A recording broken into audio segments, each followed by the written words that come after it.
All right, good evening, everyone. I'm going to give us a second to get ready, and I will thank the audience for your patience. We're a little bit delayed coming out of closed session. We'll try to get going as quickly as possible. So we'll call the meeting to order at 7:29 p.m., and I'll ask our clerk to call the roll call, please. Mayor Source. Present. Vice Mayor Matulik. Present. Council members Bergenzer. Present. Gordon. Present. Letterju. Matias. Here. And I will note for the record, Councilmember Paul Maris is absent. All right, thank you. That's going to bring us to item 3, Pledge of Allegiance. If everyone would please stand and join us for the pledge.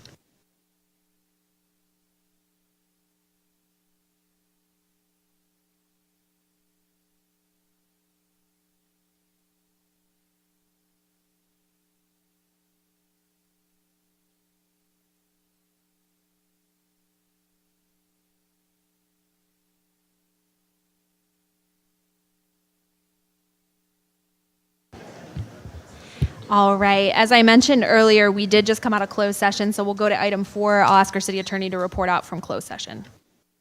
Thank you, Madam Mayor. The City Council did meet in closed session this evening, immediately preceding this meeting. With regard to item A, public employee appointment pursuant to Government Code Section 54957B1, title City Manager, the council did provide direction to staff. There is no other action to report at this time. Item B, conference with legal counsel, existing litigation pursuant to Government Code Section 54956.9D1. The existing litigation case is ACLU of Northern California versus Vallejo Police Department, Solano County Superior Court case as listed on the agenda. The council gave direction to legal counsel. There's no other action to report at this time. Item C, conference with legal counsel, existing litigation pursuant to California Government Code Section 54956.9D1. The case is Kroll versus the City of Vallejo, Solano County Superior Court case as listed on the agenda. The council provided direction to legal counsel. There is no other action to report at this time. And conference with legal counsel, anticipated litigation, significant exposure to litigation pursuant to Government Code Section 54956.9D2.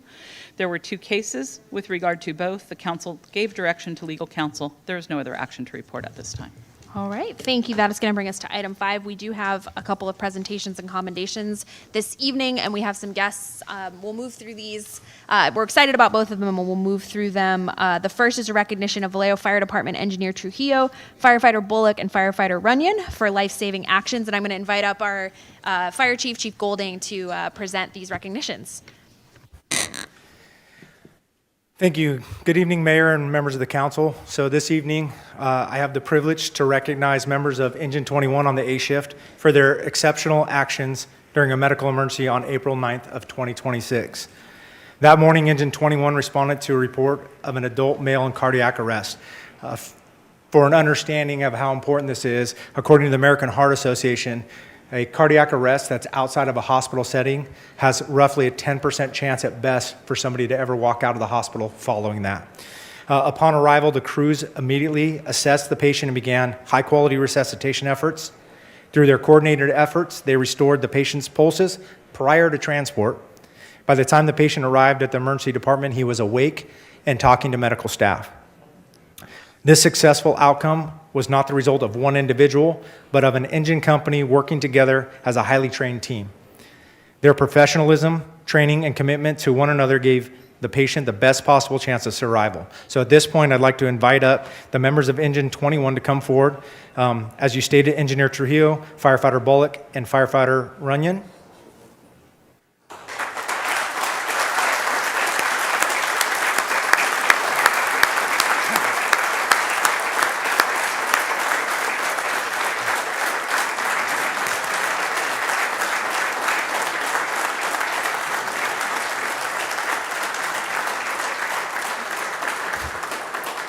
So before we go ahead and present them with their certificates, I'd like to ask Mr. Holloway to come up. He'd like to say a few words. This is the gentleman whose life they rescued.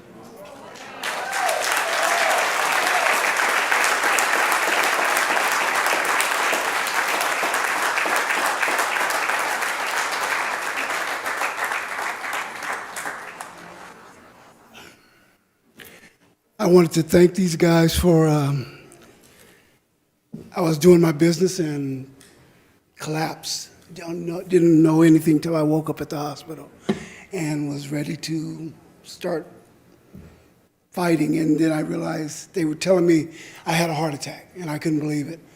I'm ex-military. I ran track, martial art. And I looked at my wife, and she was there crying, and she said, it's true.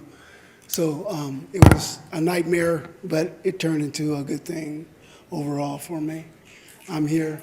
I have 3 granddaughters. I want to stick around for a little while longer. Yeah.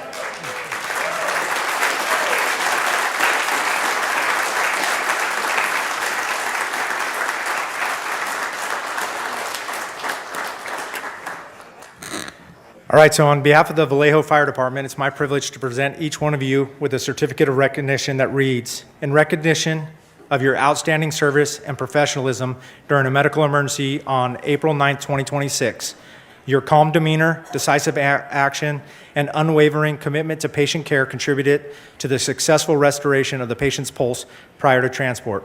Your actions exemplify the highest traditions of the fire service and reflect great credit upon yourselves, Engine 21, and the City of Vallejo Fire Department. Your dedication, professionalism, and commitment to serving the community is sincerely recognized and deeply appreciated. Thank you.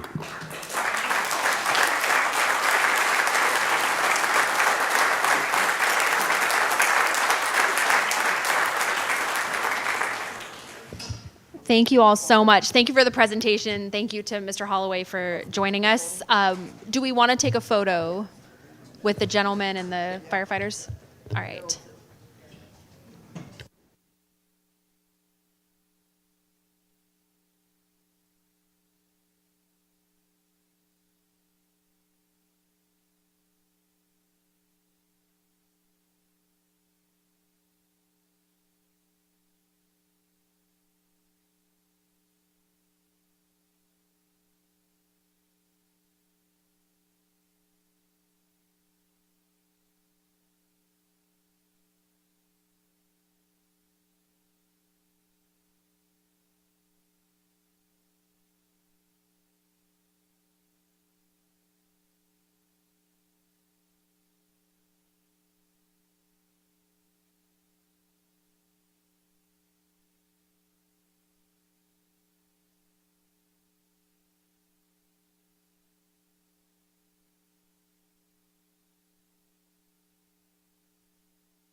All right. Thank you all again for being here and for that presentation. We're so grateful that Mr. Holloway is here with us and was able to join us. With that, we're going to move to our second presentation, which is a presentation by Caltrans District 4 on westbound I-80 Alzampa Bridge. That is the Carquinez Bridge surface replacement project. And I believe we have Mr. Bartney. Yep, you can raise the podium right there. Thank you for joining us. Thank you for having us. How do you go after that? I'll just say, whenever I'm at the Quarters Coffee House for my morning coffee, I always get the Engine 21. Good evening, Mayor, City Council members. I'm Bartney, Office Chief of Public Affairs for Caltrans in the Bay Area, and we're coming before you again with yet another project that is going to be ongoing this year. This is an epic era of transportation projects for the state and the city of California. It was just a little under 3 years ago that we elevated all of the overpasses in the city over I-80. We are constantly at work on State Route 37 and working on projects that are going to be coming right into your city. Just last week, we cut the ribbon on a major project, the Diverging Diamond Interchange on Fairgrounds Drive that STA led, but it's a big boon to everybody in the state for having only the second one of those in all of California, the first one in the Bay Area, and a great new portal to the city of Vallejo. And now we're here to talk to you about a state icon that is another portal to the city of Vallejo, the Alfred Zampa Memorial Bridge. This suspension bridge has been in public service for 23 years. And and it's due for a deck replacement. And it's a special type of suspension bridge. It's the first suspension bridge in the world with a complete steel orthotropic box. And I brought the book that I'm going to leave with you guys so you can learn what that is. But it's time for the deck portion that is on top of the box to be completely replaced. And so we're going to give you a quick presentation on what needs to be done there. But if there's one thing to take away from this presentation tonight, it's that we are going to have to close westbound I-80 coming out of Vallejo, that bridge, for a weekend, August 21st through August 24th. So for 53 hours, happy birthday. Good time to stay home and open the presents. But for that weekend, we're going to be really focusing on completely replacing this deck. So hopefully. Okay, so everybody I think knows where the Zampa Bridge is. It's basically connecting Vallejo and Crockett along I-80. The need basically is what I said. It's time to replace the asphalt concrete that is on top of the deck.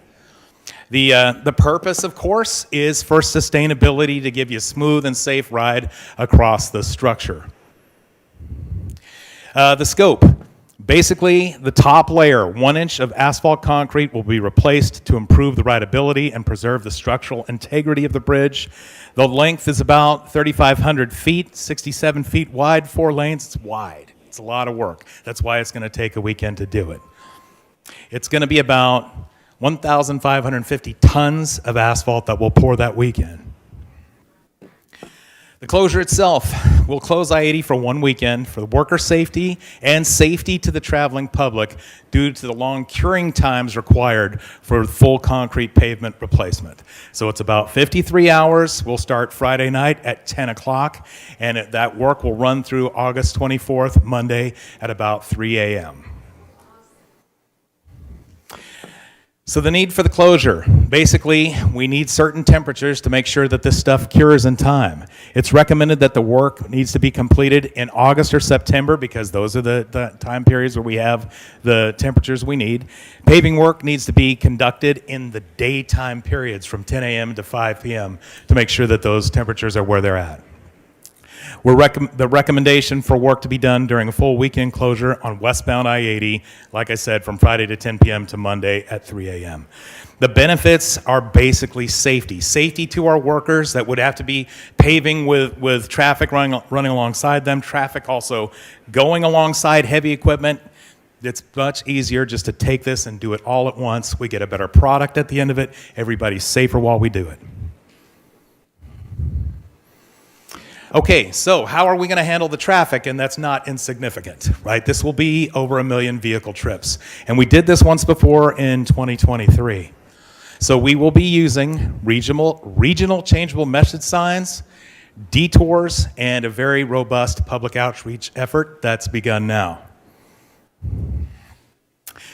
Basically, don't pay attention to this slide. In 2023, this is what we did. We left some of the ramps in Vallejo open past the 780 interchange, and we had some difficulty with that. So we're not going to be doing that this year. We're going to be detouring right at 780 and taking traffic completely out over towards the Benicia Martinez Bridge. We will also be communicating beyond the region for traffic coming down this way. So we'll be taking traffic off over 680 and completely avoiding that 80 corridor during this particular weekend. Highway 4 will be the way that you come across if you need to get to Hercules, Rodeo, Crockett, those types of cities. This is just a quick map to show some of the changeable message signs that we're going to be deploying. After talking with the city of Benicia, we're going to look at maybe adding a couple more to this. But changeable message signs are probably the best communication device we have speaking to traffic because it's what's out there right now. Our outreach effort, obviously, city council meetings, letting cities know, letting officials know that this is going to be happening. We're going to be talking directly with the media, radio, TV stations. We have a media buy that's going out for this so that we will be able to target social media and get people that actually drive the route. Our Caltrans website is already up. And we will be using our own social media to continue to talk about what's going to be going on during this closure. And of course, press releases and traffic advisories are the main way that we communicate to the public. The website, you can basically Google Carquinez Bridge Caltrans. We have a hotline number. If you see issues or your constituents complain or have questions, they can call 510-286-0319. That is specific to this project. Our contacts are basically myself, Bartney, the office chief, Denise Harding, public information officer for Contra Costa, and your very own Sabrina Martinez, who's the public information officer for Solano. And with that, any questions or comments? Thank you very much for joining us. We had this presentation STA last week, and I requested, and I'm appreciative, that the team will be forwarding and sending all of the social media and communications our way so we can push that out, because we've got to get this word out to focus as far in advance as possible, because it will be disruptive. If anyone has very quick questions, I see Councilmember Gordon, go ahead, and then if we can keep the questions quick just so we can move. Thank you so much for this opportunity. I appreciate it. I hope that you will have similar conversations you had regarding the Diamond interchange, the same in South Vallejo, maybe at the Norman Keene Center, to prepare people for this. Better partner, have the same layout, and especially when they need to make alternative decisions of how they're going to get to where they need to go. I think this would be a really great opportunity to do that. Try to plan ahead so that people are better prepared. Okay, council member, can we work directly with you to set that up? Absolutely. Okay. Thank you, myself Done. and our city manager. Thank you. Go ahead, Vice Mayor. Thank you, and thank you, Bart, for that presentation. Just as an FYI, that is the first, August 17th is the first day of school for many of the schools here in Vallejo, so I would recommend you reach out to the school district to get the message out that way too, since that'll be the first week parents may be back from their summer vacation, so that would be a good idea. Okay, we will definitely do that. Thank you. All right, that is all I'm seeing. Thank you so much. We'll look forward to staying in touch as this gets closer, and we'll continue to remind the community, and hopefully everybody, we can partner together to make sure this is just as disruptive as possible and we can enjoy the new pavement afterwards. All right, we'll stay in touch with your communications team. Thanks Thanks, so much. everybody. All right. Yeah. Wait, what did I say? Okay. I will correct the record. Apparently, I misspoke. I would like to make it as least disruptive as possible. I would just like to, I don't want anyone coming at me after and saying I misspoke. We'd want to minimize disruption and enjoy it after. All right, that's going to bring us to our first community forum. This is opportunities for members of the public to address the council on items not on tonight's agenda, but before the council's jurisdiction. And we do have a 15-minute limit on the community forum. We have many in-person speakers, and we do have many folks here that I know have come from far and that have crossed the Alzampa Bridge to get here. And so my suggestion, we're not going to be able to get to our online speakers, but my suggestion is I'd like to move that we take all of our in-person speakers this evening with the full time, just because of the magnitude of what we have going on and the folks that we have here.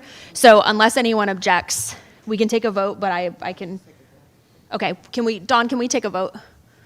Can we put up a vote to just extend the community forum so we can take the in-person speakers? If I can clarify, we currently have 15 people signed up to speak, so. Yeah, so I'm moving that we take all of our in-person speakers. So can I just ask a quick clarifying question? So you said we have 15 minutes, so we're just giving each person a minute, or are we? No, we're going to extend it to take everyone and give them the 3 minutes. Okay. Yeah, thank you for clarifying that. That was a good clarification. All right. Has everybody voted? No, okay, that's bad. I'm missing, oh, that's right, Councilmember Palmer is in here. Okay. The motion carries with Councilmember Gordon opposed. All right, let's go ahead and call our first few speakers. Yes, the first three speakers we have are Andrea Schmidt, followed by Matthew Aguiar, and then Prima Davis. Those are the first three, and if we could ask you to please queue up so we can move as efficiently as possible, that'd be greatly appreciated.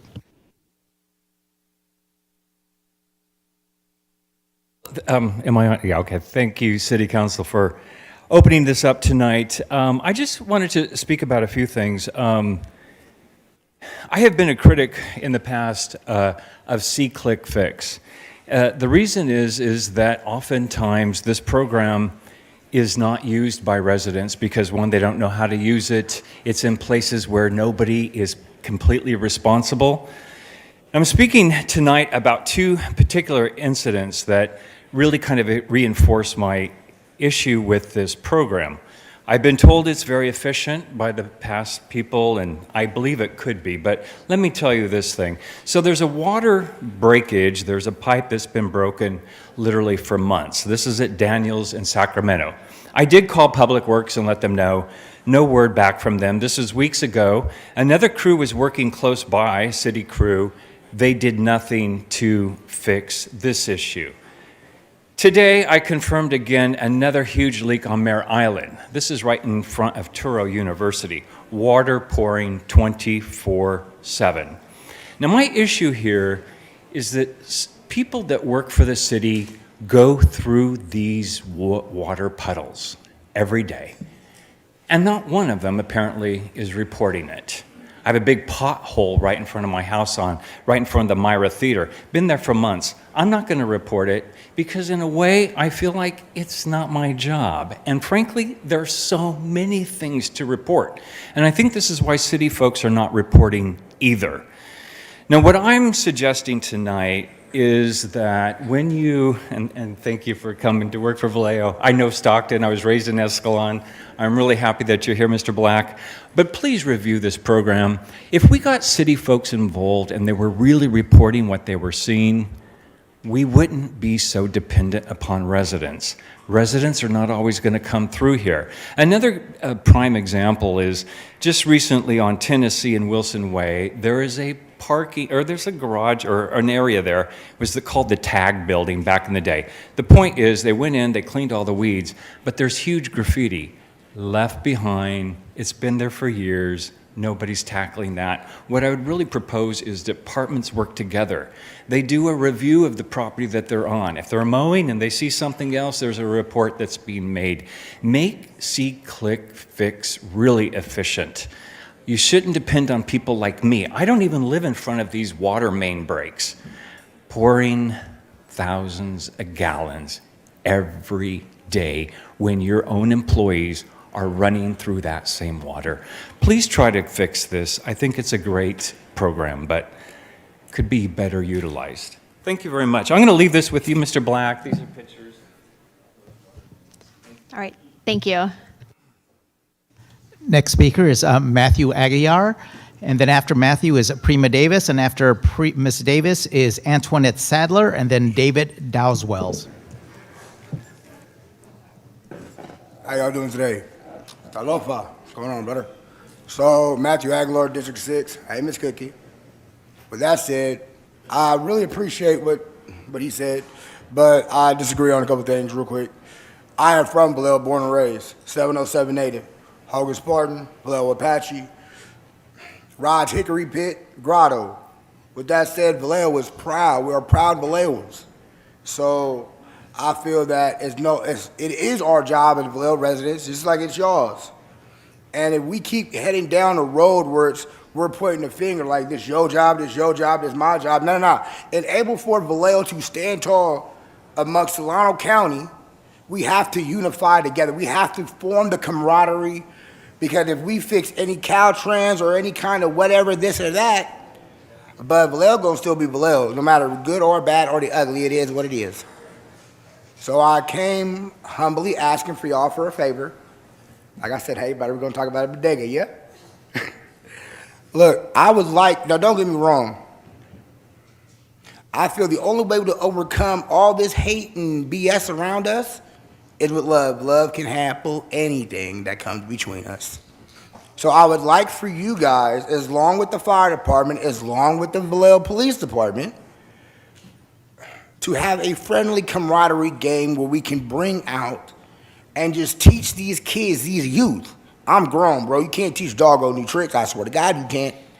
But what I can promise y'all, bro, that if we stop putting together on the blame of everyone and take our own part and focus on these kids, we can make a change.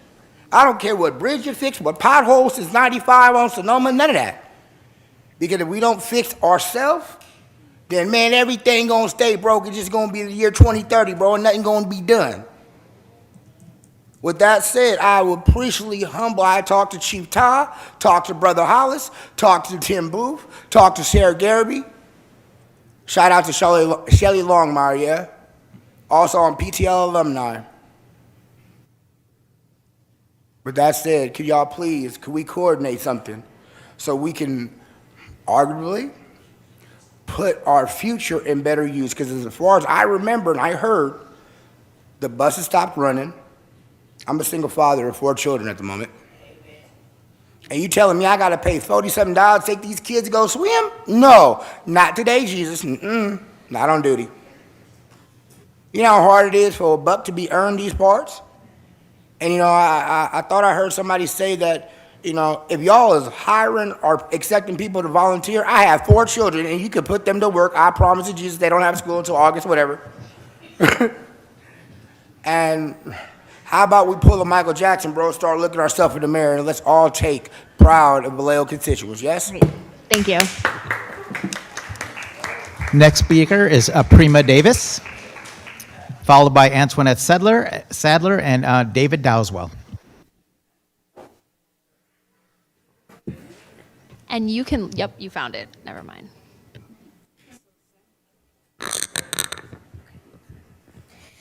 Good evening, Mayor, Vice Mayor, City Managers, and City Council members. My name is Prima Diana, and I am a Girl Scout in Troop 20067 here in Vallejo. I am working on my Girl Scout Bronze Award, which is a project where we find a problem in our community and work together to make it better.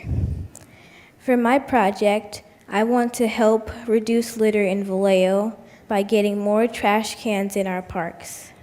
I care about keeping our parks clean and safe for kids, families, and everyone who visits them. I think if there are more trash cans, it will be easier for people to throw away their trash instead of leaving it on the ground. When parks are clean, people are more likely to spend time there, and it helps protect our environment and the animals that live nearby. I have talked to the Vallejo Public Works Department, Recology, and GVRD to ask who is in charge of putting more trash cans in our parks. Everyone was kind and tried to help, but each department told me to connect to a different department. I haven't been able to find the right person who can make this happen.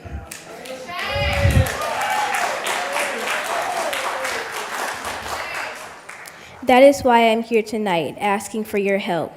Could you please help me and my troop figure out who can work with us to get more trash cans in Vallejo parks? I really want to make a difference in our community, and I hope we can work together to keep our parks clean for everyone. I want to personally thank Councilwoman Gordon for responding to my letter.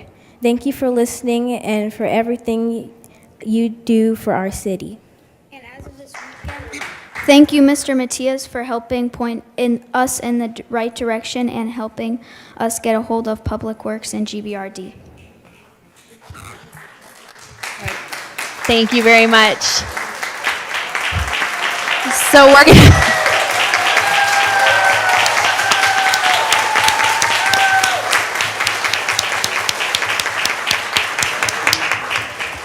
So we've got someone coming to you to make sure that we get you the right information and we get you follow-up. Go ahead, City Manager. If I may, Mayor, yes, the Public Works Director and I, we have made contact with them and have provided some direction and guidance on this, yeah. Okay, wonderful. I will hold this then and I'll get their information from you. All right, thank you. Okay, the next speaker is Antoinette Sadler, followed by David Dowswell, and then after Mr. Dowswell is Michelle Monterosa, and then Brendan Bird. I have a question. Can I let the person after me go before so that way we... Sure, that's fine with me. David. Yeah, David, yes. Good evening, Mayor and Council. Tonight I'm going to present a petition that's been signed by 37 of the homeowners that live in the Seaview subdivision, Costa del Rio subdivision, which is down by Newell Mobile Home Park, not too far from the Maritime Academy. I'm one of a handful of original residents. There are 119 homes. 37 of the property owners have signed this petition.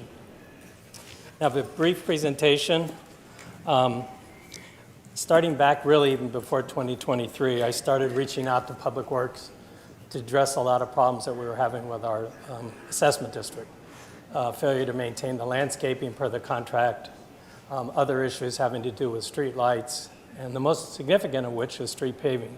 We are the only assessment district in the city that includes the maintenance of streets. After our subdivision was approved in 1980, we never did it again. And the reason I say we is because I was working for the city in the planning department at the time. We realized that it was too much of a burden to place on the city. So for the last 47 years, the streets have been the way they are. About 25 years ago, every one of the water mains, every one of the connections for the meter to the water mains failed. So the city had to go and dig up the street 119 times, fix the leaks, and then repave the street. So there's 119 6x10 patches, which coincidentally are in better shape than the rest of the street. Earlier this year, I met with Public Works. We did a Zoom meeting. I met with key people who were involved with street maintenance. I said, I have one of two things I want from this meeting. One is a commitment by the city as to when you're going to do something about repaving our streets. And mind you, this has been going on for 3 years. I reached out to the predecessor of the current head of all the landscaping personnel, and he said, we're looking into it 3 years ago. Here we are today. That's it, and then replace all of our street signs. I noticed that a lot of the street signs have been replaced, and the ones just on Seaport, which is the road that parallels the back of my house, had been replaced, but none in the subdivision. Sent an email in May to the same 4 people, never got a response. So I still work, surprisingly, for the city of Winters. We have a public works department, and we repave streets. So I worked for the public works manager, and we did, using Google Earth, we have 5,300 feet of linear streets in our subdivision. They're all 20 feet wide, gutter to gutter. That makes 106,000 square feet. We have 2 knuckles and 2 bulbs. A knuckle is almost a bulb, but not quite. They total 4,500 square feet. That gets you up to 124,000 square feet. Using a number that was from our bid in 2023 in Winters, which was $1.70 a square foot, I bumped it up to $2.50 a square foot. That gets you, I believe, $330,000. We also have, I'm sorry? All right, we're at time and we have so many speakers. We'll make sure we get so your. I'm going to hand out the petition. We'll make sure we get your contact And I information really if you hope- can hand it over there. yeah. Thank you. Okay, thank you. Next speaker is Ms. Sadler, followed by Michelle Monterosa, and then Brendan Bird. Oh.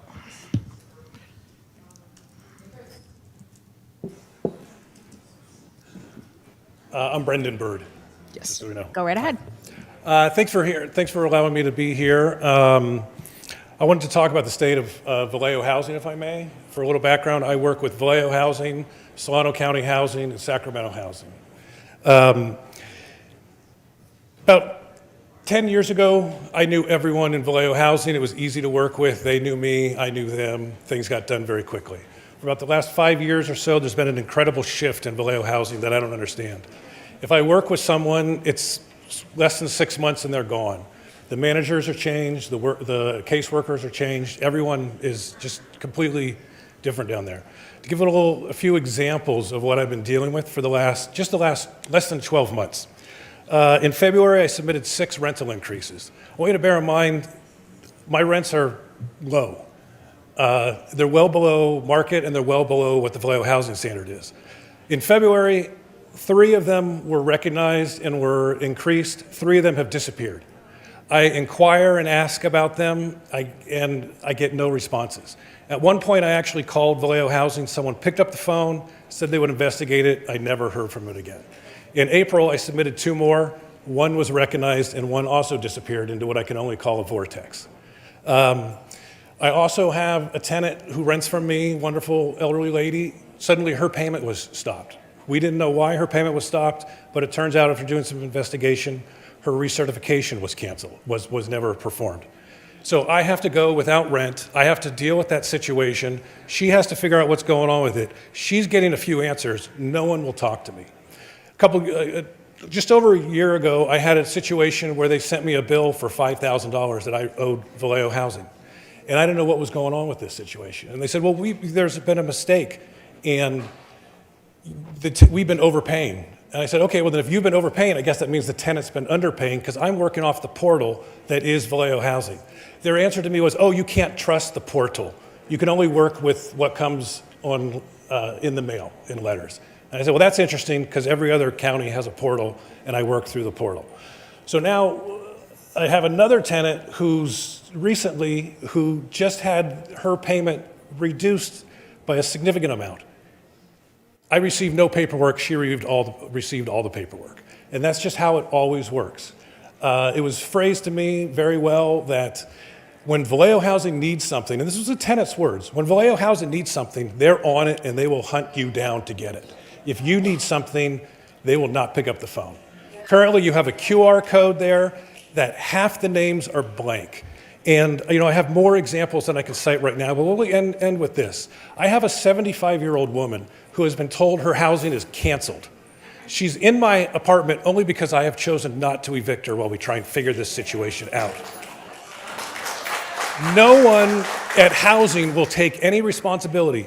She was given a hearing, and she was told, I know I'm out of time. Thank you. I know, and I have to be strict because we have to. She was given a hearing. We'll make sure we get your information. Yeah, she was told to submit her information online. She's a 75-year-old woman. You've emailed her. It's just nonstop. We'll get your information. The city manager is going to go. Next speaker is Ms. Sadler, followed by then Michelle Monterosa, and then Kat Brooks, and then Sherry Ann Grimm.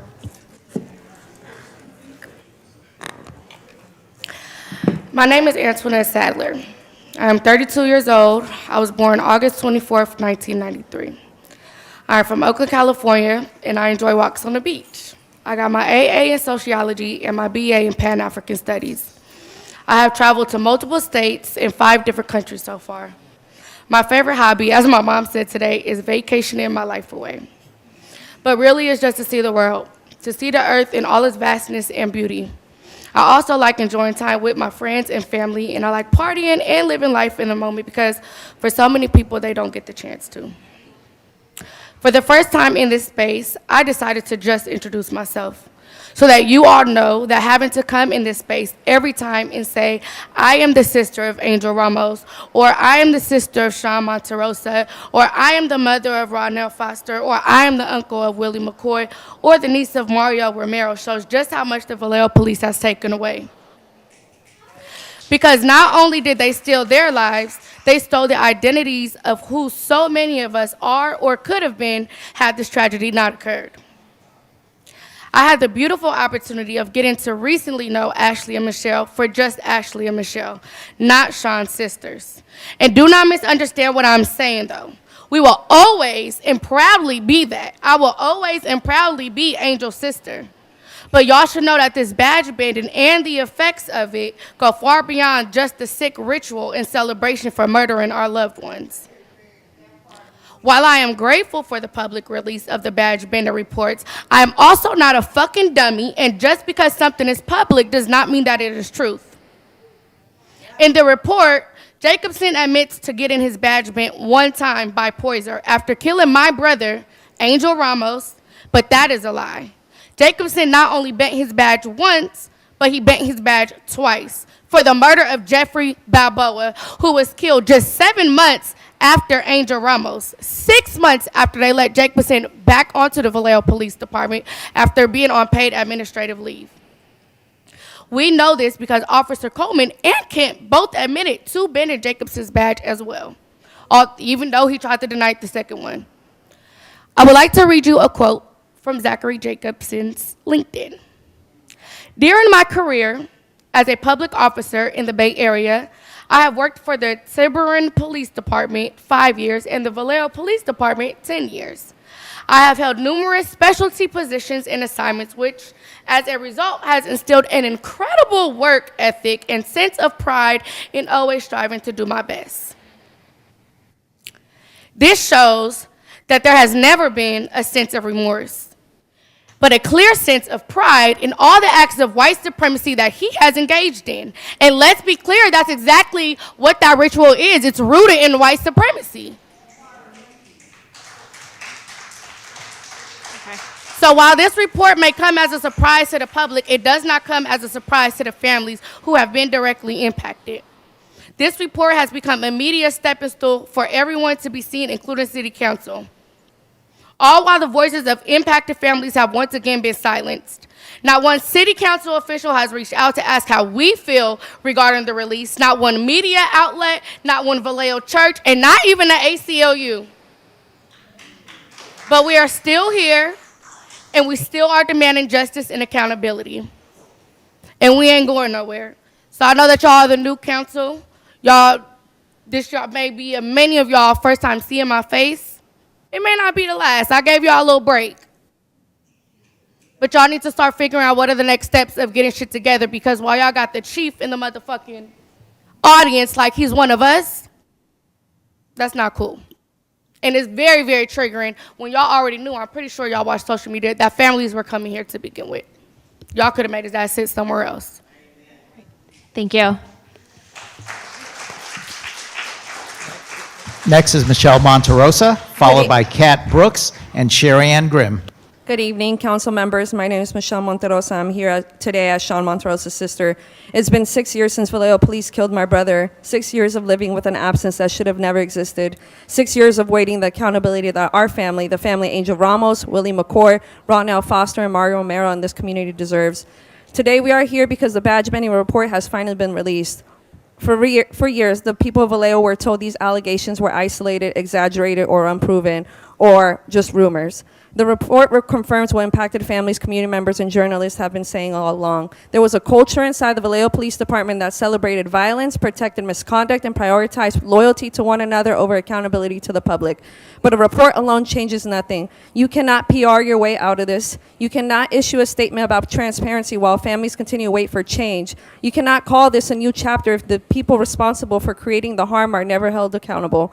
For 6 years, our family has carried the weight of Sean's death while the city has often responded with delay, silence, and excuses. Accountability delayed is accountability denied.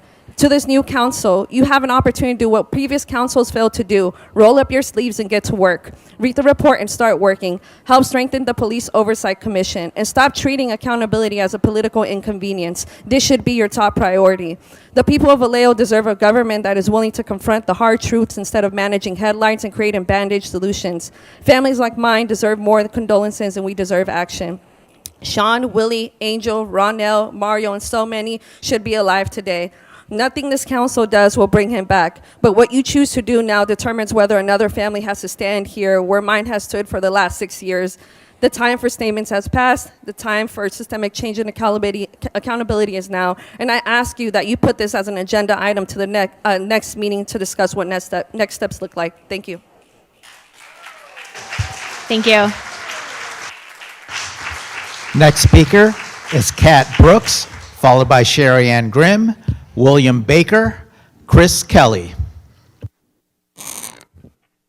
My name is Kat Brooks, and if it's okay with you, I want to keep my time, but I want to allow the families to speak first. I'm an advocate and an organizer, and I've been coming here for 16 years, but the families should get to speak first. I'm trying to model for you all to put the families first. So come on, Sister Foster.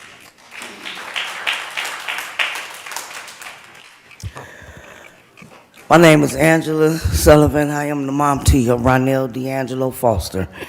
He was murdered February 13th, 2018 by then Officer Ryan McMahon. He was tased. He was beaten with a flashlight until his skull was in 3 pieces. And then he was shot 7 times, 4 times from behind, with a kill shot to the back of his head. My mother died 4.5 months later from a broken heart. Murder is murder. Willie should still be here. They killed him 364 days after Ronell. He should be here. We've proven conspiracy, a gang entity, that bullshit report about that badge bending. Stop playing with me. You throw four under the bus and throw it off like didn't happen. I said jail or hell for them all, and I'm not playing. I don't have nothing else to lose. I haven't worked in over a year. I'm dealing with a whole post-concussion syndrome. I'm walking like I'm drunk, but guess what? I'm not gonna stop fighting until he's dead or in jail. We live in this. They destroyed whole families. I ain't never had no PTSD. I look at the police different. Y'all know what's going on. Like, why is every other city prosecuting but Vallejo? What is it? Who's granddaddy? Who's granddaddy? This shit goes back 100 years. They've been lynching in Vallejo since it began. Jail or hell. Jail or hell, no justice, no motherfucking peace. For everybody to know, the impacted families is back. And I don't know about nobody else, but I'm ready to go. I'm ready to go. Fuck talking to y'all. Y'all need to show us something. Start locking these motherfuckers up. We already got the proof. Why is everybody scared of these people? We can't get a prosecutor, DA, or nobody to stand with us. We've proven murder 24 fucking times over. Again, I say, Ronell was 3 different weapons in 6 minutes and 40 motherfucking seconds. One man did this to my child. That wasn't policing, that was hate. In his deposition, they asked him, why did he kill Ronell? And in a matter-of-factly tone. And if you don't believe me, all y'all got access to this. Go watch it for yourself. He killed him because he's giving him a lesson in community bike safety. With 3 different weapons, 6 minutes and 40 seconds, not responding to his sergeant. When he do respond, he out of breath because he done killed this man. He done killed him 3 times over. It was by the grace of God that we were able to have an open casket because the skull was in 3 pieces. Ronell didn't have no fucking weapon. He was never known to carry a weapon. He ran because he was scared. That man jumped out shooting at my child. Murder is murder. Jail or hell. Y'all think I'm playing? I ain't got nothing to lose. I ain't got nothing to lose. Jail or hell for them all. Fuck the Fatal 14.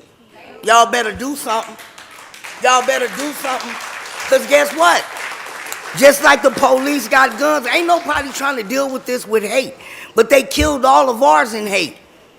I'm not my ancestors. I was born in 1968, baby. My mama and my daddy was Panthers. No justice, no peace, man. Somebody got to be for the people. Somebody got to be for the people. Jail or hell. Thank you.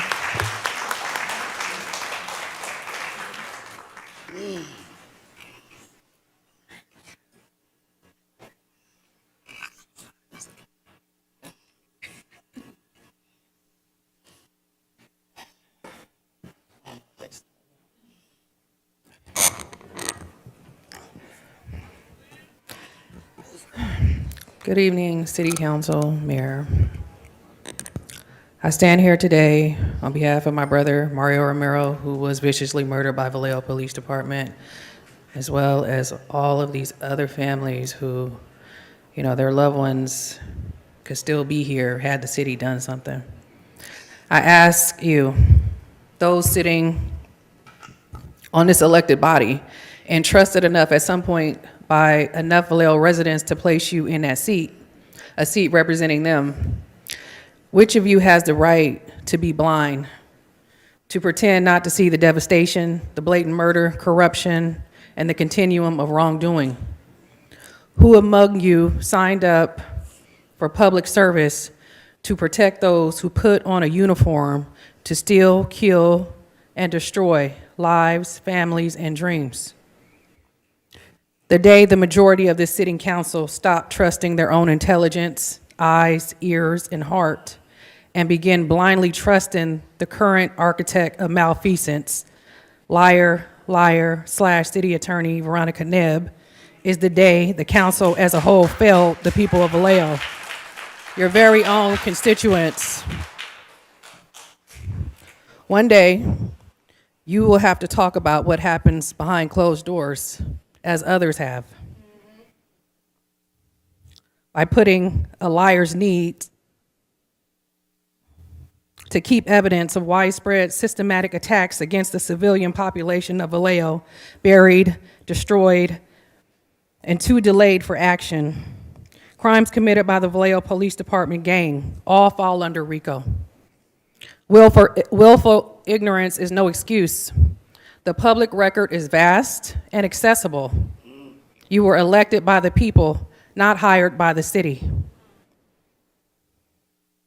There's no reason at this point to validate any council member's excuse that they are not aware of the horrible acts committed by Vallejo Police Department, past or present, the destruction of evidence, and the ongoing failure to reform are all still clear and present danger to public safety. So there's no way for you guys to sit up there and say you don't know. You can look at these depositions. Why haven't you? Because you haven't cared enough to. Nothing is stopping you. You work for the people. You're not employees. We want justice, and we're going to get it, and we're not going away quietly in the night. And it might not show up in the way you expect it, but it's going to show up, so you should be ready. I say that as kindly as I possibly can, but when you do go down in history, make sure you're on the right side. Thank you.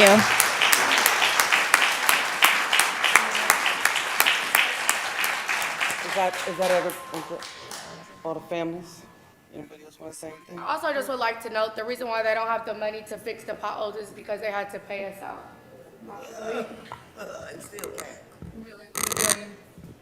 My name is Kat Brooks. I'm the executive director and co-founder of the Anti-Police Terror Project. I have been coming here for 16 years. You remember me. She's about the only one that's been here the whole time. You remember me and the rest of us in here, meeting after meeting, family after family, murder after murder, cover-up after cover-up, corruption after corruption, scandal after scandal, and betrayal by this city after betrayal by this city after betrayal by this city. I don't even live here. I live in Oakland, where we have our own problematic police department. But we used to say that the Oakland Police Department was the most murderous police department in Northern California, but you know who holds that title now? Y'all. Y'all hold that title, and you've held that title. I cannot believe that this report has never been on your agenda, that you did not have enough respect for your community, let alone these families, your entire community, to bring it. It's public now. At the very least, you could have put it on the agenda, had some healers and some food and some water in here for these families, and held them while you took responsibility for the hell that they have lived in since their loved one was murdered, and the hell that they continue to live every time another person is murdered or raped or beat up or profiled, or their house with fake warrants. This is what I do. I do this 24/7, 365. There's no other police department in the country, I promise you. No other police department in the country that has the barrage of nonsensical violence and corruption that this police department has. These are not heroes, and they are not protectors of your community. They are dragging you all to hell, and you are allowing them. And just because you were not here when it happened does not mean that you are not responsible for fixing it, because you are here now. You are here now. And as Sister Antoinette and Chris pointed out, like, a lot of us haven't been here in a long time. Some of you ain't never seen me before. You know, like, who is this woman? But we are back. We're back. Right? The wound has been ripped open. Do you know how hard it was for these families to come up here and talk to you again? You owe them. You owe them. Yeah, you owe them. You owe them your care. You owe them your concern. You owe them your compassion. You owe them their comfort. But most importantly, you owe them your correction. Now, my personal opinion, I'm an abolitionist. The only good police department is a gone one. But while the police department is still here, you owe it to all of the dead. This isn't all of them. This is a drop in the bucket of the people that this police department has harmed, murdered, raped, wrongfully incarcerated, caged, and or killed. A drop in the bucket. You have been asked nicely tonight. You've been asked nicely tonight. Thank you.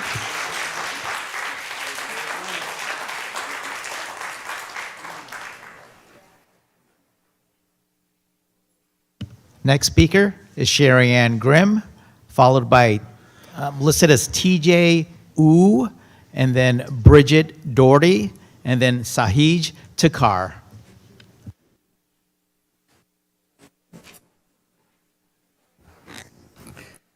Good evening, City Manager and Council.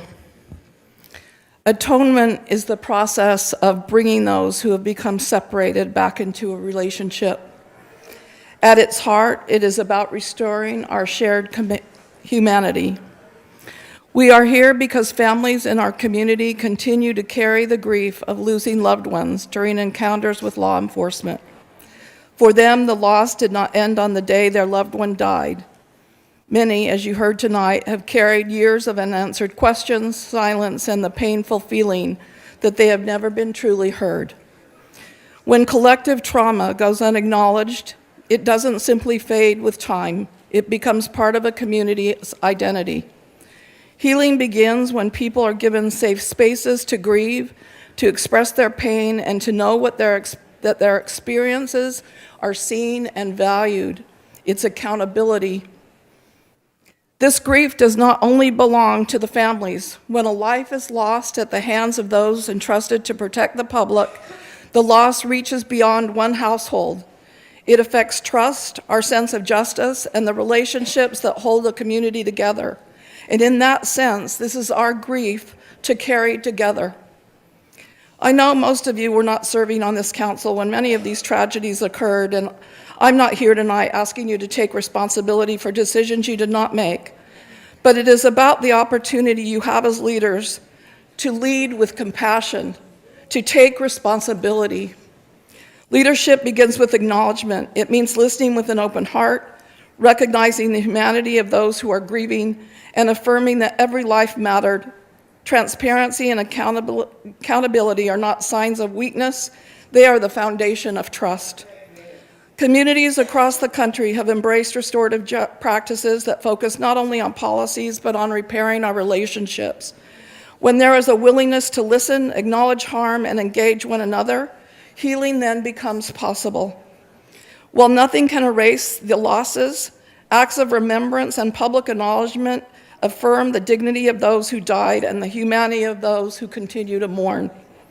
My hope is simple, that our city chooses healing over division, compassion over silence, and connection over distance.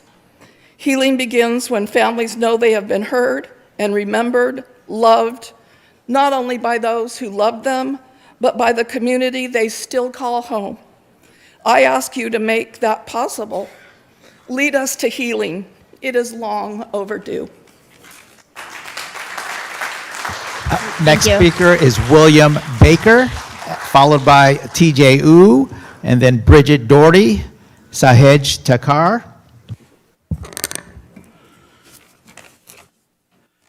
Good evening, Mayor and Council. My name is William Baker. Tonight, I'm here to express appreciation.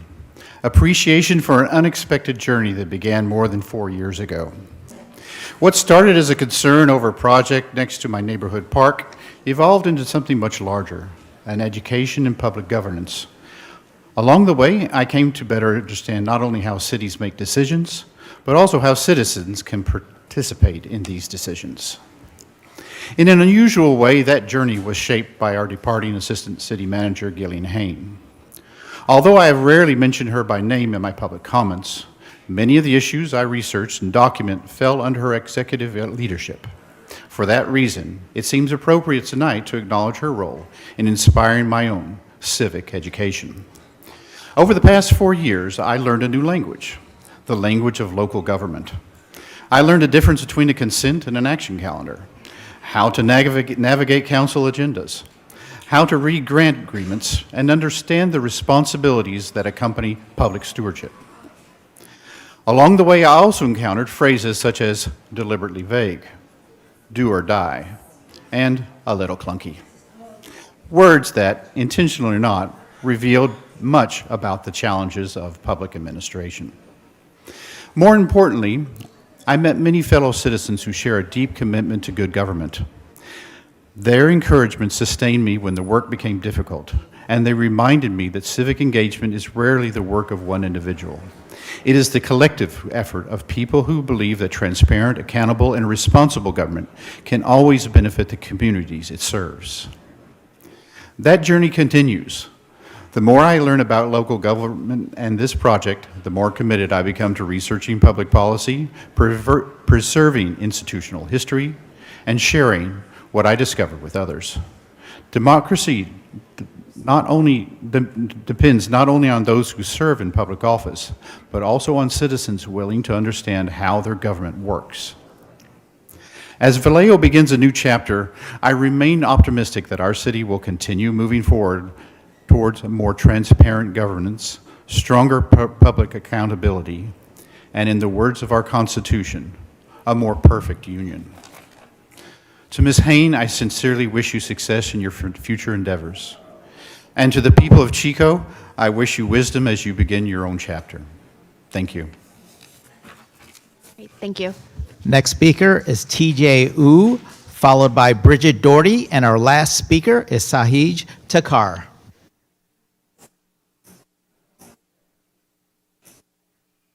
TJ, are you here? Okay, moving on from TJ, we have Bridget Doherty, and then Sahij Takar.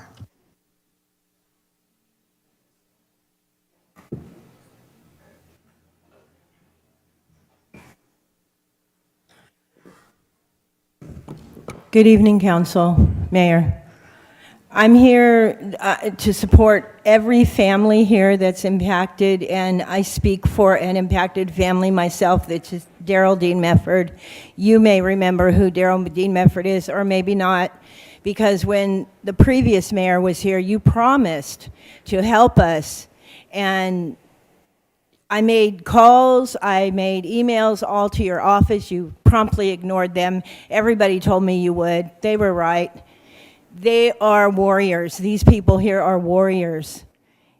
I don't think any of you could sit here and day after day after day, year after year after year, take the abuse that this council has given. Maybe not you in these seats currently, but let's show them. Let's show them what you really mean. Let's fire her. I mean, why is she even here? And let's get some people in some situations where they're being investigated, and let's get them prosecuted. What are you waiting for? What are you waiting for? How many people have to die? You know, before George Floyd was killed, Darrell Dean Mefford was killed the same way. I'm his family spokesperson. Nobody knew about him. I came to you and asked you to help me. You wouldn't. You know who helped me? Open Vallejo.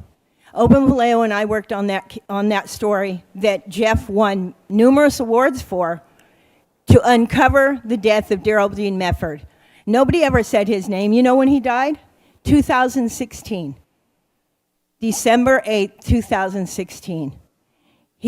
There was no reason to be picked up at the hospital. His sister was coming to pick him up at that hospital. But instead, Callanan came, showed up, kidnapped him. First time I ever heard that was when I was listening to Tyree Nichols' family talking about Tyree being kidnapped. And I was like, that's what happened to Darrell. So if I had the wherewithal, I do have the mind of a lawyer, but if I had the wherewithal, I would be threading every damn needle to bring the biggest class action lawsuit in history against the city of Vallejo, with every damn impacted family standing with me, beside me, in front of me, and they would come and it would be historic. And don't think we're not working on it. Don't think we're not working on it. You need to be debarred. You need to never practice law again. You don't need to get a pension. Those cops don't need pensions. They need prison, and all their pensions need to be paid out to these families. Jail or hell. Jail or hell. For damn sure. Jail or hell. Thank you.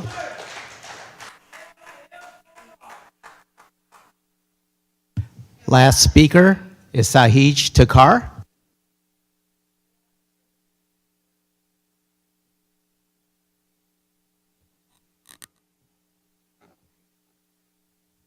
Good evening. Good evening, Madam Mayor, Mr. Vice Mayor, and members of the council. My name is Sahej Takar, and I'm a 14-year-old rising ninth grader living in Fairfield. I'm a member of the Fairfield Youth Commission and the founder of the National Association of Youth Commissions.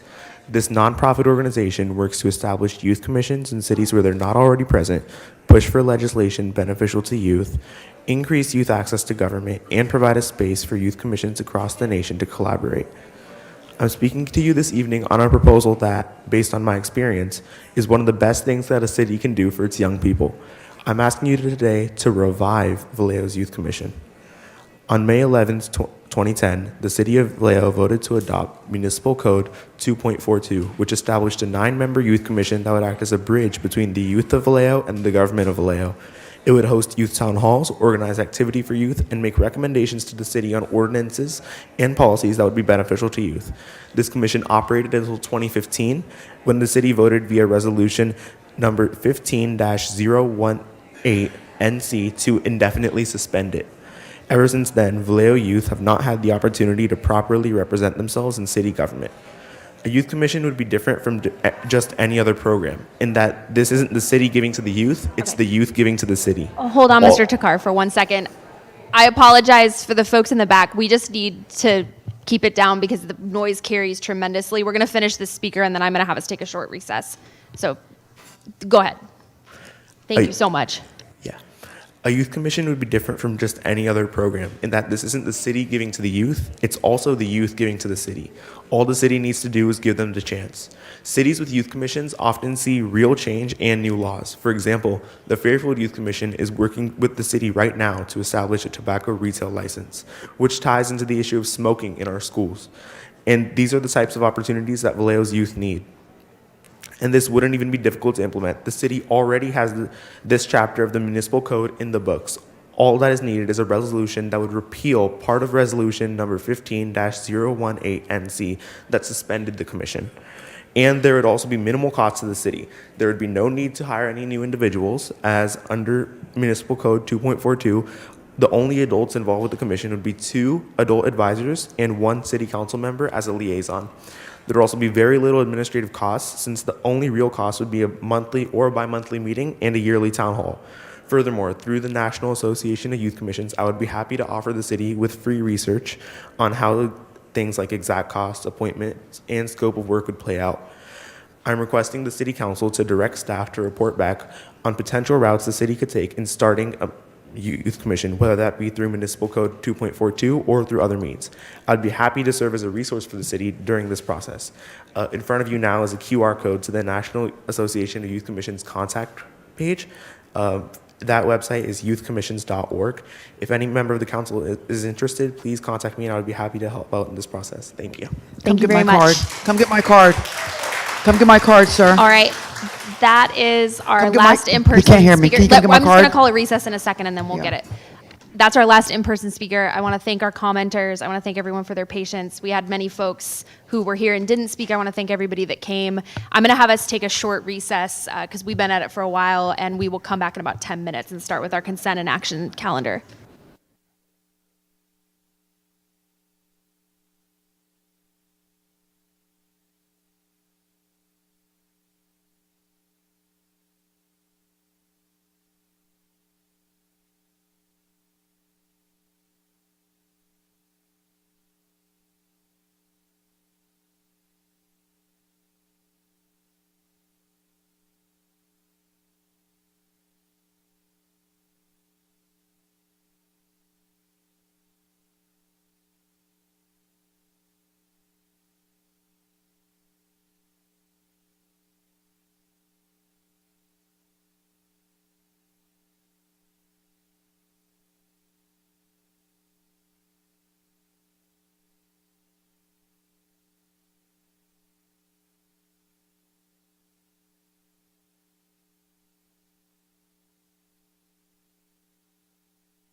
All right, I think we are in the vicinity of having a quorum again, so we're going to move to begin.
All right, we need at least one more council member up here for us to restart.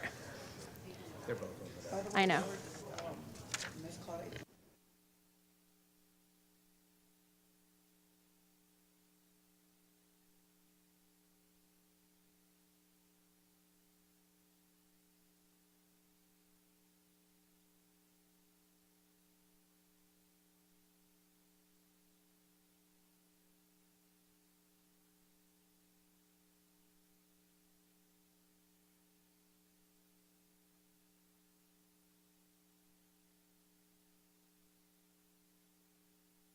All right, I'm going to restart us. We are at the point where we are ready to move to our consent calendar and approval of agenda. I'm going to open up public comment on our consent calendar items. We are going to make a few changes to the agenda. So I am going to announce, and then I'm going to turn it over to the Vice Mayor. I'm going to announce that we are going to remove item 9E from the action calendar. So we'll just have the 4 items on the action calendar. This is the $50,000 from Youth Climate Action Fund. This fund is going to be micro grants for youth for climate projects, and this is going to be administered by, the hope is by our foundation, and that money is now not going to come through the city, so we don't need to approve it as the city. But we're excited to get more information out about that program, but we no longer need to vote on it as a council. So we'll remove 9E. We've had a request from staff to flip items 9A and B. So we'll take B first and then A. And then I believe, do we want to move the public safety update up, or do we want to knock out the items? I'm actually going to ask the city manager. So last time we moved the public safety item up, the information item, given that it's already 9, do you have a preference of going through the public safety update? Yeah, I think that's what you would typically do. Yeah. So, okay, yeah. Why don't we do that? So we'll reorder the calendar. We'll go ahead and do consent, and then we'll take the public safety, since I already started the comment clock. We'll take the public safety item, and then we'll go for the action calendar. B, A, C, D. No, it's okay. All right. So are we doing consent?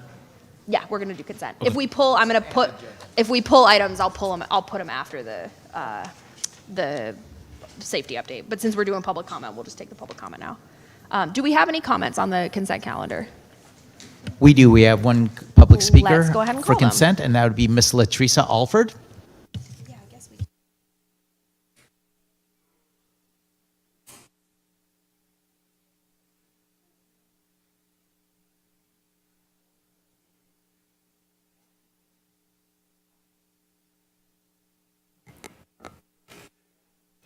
Thank you, Madam Mayor and Council. I'm actually speaking on 8E. Okay, very good, very good. So I came tonight, and I was pleasantly surprised to see that there was an item in regards to opportunity zones.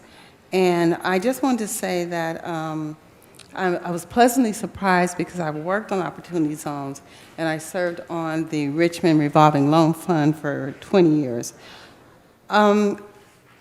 Solano County has 9 opportunity zones, as you know, 6 in Vallejo and 3 in Fairfield, and they encourage and they spur investments in low-income neighborhoods.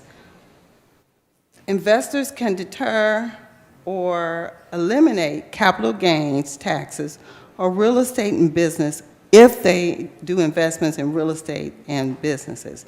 So defer taxes, and also have tax exemptions. So I saw on item E that all eligible census tracts would be voted or approved. But I also noticed that economic development was mainly focusing, and I could be wrong, on the waterfront. Although I am very pleased that we're finally focusing on the waterfront, we also need to remember that these opportunity zones are classified in other areas of the city, such as South Vallejo, such as downtown, because those are identified as low-income areas. So in saying that, I would like to say that let's not only look at the waterfront, let's look at other areas of Vallejo that fall within those 6 census tracts. For example, we can encourage investors to rehab old buildings. I personally would like to see an event center, hotels come up in our beautiful city, and then also from experience, my experience, an entertainment zone, and encourage developers to come in and offer opportunities for promoters and others to come in so that we can have first-class entertainment in our city. So again, I just want to say I'm very pleased that you all are looking at opportunity zones, but also look at other areas of the city and try to encourage investments. Thank you. Thank you very much. Do we have any other comments on consent calendar? Through the mayor, yes, we do have one speaker online with their hand raised. Let's go ahead and call them. Melvin Cowan, please unmute yourself. You have the floor. Excellent, thank you. I'm going to be speaking on the Opportunity Zones 8E. So good evening, Mayor Source and members of the council. My name is Melvin Cowan. I'm the founder of Enough Housing and a Vallejo resident. I want to thank the council and staff for bringing forward both the pro-housing designation and Opportunity Zone 2.0 items this evening.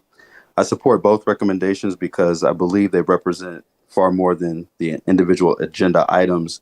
They're very important building blocks of a comprehensive implementation strategy for Vallejo's future. The pro-housing designation can strengthen Vallejo's competitiveness for affordable housing infrastructure, transportation, climate resilience, and other state funding opportunities, while the Opportunity Zone 2.0 can help attract long-term private investment and strengthen our local economy. And as staff returns with the pro-housing application, I respectfully encourage the city to include 4 additional elements. First, a crosswalk demonstration of how the application advances implementation of the Vallejo adopted housing element. Second, a housing production and economic development pipeline, identifying priority sites, catalytic projects, funding opportunities, and implementation timelines. And third, a coordinated funding strategy showing how the city intends to leverage pro-housing opportunity zones, state housing programs, infrastructure funding, and private investment together. And lastly, a regional partnership framework that brings together Solano County, the Housing Authority, nonprofit developers, workforce partners, educational institutions, service providers, philanthropy, and the private sector, everyone together. And so I'd also like to highlight something that may not be widely known. The state's pro-housing application requires jurisdictions to demonstrate that their treatment of homeless encampments is consistent with the United States Interagency Council on Homelessness and their 7 principles. So I'd encourage just some deeper view there to ensure that we are meeting those 7 principles. And as someone who has been deeply involved in regional encampment response planning, I've found these principles to be more than federal guidance. They provide a practical framework for bringing public agencies, people with lived experience, service providers, environmental organizations, and community partners together around lasting housing solutions. And they remind us that success is measured not by moving people from one place to another, but by helping people move from unsheltered homelessness into stable housing while restoring public spaces for everyone.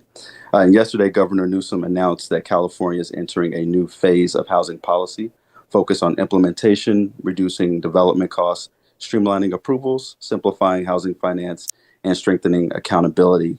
Vallejo has a great opportunity here to really step up and be tremendous leaders here in the state when it comes to housing and housing accessibility. So I really want to thank you for your time. All right, thank you. Any other speakers on the consent calendar?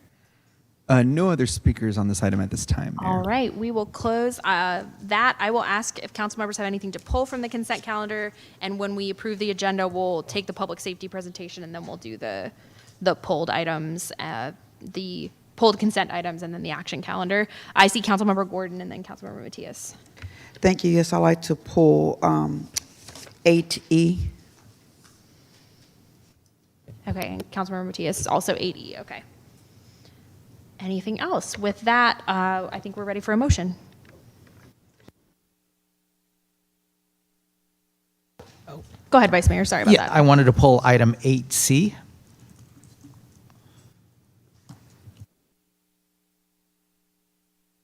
All right, seeing no others, we are, I believe, ready for a motion now. Yes, I move that we approve the consent calendar with item 8E being 8.1 and item 8C being 8.2, while also eliminating item 9E from the agenda and going in the following order on the action calendar of going item 9B, then 9A, then 9C, and then 9D. All right, and then we'll also take the public safety update. Oh, yes, I'm sorry, and moving the public safety report earlier. Perfect, we are ready to vote.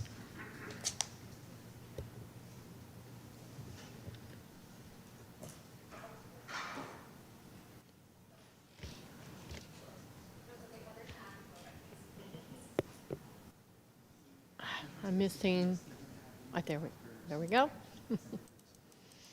That motion carries unanimously with council members Begenzer and Palmier. All right, thank you. We are going to take our pulled consent items after our public safety update.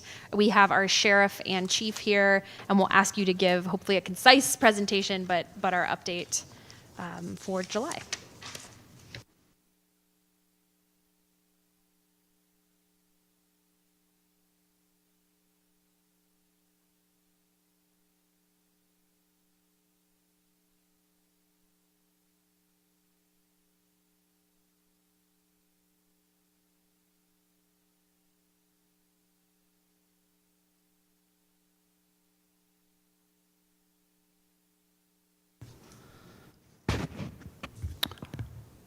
Good evening, Mayor, Vice Mayor, members of the council.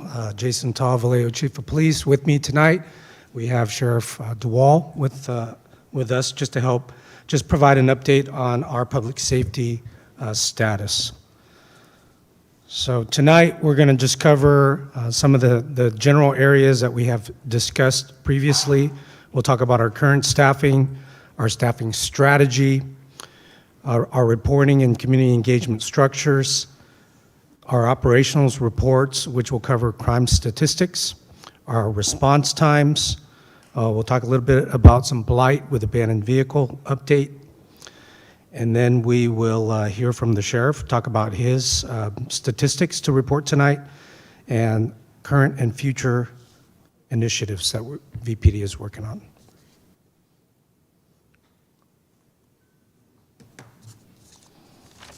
All right, so first slide is just a comparison from the reporting period last time.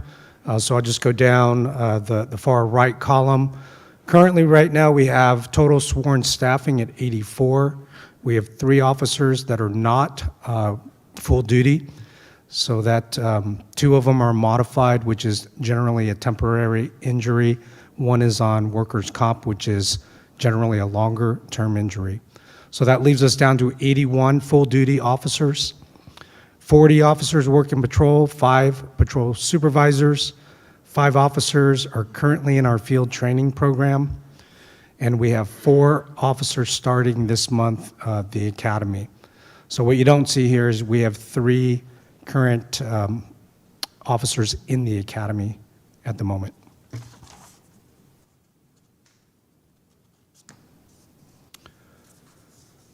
So strategies that we are currently adopting for staffing. So we're still working with our recruitment, retention, and referral program that was approved by you all back in July of 2025. HR has 2 additional extra help recruiters that we are still currently utilizing. Just in terms of the testing process, all the officers go through oral panels, physical fitness testing, and a written examination. Currently, though, I just want to kind of update you all that with the new budget, we are now limited to 99 FTE, and we'll talk about this a little bit more detail. With the current officers we have in various forms of training, which is 12, that will, assuming that all 12 get through the training successfully, that will leave us with 3 additional vacancies. So we have currently 28 candidates in background right now.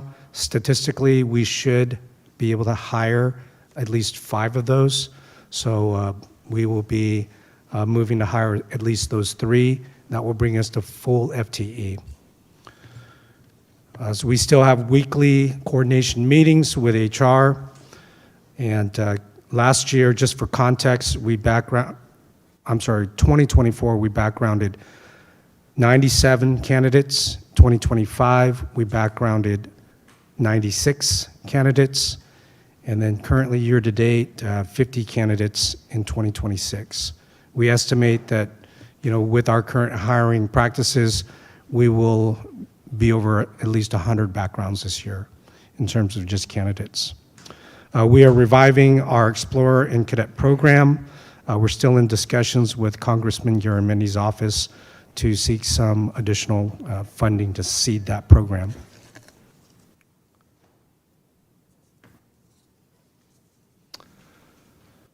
Some current reporting structures. So we do these presentations every 60 days. Monthly, we meet with our Surveillance Advisory Board. Monthly, we meet with the Police Oversight and Accountability Commission. We meet monthly with the Chiefs Advisory Board, which is comprised of community members. We also meet with the Ad Hoc Reform Subcommittee monthly, and then we have a variety of community engagement efforts that are ongoing. Neighborhood Watch, Business Watch, our neighborhood impact teams. These teams are usually deployed after a significant or critical incident in the community. We just completed a Community Police Academy, and then we meet regularly with VC, USD, and other youth engagement. Not included here is we do have meetings monthly with the 2x2 committee and also monthly meetings with the NAACP. All right, what you're looking at here is just the first half of our operations report. So we report out monthly. So this is for the month of May. So just to kind of describe what you're looking at from the top left, those are the number of incoming calls, 13,494 for the month. And out of those, we created just over 6,000. So those turn into some sort of call for service where we respond to the community. Going to the lower left, it just talks about our staffing in the patrol division as well as traffic division. So you can see 40 officers in patrol. These are all shifts, all watches, so 7 days, 365. 40 officers in patrol, 4 lieutenants, 5 sergeants and 7 police assistants. Same with our traffic, 24/7, 365. 1 lieutenant, 1 sergeant, 2 officers, and professional staff, and a police assistant that handles abandoned vehicles.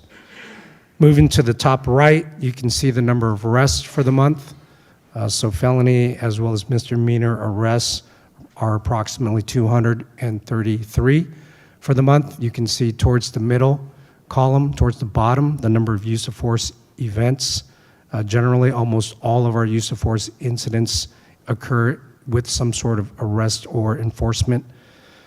You can see to the left column, the number of traffic stops, which were 411, and vehicle pursuits we had in the month of May, 9. Moving to the bottom right, you can kind of look to see on the bottom right corner the number of abandoned vehicles. So just a couple short years ago, we were hovering over 4,000 pending inspection on See-Click Fix. Concluding the month of May, we were down to 620. I think currently we're at right around 525. So we are making good inroads with that. And then the last column is our fatal collisions. So you can see a comparison, 2025 compared to 2026. We're up 1 from this time last year. This is the second half of our operations report. What you're looking here is on the rows to the right, it will have the crime categories. On the columns to the top, it's on the left side at least, you're looking at a comparison between 2026 and 2025. So I'll just go down a couple of highlighted areas that we're monitoring. So as you can see, our homicide rates are lower this year than last year. This time last year we had 6. We finished the year last year at 17. We're tracking a rise in rape incidences. So this time last year, 14 compared to 23 this year. Some of the noticeable decreases are other sexual assaults not considered or classified as rape. We are seeing a significant decrease this year. We have a decrease in robberies by a significant amount, 67 this year compared to 108 this time last year. Simple assaults are slightly higher. There's a lot larger value there, so the numbers don't reflect truly the magnitude of the calls that we see. And then stolen vehicles, they're slightly worse this year than last year. Going to the bottom left, these are where we see some pretty significant decreases, except for domestic violence cases. So that is something that we're tracking very closely. I'll talk to that in a little bit on a future slide. But shooting cases are down significantly. Year after year, we're seeing that decrease. Our auto burglaries and theft cases are also showing very good positive trends. To the right side, what you're seeing is you're just seeing a breakdown from the top is the beat. So we separate the city into 8 different beats. And then so the rows will kind of tell you the numbers associated to that crime category per beat. And then the beat totals are towards the center. So you can see some of the beats that are busier. So for instance, beat 6 for all the top level crime categories is one of our busiest beats. And then it kind of goes to beat 7 down to beat 6, beat 1, and then beat 7 are our busiest beats.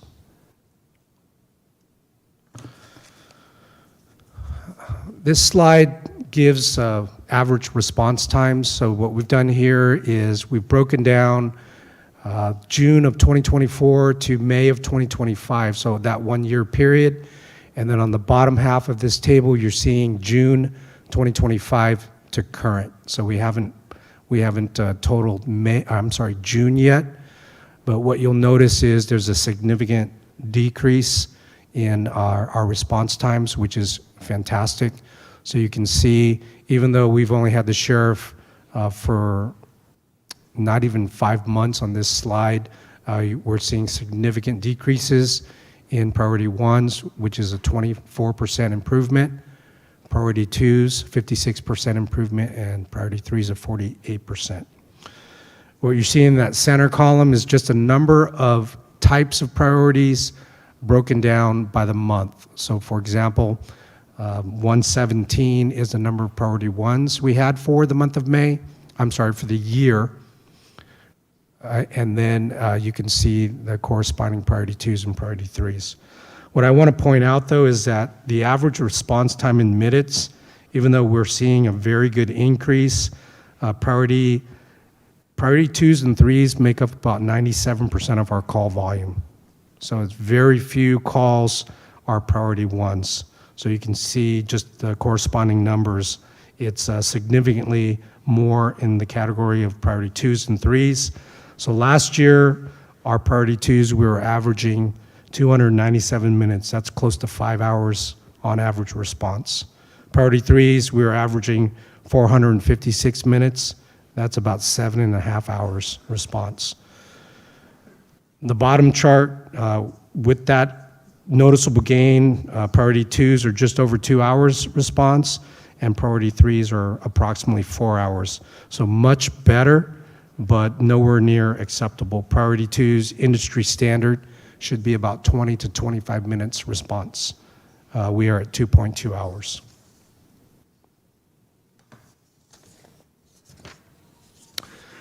Just want to talk real briefly about abandoned vehicles. So in 2024, as I mentioned, we had about 4,000 plus on our C-Click Fix app that we use, and now we're hovering about 525. So very good improvement. Staffing for abandoned vehicles, we use one full-time senior police assistant to work on abandoned vehicles. She coordinates with a lot of the tow companies to see how many vacancies they have for storage, and based on that vacancy, we tow as many vehicles as we can based on capacity. We have also a police cadet working with her as well, and then 5 patrol police assistants. So those police assistants, they do handle call volume, so their time handling C-Click Fix entries varies. So our strategy is to continue to maintain our current progress.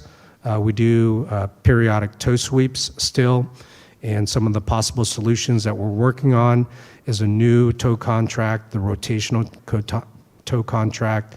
We're in discussions with the city attorney's office on finalizing that.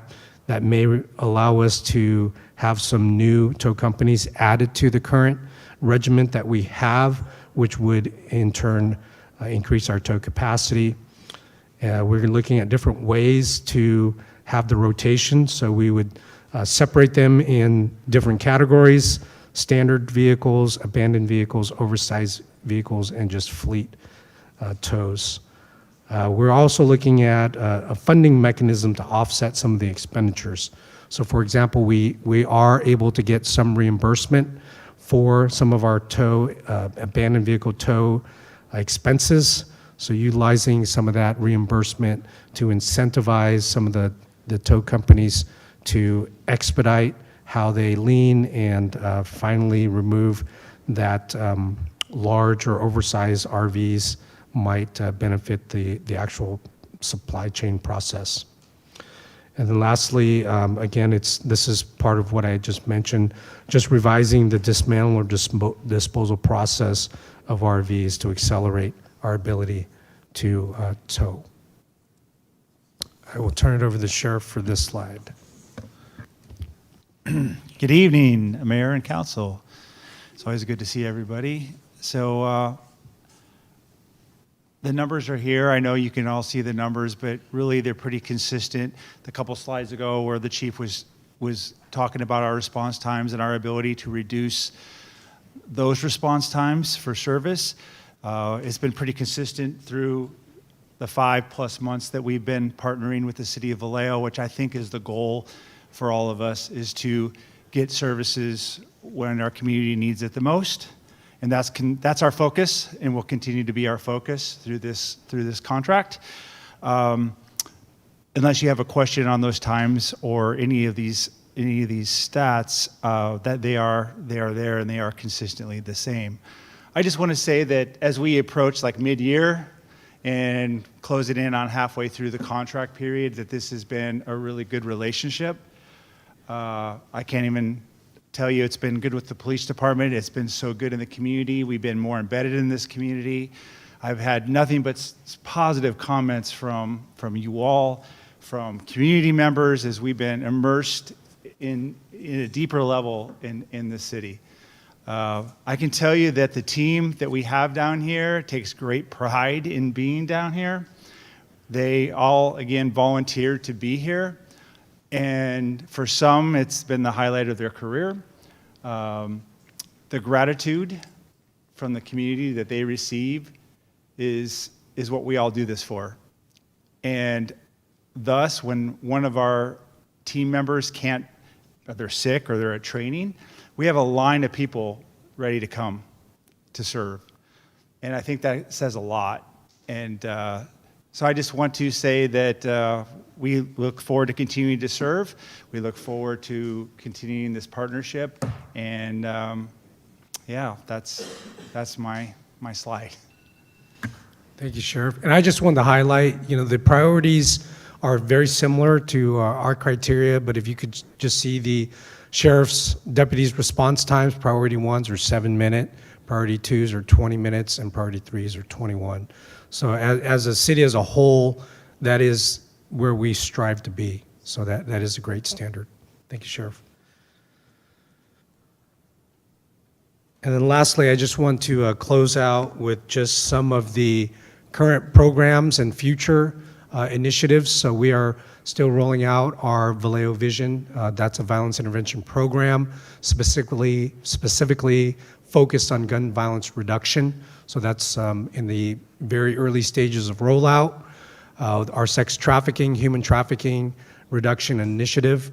We are still surgically working with our POP team, which is our proactive team, to address buyers, sex buyers in the areas that activity is more prevalent. We are still in talks with our partners in the region as well as some of the community-based organizations to really have a more concerted effort on how we will be able to help victims, provide emergency housing, provide emergency exit pathways to try to reduce some of that behavior in a non-enforcement targeted manner. We are working with internally with HR to roll out our domestic violence initiative as well. So that is still ongoing in discussions with some of the affected labor unions. And this needs to be a little bit updated, but in March we began a community academy. We had 15 people start, but we had 10 people graduate. So they graduated just recently in May, so they're still going through the vetting and backgrounding process. So we'll hope for to get that completed soon so they can help with some of the programs like See, Click, Fix, and other things that volunteers are very, very useful in helping us out. Ongoing are the neighborhood watch and business watches that I had mentioned, traffic safety. We are doing our best to try to do some more targeted radar enforcement in the areas prevalent with high thoroughfares of speeding. We are concluding our public safety partnership with the US DOJ very soon, so that will end sometime in September. So we're just doing the finishing touches on the strategic community engagement plan that they are helping us construct. And then lastly, police reforms. This is just the complement of the cadre of people that are in our CIAD, which is 1 lieutenant, 2 sergeants, a corporal, a retired annuitant. We have a project consultant and 4 analysts. And so we are still in the process of trying to build out a full-time program manager. So that is still in process with labor negotiations and HR. And with that, I will open it up for any questions you all may have.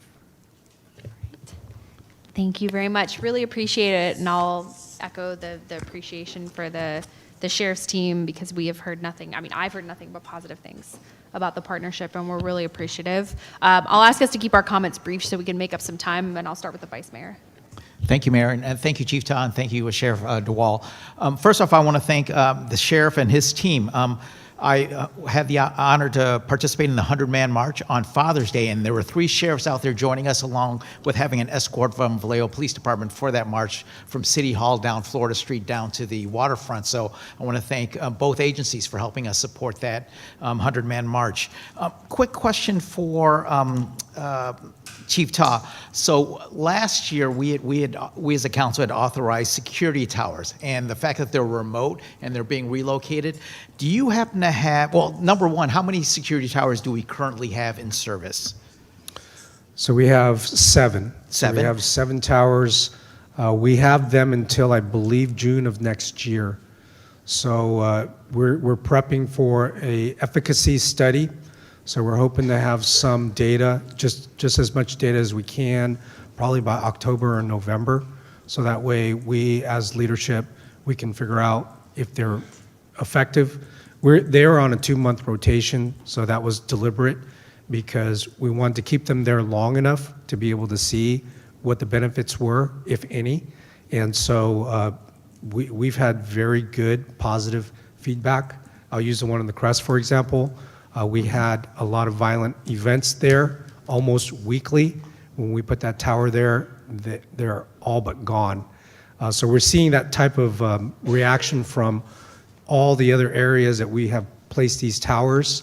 It has affected traffic in ways where people now don't speed as much. They fully stop for the lights and the stop signs. So they have a tremendous amount of just anecdotal results.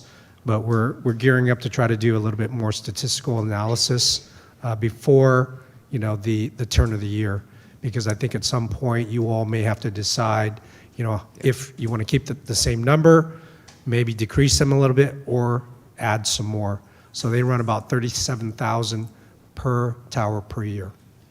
And I basically just want to echo the same feedback you're receiving. And even though this isn't my district, I've received, I think you have a couple of towers that are currently along Sacramento, or is it Sacramento or Marin, where I've received actual personal feedback of thanking you for putting those towers there, because that's cut down on some of the streetwalkers that have been happening over there. So that's the feedback that I've received just along that little short strip right there. I think they're asking it to go all the way down to Florida Street, but you've got them like right by the fire station and over there. So the people that I've received feedback so that they've noticed a little bit of a cut back on those particular corners where they're at. So, and to your acknowledgement, you've partially answered my follow-up question of looking to the data of what positive impact those have made, and the fact that you've received that positive data back in my specific district, District 2. I'm glad to hear that, and I look forward to the actual reports of the actual data. I think where I would make some of the comments I've received is they would like to see them used more for a lot of the traffic infractions that have been happening, if that's a possibility, because I know in my specific district, especially along Meadows right by the waterfront, I know both of your lieutenants have been receiving quite a few emails from my constituents along that area about the dirt bike riders that have been, being a nuisance over there, along with a lot of the donuts that have been happening over there recently. Maybe it's because of the summertime, but I think we would appreciate if some of those towers could be in that and potentially cut down on some of that. But once again, thank you for that, and glad to see the majority of a lot of the data reports they're receiving where a lot of the crime statistics are going down. Obviously, we've got a couple of areas that need to be improved, but other than that, things look to be heading in the right direction. Thank you. Thank you. Thank you. All right. I am not seeing up. I'm seeing Councilmember Matias. Go ahead.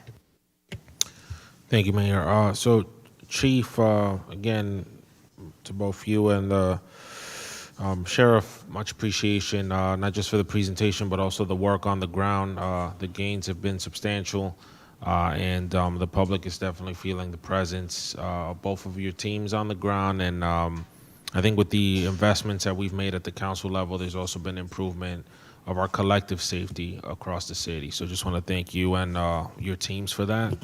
I have been getting one question, which I think you sort of spoke to, but I want to make sure we sort of underscore it, which is what is going to happen at the conclusion of the sheriff's contract. So would you be able to walk us through, kind of walking back to the recruitment slide, as that contract nears the end, where you expect to have your force at, and then some of the other, I guess, challenges you were sort of alluding to in terms of the FTEs? Yeah, thank you That for has the been a popular question out in the community. Yeah, so as you know, we're gearing up for the conclusion of the contract in December. And so there happens to be also a grand jury report that just came out with a series of questions that we are going to provide responses for specific to public safety. And so that is a question the grand jury also wants. What's the plan, essentially? And they want that plan by October 1. So we're working currently with leadership to develop a couple of options. But I'll just go over some high-level staffing, challenges, because I think it's important to kind of anticipate on what will happen with the way we recruit. So the way we recruit is, it's very time-consuming because it's a highly competitive job environment where there are not a lot of candidates and there are a lot of agencies looking for qualified candidates. So it's not uncommon to take anywhere around 18 months from the time you start the recruitment to the time you actually get that person all the way through training so that they can work a solo capacity.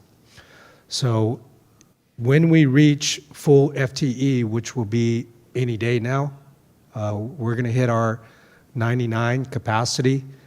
That's assuming everybody makes it through training positively. We do have statistically a washout rate of about 30%. So we will hit full capacity in a matter of days. So I've been working with our leadership team to see if we are able to potentially hire ahead, because what I'm looking to do is I want a hire ready list. So if we delay for 6 months or even 12 months, and you add on the 18 months delay of the recruitment apparatus, that's 2.5 years that you potentially need to wait to see an officer at solo officer level. That's a long time. So I'm working with city manager to work out a strategy on how we can have a hire ready list. So when those vacancies become available, whether we add FTE, whether people leave unexpectedly, we can pull from that list immediately. So that's one. The second piece is to really utilize the technology that seemingly has been very beneficial for us. Those security towers, I think, are excellent, but they don't solve crimes. They deter crimes more than they solve, but that still benefits significantly. We use a very robust license plate reader technology that has been instrumental in solving about 80% of our homicides, which I do believe that the low amount of homicides this year will translate to savings. One of the 3 categories that we use the most overtime for is detective overtime, dispatch overtime, and patrol overtime. So reducing homicides or solving them reduces that overtime that these detectives have to come in, potentially work 1 to 3 days, follow all the leads while they're still fresh. That is a lot of overtime. So we're hopeful that we can be in the low numbers this year, the lower the better, and then we'll realize some of those savings. And then lastly, we're partnering with a lot of community-based organizations. The Vallejo Vision program is a violence intervention program that really uses intervention and prevention tactics, so that way enforcement is not always required. The same thing will go for the sex trafficking initiative, as well as our domestic violence initiative with the gun violence restraining orders that you guys asked for as well. So that is really kind of high level. It's not super detailed, but working with partners, utilizing technology to the best of our ability, staying very up to date on recruitment, and so that way we don't push a significant delay when we're able to start hiring again. Just a quick follow-up. So at a high level, you've got 84, and then you've got about 7 from deputy sheriffs in Vallejo right now, so that's 91. So by the time we get to December 31st, I think you guys are anticipating that as the 7 deputies sort of return back to the county, we will have 7 additional officers and we'll still have 91 officers on the ground. Is that a fair read today? Yeah, so assuming the 12 officers that we have in various stages of training, whether that be academy or field training, assuming all of them pass successfully, we will add 84 to 12, which will bring us to 96. Okay. And then that'll leave us 3 vacancies because currently we're capped at 99. Okay. So we will hire those 3 as soon as they become available after backgrounds, and then we will put them through the training, academy, field training, and we will be at full staff. Okay. All right. That's all I got. Thanks, Mayor. Councilmember Gordon. Good evening. Thank you so much for your report. I appreciate it. I want to say, first of all, thank you so much, Chief Taw, for making yourself available for myself, Vallejo community meeting. Thank you for that. I got a lot of questions that was asked to me, and I will be forward them to you. I want to say to you, Sheriff, I appreciate you, sir, for the work you're doing in my community. I see 1 or 2 all the time, and so I appreciate that. And you're right, it's well received. My only concern now is, for some reason, we're starting to get prostitution in my community, particularly Magazine Street. I was wondering, are the sheriff connected to the POP and also to the Vision?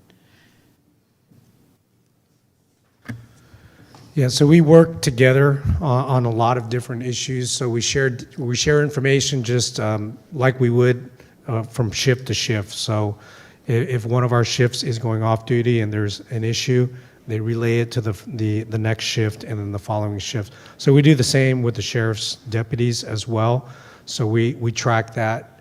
Now, sometimes we'll have issues because call volume may be higher, and then so the times that behavior is occurring, it might be when staffing is not as abundant. And so that's why we use the POP team, and we've been surgically using them to do at least 2, sometimes 3 campaigns a month. And that's yielding about anywhere between 10 and 12 enforcement action where we do enforcement on the buyers. 70% of those buyers are not from Vallejo. They're from other cities.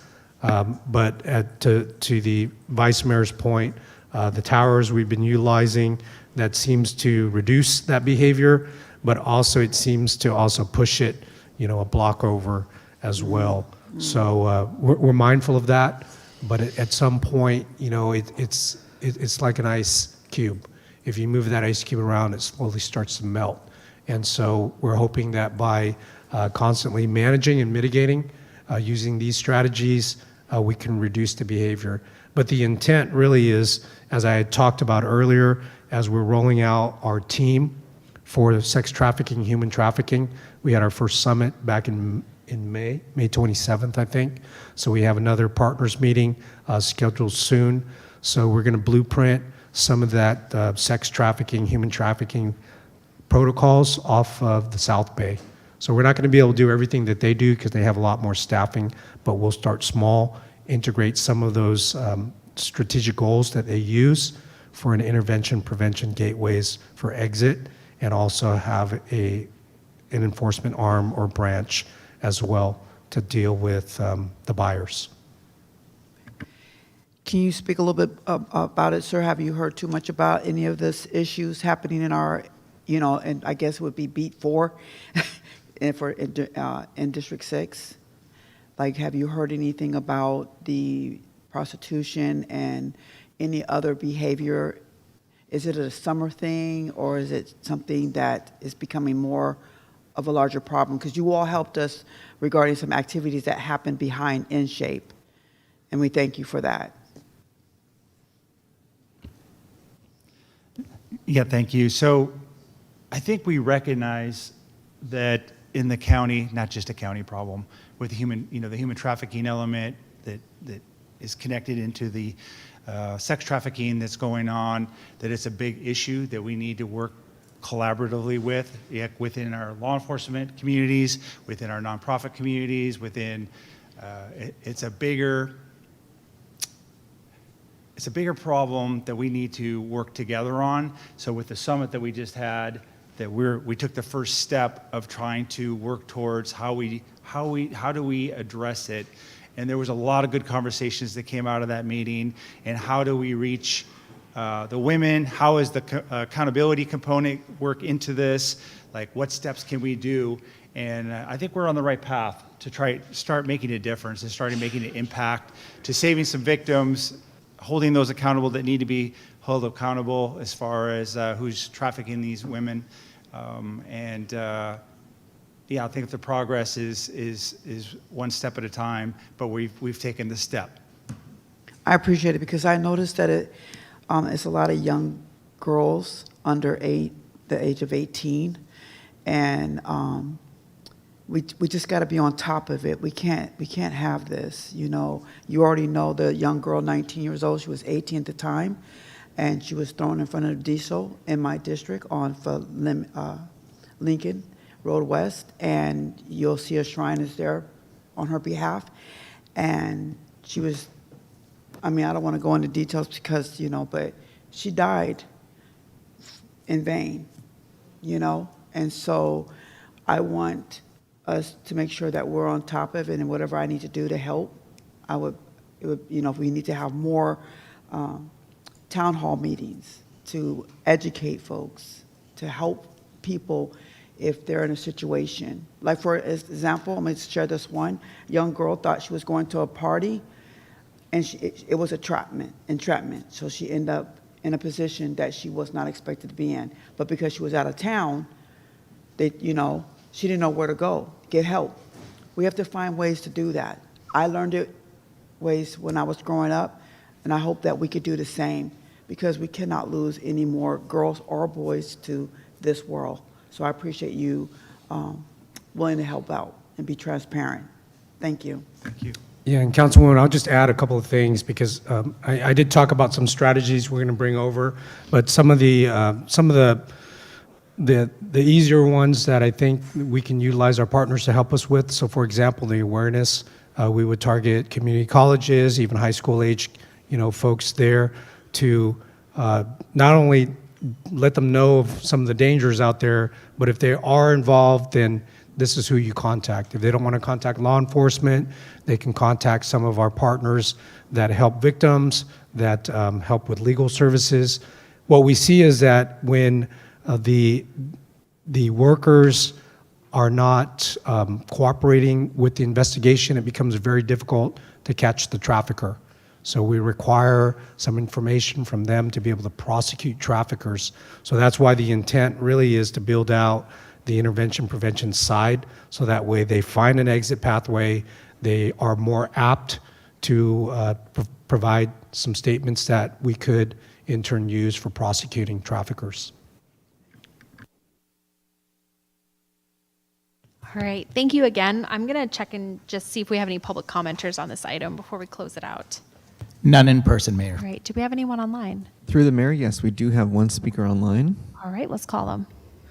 Carol Heap, please unmute yourself. You have the floor. Hi, good evening. Thank you for taking the call. I was looking at the report from the police department and thinking, what's missing?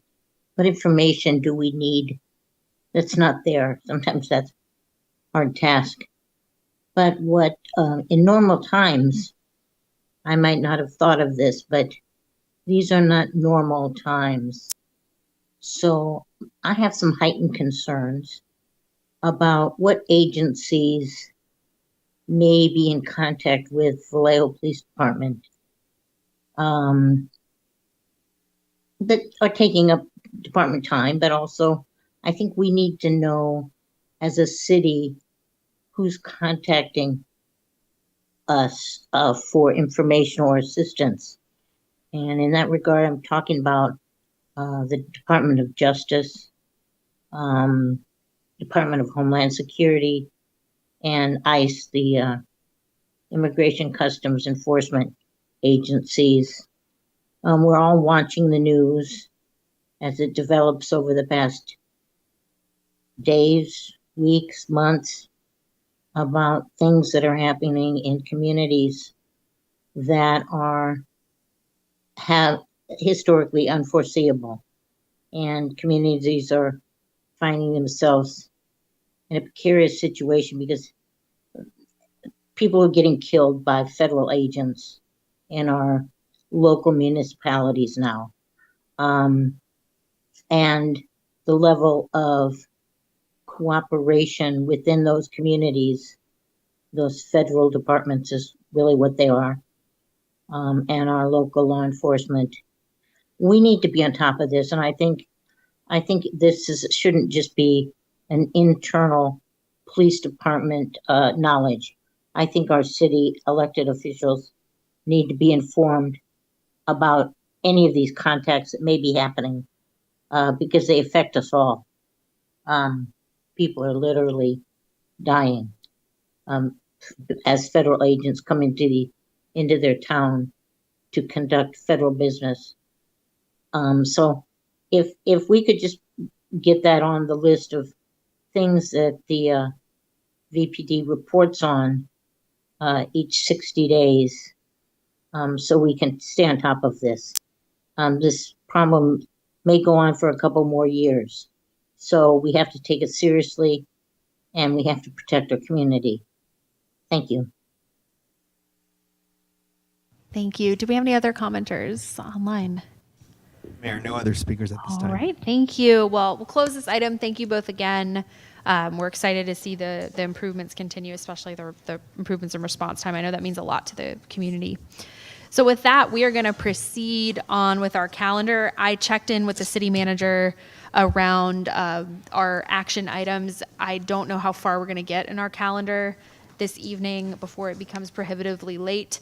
Action items A and B are both public hearings, so we do need to take both of those. We may want to continue C and or D.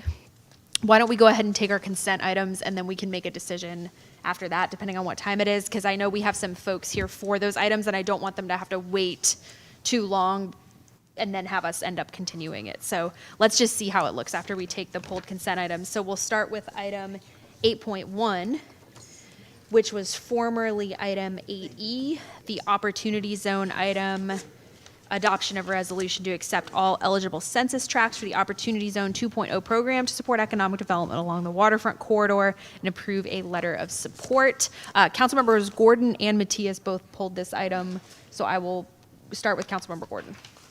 Thanks. Thank you so much. So to the city manager, can you please elaborate a little bit more on this?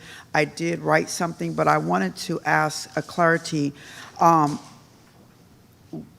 It says, and no offense to the mayor, but it says to be executed to the mayor. So could you please explain? Okay, I will defer to ACM. Yes, thank you, Mayor, City Council members. Thank you for your question. So this item is asking for the council to approve two things. One is to adopt the resolution to approve the eligible census tracts, of which there are 8. And then the other is that we wrote a letter of support from the city council to the governor's office, to the governor himself, urging support and adoption of our census tracts for nomination to this program. So because the mayor is the one who signs on behalf of the city council, that's why it specifies her name, but it's from the entire city council if you so approve. Thank you so much. I would like to read what I had wrote prior to this meeting. I would like to appreciate the city's effort to pursue this opportunity for Zone 2.0 program to encourage economic development. Investment along the waterfront is important, and I support effort that bringing jobs, business, and new opportunities to Vallejo. At the same time, I want to echo the concerns that the community has raised, and as tonight, President Latricia Wilson Elford of the PWAPA about ensuring that investment is not only concentrated only along the waterfront here downtown, but all the way to the Carquinez Bridge. Neighborhoods such as South Vallejo have experienced years of de-investments and should be included in the city long-term economics development strategy. As the council considers adopting this resolution to accept all eligibility sensor tracks and move forward with the Gold Buzz application, I ask that you make it clear how inland communities will benefit from this program.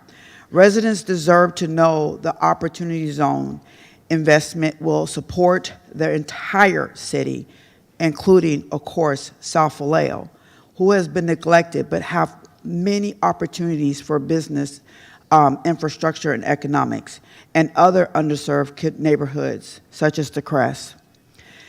Economic development should be balanced and equaled. While the waterfront is, again, very important asset, Vallejo's future also depends on investing the neighborhood where families live, local business operate, and community needs remain significant. I encourage the council to ensure that the Opportunity Zone 2.0 application reflects a vision for all of Vallejo, not just one corridor.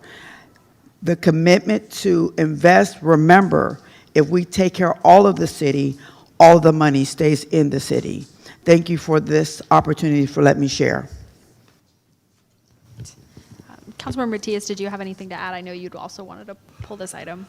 Thank you, Mayor. I agree with you, Councilwoman Gordon, on your point. I do want to get some clarity from city staff. So for the record, I'm 1,000% in support of both actions that we're taking this evening. However, I'm just as much focused on implementation as we are on the action we're taking this evening. And what I mean by that is we've had opportunity zones here for I think probably 8 or 9 years now. They were first designated under the first Trump administration. But I think part of what we didn't do right the first go around was we didn't market the land or the properties that were under the census tracts as opportunity zones. So I want to know from city staff, playing out a scenario where these tracts are approved, what is the game plan to market properties sitting under those tracts? What is the city's role in that? I can start with that, Councilman.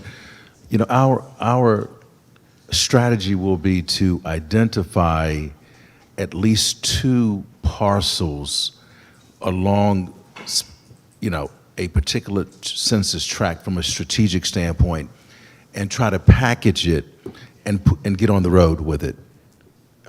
In terms of introducing it to developers, other entities that might be interested in doing something with the parcel. So the key is being aggressive, identifying in that we need, you know, we're looking for a home run, but, you know, if we get a couple of base hits initially, then we're moving in the right direction. So the idea is to identify 2 viable parcels, you know, that would fit a particular parameters, package them up, and get on the road to sell them.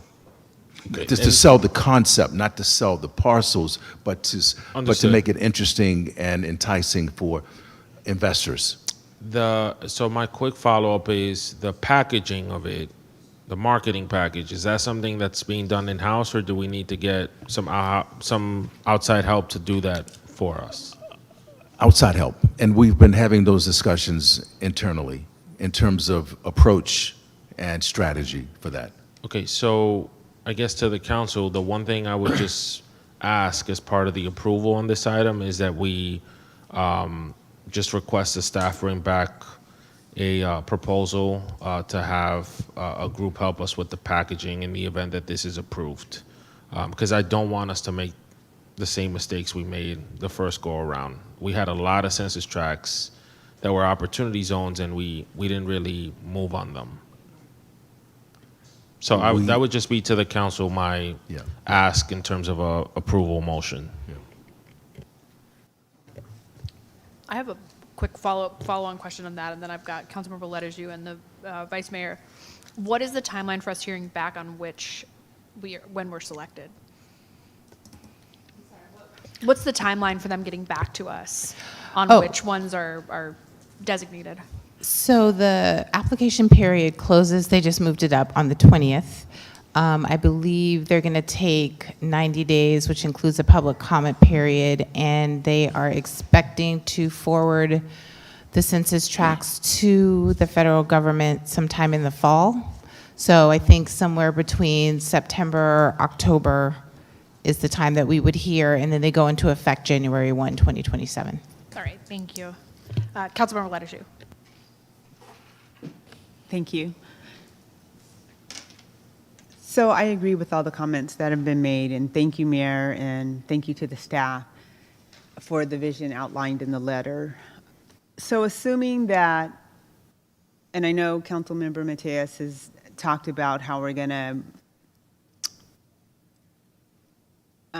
promote this idea, but what is our long-term strategy when we talk about translating this designation, into those outcomes? And then how does the strategy align with our broader economic development and maritime revitalization efforts? And it really goes into the same question that Councilmember Gordon has brought forward. You want me to start with that one? Or You want to start with can that? start. Okay, Yeah, go thank for you it. so much. I'm sorry, my day has been very long. This is my second board meeting, and I'm exhausted. Yeah. I think your question is broad because it should be. The city has an economic development strategic plan. I think we have to look at that and to determine to what extent it continues to be a viable plan, because I believe it's several years old, I believe. But everything that we do, so we're going to do the goal setting in another week or so. And so so once we have those goals, the way that I like to operate as a city manager is everything that we do has to directly align with those goals. If what we're looking at doesn't directly align with those goals, then we have to ask ourselves the question, what are we doing? Why are we doing it? And so with that, looking at the economic development strategic plan, hoping that that will continue to be somewhat in alignment with whatever the goals may end up being from the goal setting workshop. And then whatever we do with this has to be, again, aligned with all of that. Obviously, in terms of what we'll most likely be looking at is how do we stimulate economic growth, i.e., how do we leverage these opportunities to grow the local tax base? How do we leverage these opportunities to create jobs? How do we leverage these assets and opportunities to also add value to overall quality of life? Okay, so we're going to be looking at all of these things holistically, strategically. So no one-offs that are not aligned with what we're saying our priority goals are, which should be reflected in everything that we do. Thank you. And as a systems thinker, this is what I'm looking for. How are we connecting all the dots? And how are we connecting the dots holistically throughout the entire city? Because when we think about, it talks about poverty or, low income, well, we can see that across our entire city. And so how are we going to make all these connections and it not be in one place?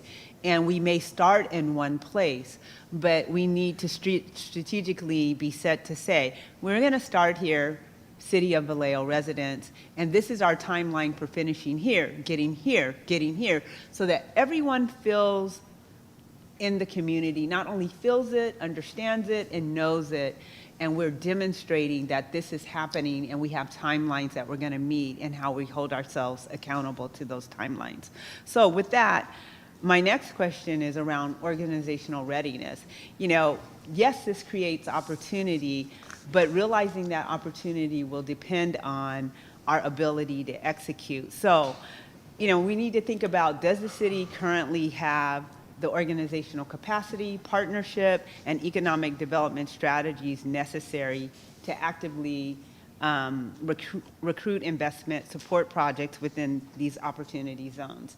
And again, that comes back to the strategy that we have to link up, and how are we thinking about it? We're putting in an application, it's expired once before, so we need to be ready.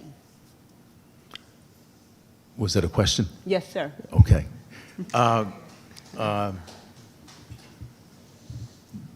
Totally agree with you.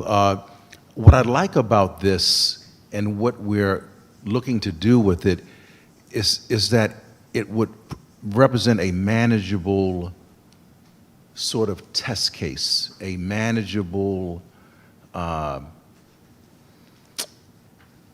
we can manage if we identify one or two parcels that we can package and then take on the road. It's going to answer your question, okay, in terms of how well we do that. I believe we, in terms of current resources and current talent and current competencies, we can do that, okay?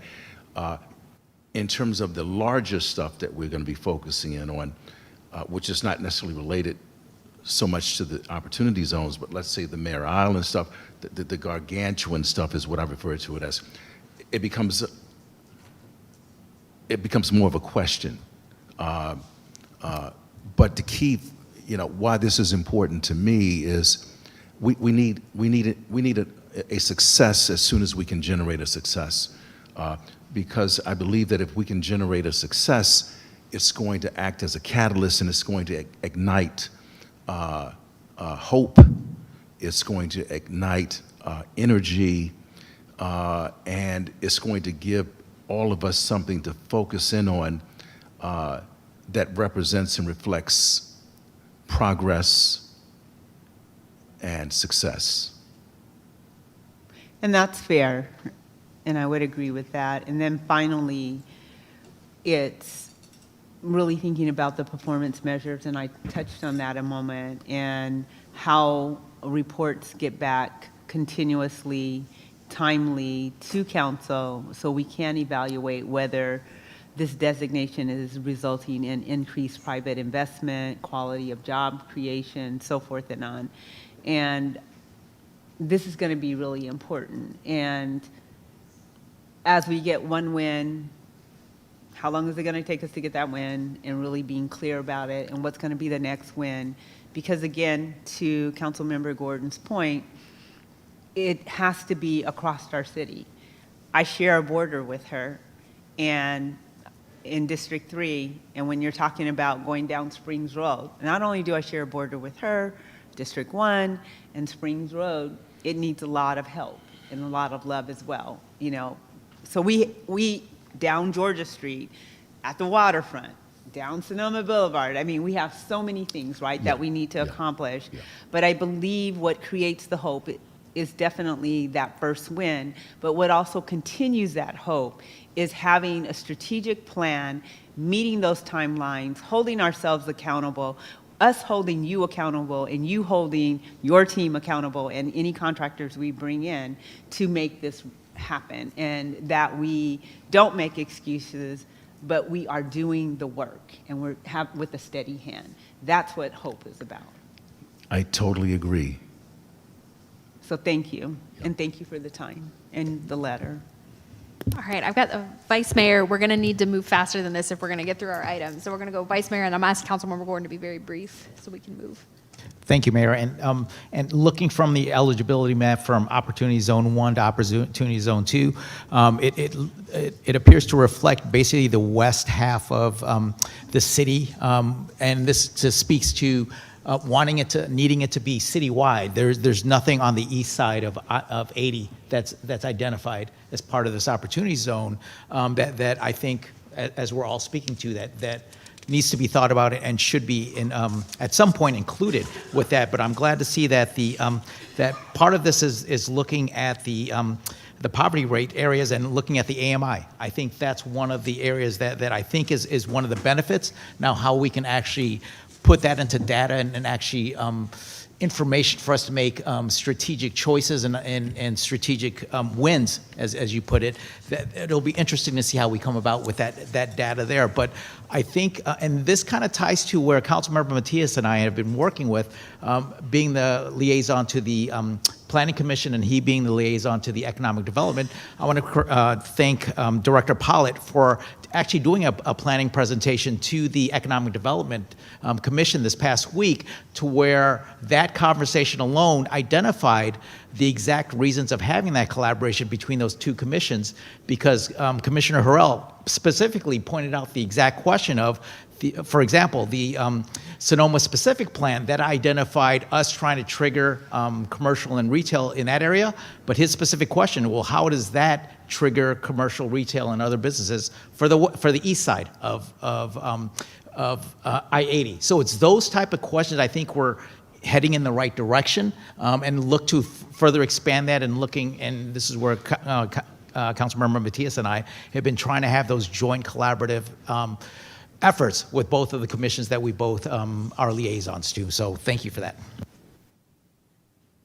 All right, I'll really quickly ask a question, and I kind of, just to further the comments that have been made, we are applying for all of our eligible census tracts. That's accurate. So I just want to be clear to everyone that our staff did not come in and say, hey, we're only going to put stuff on this side, that this was a statistical set of rules that were set up by the federal government, and we are submitting our 8 tracts. It certainly doesn't preclude us from making investments throughout the city, but we didn't, this isn't necessarily going to align with where we want to invest as a council, but it's going to open up more opportunities for us. So thank you for getting this in. I'm happy to support it, and certainly opportunity zones alone aren't going to bring us development and investment. It's going to take that work. So we did a round. I see Councilmember Gordon. I don't want to do a full second round, but if you have, I'll let you get your remaining question in. Thank you. I came here to work, so I'm going to ask these questions because these questions are being asked of me. Do you have this presentation available? So I do have the presentation. We can pull it up. It's a short one. Thank you. If you can go Yes. to the map, that would be great, so people can see it. Because the question was asked was, what are the 2 parcels and where are the 2 parcels? And so we can just go ahead and answer those questions. We can see now where they're at, but what are they? So just briefly, a little background. So the current program, the Opportunity Zone 1.0, had a number of census tracts. Mare Island is actually one, and I believe that there was 4 others on sort of mainland Vallejo. My belief is that the only one that was nominated was Mare Island, because the idea was that investment would bring about a lot of benefits to the city overall. Unfortunately, it didn't pan out. The current, or the upcoming Opportunity Zone 2.0 program, it has some overlapping areas, as you can see. That's the area shaded in purple. This comprises 8 census tracts, and we are suggesting the nomination of all 8 tracts. So it does include, some area of South Vallejo, but it stops right before Spurry Mills, and then it goes up, kind of includes the White Slough area. That's about as north as it gets. It does encompass parts of Sonoma, both sides. So when we say waterfront corridor, it's because a lot of the workforce development, economic development focus in the GoBiz office right now is around waterfront development. It's not the only kind of investment that this program seeks to attract. So it can attract housing developers, it can attract, as someone was saying, folks to come in and rehab buildings. I mean, workforce development. I mean, it can attract all sorts of different types of investments from different types of industries. And so we're hoping, with the inclusion of all 8, that it will attract businesses who can find something that would bring them here to sort of drive that sort of economic prosperity. So thank you so much for explaining that. When you do get to that point, I can't barely see mine. Could I get a bigger one of this so I can be able to present it to the community? When you do if we are selected, if that's what we're hoping, number one, then I'm assuming you're going to come back to us with a plan. But I do want to ask a question, and this might be for Gillian, Assistant Manager Gillian. How does this work together with the plan that monies was supposed to be given to build the waterfront? And I asked, not only would it help downtown waterfront, but also to the Carquinez Bridge? Does that make sense? Are you talking about the waterfront specific plan? Does this work together with that? Absolutely. This is a tool. It's an incentive program. Okay. Right? So all it does is it makes it more attractive for businesses to invest in the city of Vallejo within this specific area. Now, I think I saw statistics where it's something around, 48% of large companies invested in opportunity zones. But in cities that had opportunity zones, they realized something like 68% overall. So people don't always, invest in the opportunity zones, but it is something that serves as an attractant, because getting relief off of your capital gains is huge for large scale investors. But they're not the only ones who are attracted to come to a city. You get a lot of small businesses who come, and sometimes, the larger companies will spur folks to sort of travel behind them.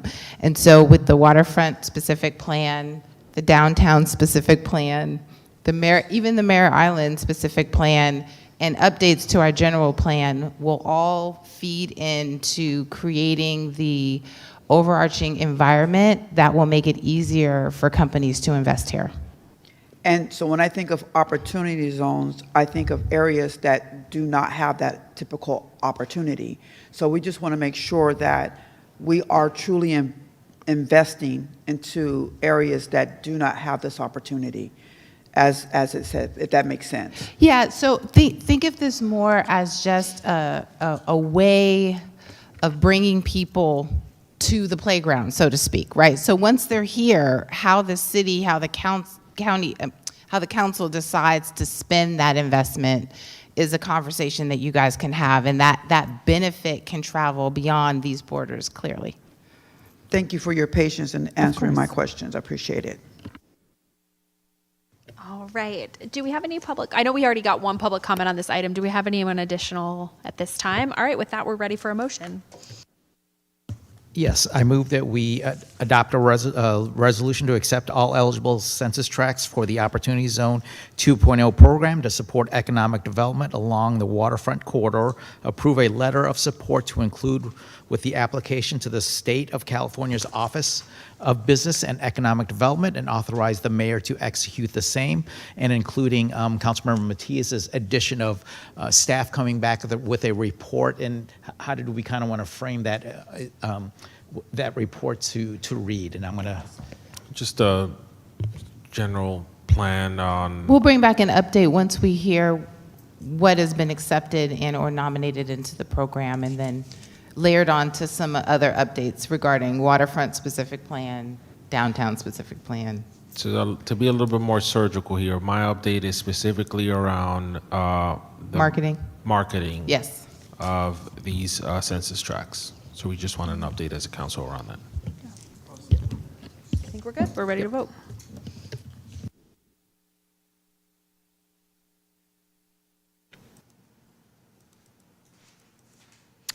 The motion carries unanimously with council members Bergenzer and Palmeris absent. All right, that's going to bring us to item 8.2, formerly consent item 8C, which is adopt a resolution approving the First Amendment to the on-call services agreement with West Coast Frame and Collision Repair, Inc., increasing the not-to-exceed amount to $300,000. I will turn it over to Vice Mayor Matulik, who pulled the item. Yes, thank you, Mayor. And so the quick question I had is, we engaged this company in a contract as of August 1st, 2025, and the contract is set to expire on June 30th, 2028. But from that, the original contract was for $100,000, and we're looking to increase it $200,000 already. So can you help explain how we got to that, going from $100,000 to $300,000 in such a short period of time? Yes, Councilman. Thank you for the opportunity. So we use this company to do repairs that we are not capable of doing in our own shop. They tend to be very expensive when you're talking about straightening frames and things like that. It'd be $40,000, $50,000 to straighten a fire engine frame, things like that. And so they go in big chunks. We originally authorized the contract for $100,000. We have spent all of that. So we've had enough accidents to use that $100,000 in capacity. We're just asking to allow us to increase the cap to 200. We hope to not use it, but we're expecting that 200,000 additional will get us to the end of the contract. Appreciate that clarification. And I guess with further background, do you know what we have used in the past? For example, the past 2 years, what that amount has been. So I'm just curious of how we're, once again, increasing it 200%. Is it based on just one-off type of situations, or is it? I know that one was a $40,000 repair, and so like I say, just that one $40,000 repair could took up 40% of the contract amount. And we're just trying to give ourselves enough room. If the direction is to increase it by only $100,000, we could definitely live with that. We're just trying to give ourselves enough capacity in the contract to get us to the end of the contract period. Thank you for that clarification. All right, let's double check and see if we have any commenters on this item. No speakers on this item at this time. All right, then I believe we're ready for a motion.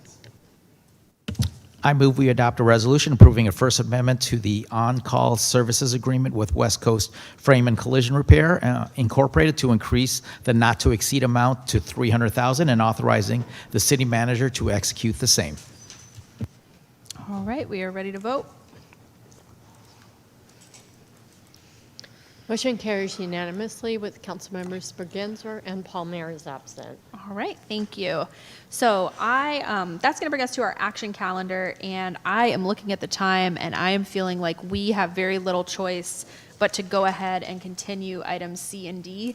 I feel conflicted about it, obviously, because I know, especially the pro-housing designation has been in the hopper for a while, but it feels like this late at night, we would be better served to have that discussion at a time that's a little bit more convenient for everybody that is involved, considering we have 2 public hearings that are pretty substantial that we're going to have to get through right now. And I don't want to keep the community waiting. I'll ask my colleagues if anybody has any objections to going ahead and just announcing the continuance of C and D to our next meeting to prevent our community members from having to wait, and the risk that we're not going to get to them probably till midnight if we do keep them at that. If that would be a generous estimate. I'm not seeing any objections. Councilmember Matias. I don't know if objection is a strong word. Maybe a counter. Could we revisit it at 11? See where we are at 11 o'clock? My only reason for making the determination now is just because I know we have people in the crowd that I don't think they want to sit here for another half hour and then go home. I think they'd rather just go home now. And I'm feeling like the odds that we're going to make it to them are slim to none. Okay. Yeah, because I mean, we've already had like 3 or 4 conversations. I'm just speaking on this item coming up. We've already talked about this multiple times. So, well, I'm just saying, we've talked about this a few times. So I don't think this is going to go 2 hours. But if you guys want to override me, that's fine. Go ahead, Councilmember. What is you? So what's the short version? I mean, to be really honest, I agree with Councilmember Mateus.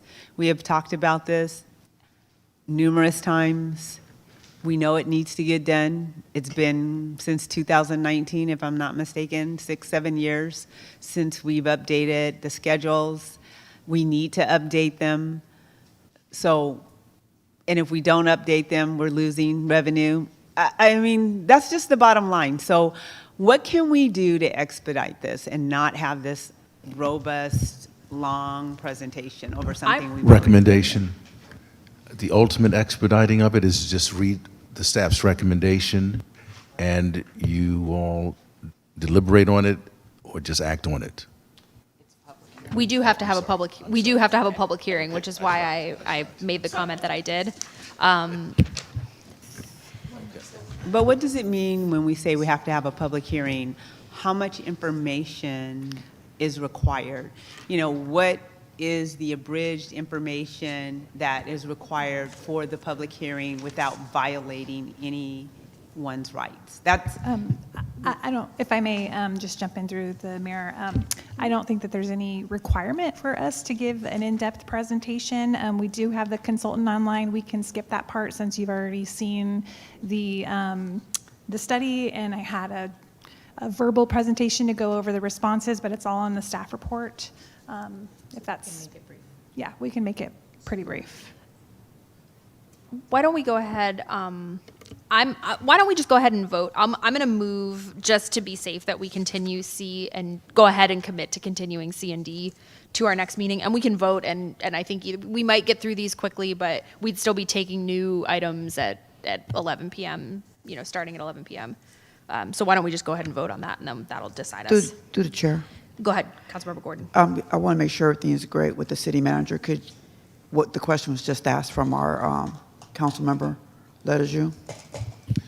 I've been corrected. I mean, there's a public hearing element to this, so we can expedite this on the staff side in that we've had these discussions with you before. They don't need to make a presentation. You have it, and if you have questions, they can respond to your questions, and then the public hearing component can do what it needs to do, and then you can get to a disposition of this particular item. Thank you. Okay, can we put up a vote to do the continuance? That way we'll just know for sure. So can I make a friendly amendment to this? Sure. I'd like to make the friendly amendment once, just let's check in at 11. We've had the pro-housing designation out here, and it is really important. And every time we get to housing, we get stalled. And I'm looking at who's out in the audience and these very people, not only do they come out consistently, but they also get online. And I think with all due respect, we need to see how far we can get, how we can abridge this presentation so that we can talk about housing and make a decision about it.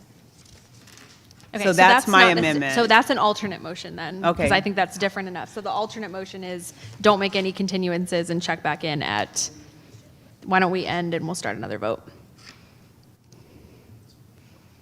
So we're not the alternate motion is to not continue any of the items and to check back in at 11.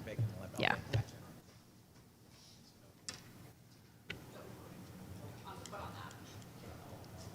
But on the alternate, yeah.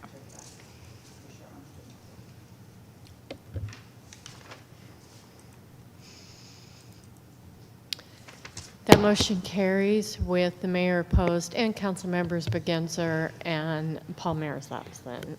All right, let's go ahead and call item 9A, and we'll open up public comment on the item. But we'll go, no, sorry, I'm sorry, we reordered our items. Yep, that's right. We're gonna go ahead with 9B.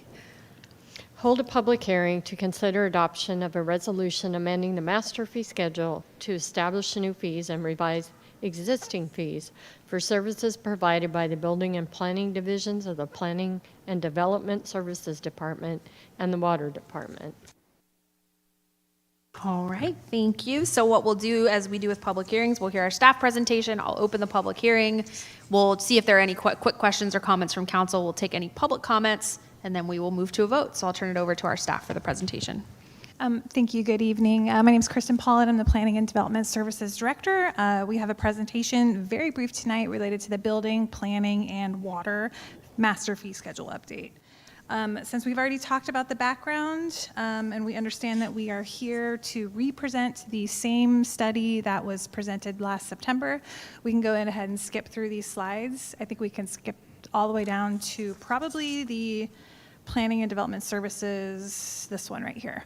The one thing that I just wanted to highlight for the council this evening is that the study originally had recommended a 3-year phased implementation schedule. We are revising that approach, and we are now recommending a 2-year phased implementation schedule. Staff believes that this would get the revenue projections more in line with what was forecasted with the budget adoption just recently in June. This is an updated exhibit that gives you, a clear picture of what that's doing to our recovery rates for the year 1 and what those numbers are. I think that is really the biggest point that I wanted to make. Oh, and then also there's a revised Exhibit A that has these reflected numbers attached to the resolution. So if you move forward with adopting, please include the revised Exhibit A. And I think Gillian is here on behalf of Water. Gillian Hain, Assistant City Manager, just to be available for questions on the water portion of the fee schedule update. Obviously, Water also reviews development review projects for the city to ensure the water system is safe and reliable, and we can support the proposed uses. So these are the areas that Water reviews. Next slide, please. And the water development review fees are per project and paid for by those developers, so that the ratepayer revenues are not used for this water review. So that's why it's important to have the fees that are cost recovery. Again, there's about 20 development review services and applications, and these fees will recover that staff time that is allocated to review water projects, development projects. Next slide. That ends our presentation. We've got the consultant online for any questions, as well as Kristen and myself, if the council has any questions. Thank you. Excuse me, Madam Mayor. Go ahead. The resolution that is in your packet makes 1 year of fee adjustments, not 2. So if you look into the, if you look at the attachment on, the resolution begins on page, my apologies for not doing this faster, 190 of your packet. That resolution is the one for Planning and Development Services and the Water Department. It has 2 attachments that are attached to that. If you pass this resolution, the fee structure that you are passing is the attachment to the resolution, not what was presented in the report or the staff. Through the mayor, this 1-year resolution is for the first year, and then we would come back next year for the second year. I just wanted to correct, there wasn't 2 years of fees being increased here, only one. Go ahead. Yeah, because moving forward, the standard practice needs to be that we do this annually as a part of the budget process. And that helps to alleviate any confusion. So moving forward, we'll come with the fee schedule as a part of the documents that you receive as a part of the budget approval process. All right, thank you. If there are any quick questions from council, I'm going to ask a couple questions about the staff report, particularly on the follow-up from our September meeting. Councilmember Ledege, quick question, or do you want to wait till after the public comment? Okay, let's go ahead and open up the public hearing on this item, and we will see first if we have any speakers in person. No speakers in person, Mayor. All right, do we have any speakers online?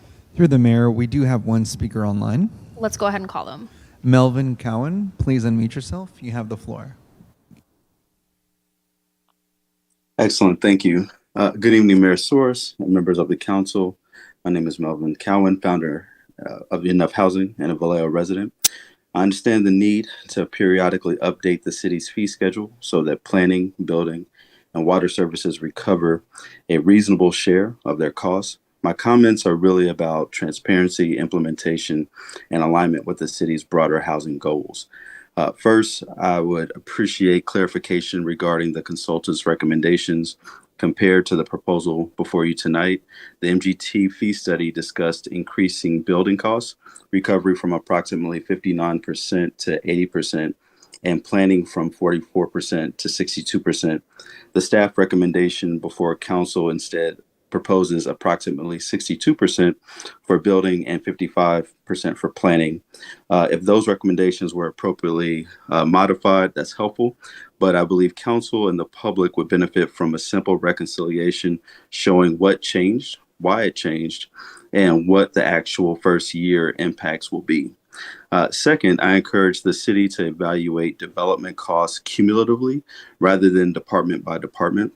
An affordable housing project or small infill development doesn't pay just one fee. It pays planning, building, water, fire, consultant costs, permit charges, and other charges. And so looking at a representative project examples such as ADU and SB 9 project, affordable housing or permanent supportive housing would provide a much clearer picture of the real development costs. And finally, tonight, you're considering the pro-housing designation. The state is encouraging jurisdictions to reduce unnecessary barriers, accelerate approvals, and make affordable housing more feasible. I respectfully ask that the council direct staff to return with a targeted fee waiver, reduction or deferral policy for deed-restricted affordable housing, permanent supportive housing, nonprofit mission-driven development, and qualifying homeowners, along with measurable service standards, so applicants understand what improvements accompany these fee increases. Vallejo can recover its costs while also strengthening housing production, economic development, and our competitiveness for future state investment. Thank you for your time. All right, thank you. Any other speakers online? Through the mayor, no other speakers at this time. All right, with that, we will close the public hearing. We will open it up for council discussion. I have a couple questions, Councilmember Vallejo. I know you were up first. So I wanted to return to, and I appreciate the interim city manager. We had a conversation about, even though you were brand new, we had a little bit of a conversation about, making sure that this follow up, because we do need this, and it was an important piece of having passed the budget. But we wanted to make sure we followed up on the concerns that we raised last fall. And the two that I remember, and I'm trying to channel Councilmember Bergenzer as well, since he wasn't able to stay. I remember we were thinking specifically about the water heaters, gas, and now I'm losing my mind because it's so late. Get the gas and electric water heaters and different permits that, we want to make sure we're not disincentivizing people from doing renewable energy options. And so I just want to kind of express my desire to move forward with the separate discussion per the staff's recommendation, with the separate discussion about the energy efficient incentives and kind of where we can pull resources. And the other big one was the equity piece. And I think the thing that's still, it's not going to change my understanding that we need to do this, but I worry that if we don't have the equity piece in, if we don't have the fee, so the in-house fee reduction program, I worry that if we don't have that, not only are we generating the equity issues of people potentially losing access, but we're going to potentially hurt everybody by increasing the amount of work that's done without getting a permit. And if you raise fees and people can't afford the fees, they're more likely to go and, kind of sidestep because they go, oh my God, my water heater broke. There's a leak in my roof. I have to make this repair. I can't afford the permit and the repair cost. So I'm just going to do unpermitted work, which then hurts us from a revenue standpoint, hurts them because now they're not, there's a safety risk in their home value and all that. And it's going to have all those equity implications as well. So I see the city manager's like, come on. I'm curious, from a follow-up standpoint, it sounds like that's a follow-up discussion we can have, but I just want to express my full support for it. Okay. Go ahead. Did you have other comments you wanted to share? This is just one of those interesting areas for me, and it's really about terminology. We're using the term equity. What we're really talking about is affordability, okay, not equity, in my view. What I think is also important to keep in mind too.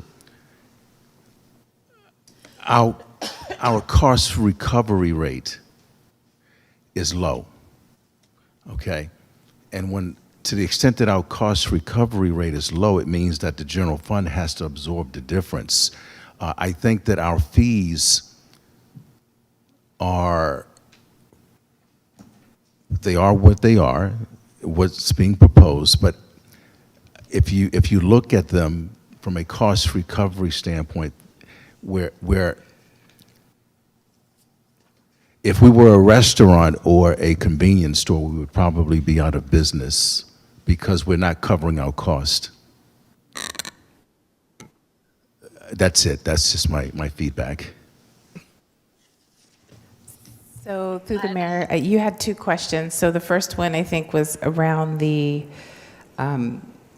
equity, or no, your first one was around The first one was on the energy efficient. energy efficiency. Disincentivizing people from doing energy efficient upgrades. Right. So the city of Vallejo actually applied for the Air District Repair Grant as a lead applicant, but we also partnered with Contra Costa County, another impacted area with regards to air quality, particulate matter. And one of the programs that we put forth directly ties into this. So we just found out today that their application was moved forward, and it's a $500,000 pilot program.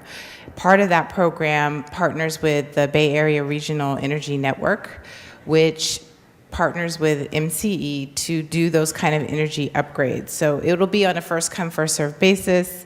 It'll be a 3-year pilot. It would allow for folks up to 125% of AMI apply for either reductions, full coverage of the cost of doing some energy upgrades. And then the other part of that, in terms of the equity piece, is part of the funds will also be allowed to fully cover the cost of permits through that process. Specifically around things that I think we identified last time that folks often have to replace, like water heaters and some other things that would then allow folks to, especially landlords, to not pass that cost on to tenants. So part of participating in that program would be that they wouldn't pass on that cost, and then that way, we're hoping that it wouldn't lead to any displacement for doing those kind of upgrades and improvements to a property. So hopefully that grant will be funded. That's actually a smaller part. As a lead applicant, we have a larger component of our own application that will also add funds to that program going forward. Yeah, thank you. That's great news and great to hear.